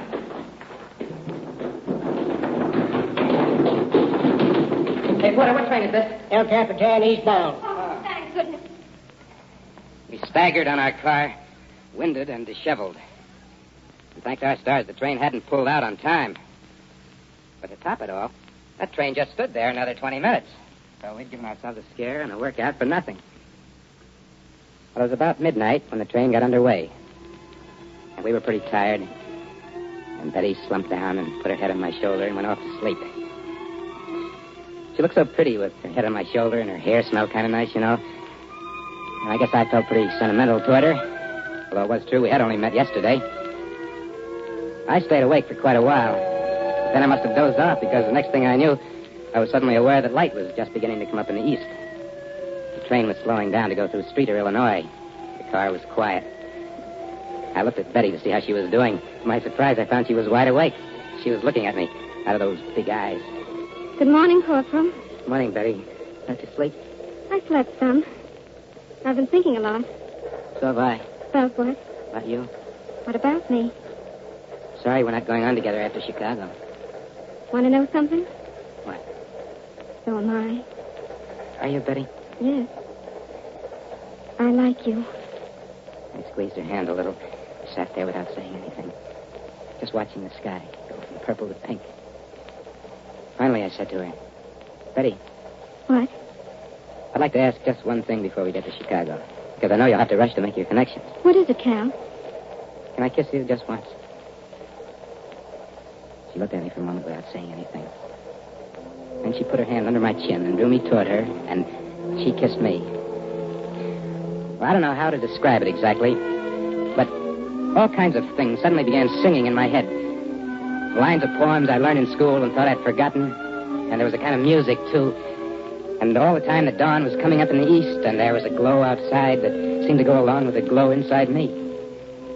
I couldn't really trust my Adam's apple for a while, so I didn't say anything. Do you think you'll remember me after today?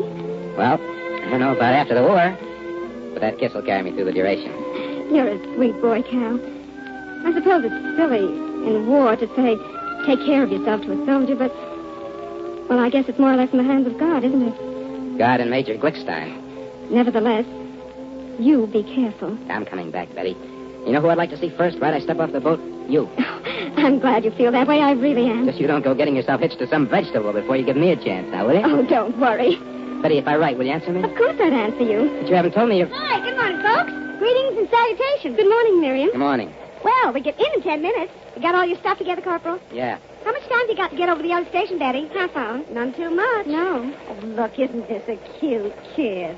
Good morning, young lady. Isn't she cute? My name is Fiddlefuddle. Goodbye.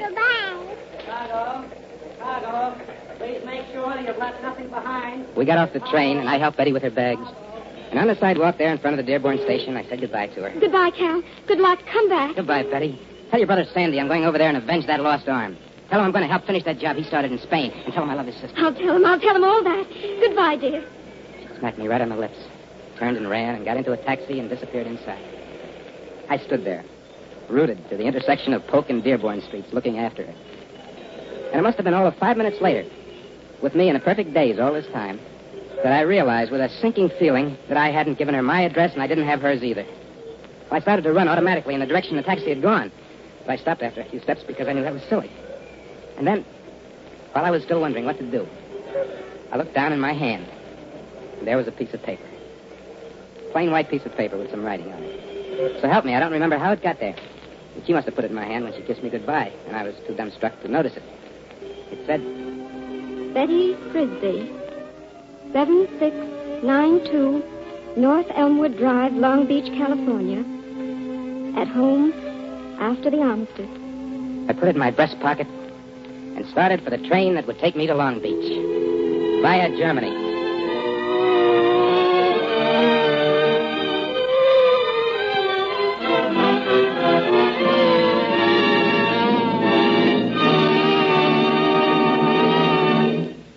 You've been listening to Catherine Locke and Joseph Julian in El Capitan and the Corporal, a new play written, directed, and produced by Norman Corwin as the 19th in his current series for CBS. Others in the cast were Minerva Pius, Burl Ives, Paul Mann, Kermit Murdoch, Cecil Roy, Bob Dryden, and Sam Raskin. Music was by Alexander Semler. Next week at this time, Columbia presents Corwin in another unique radio program. This is CBS, the Columbia Broadcasting System. WBNS Columbus. Nice Columbus. Nice Columbus. Nice Columbus.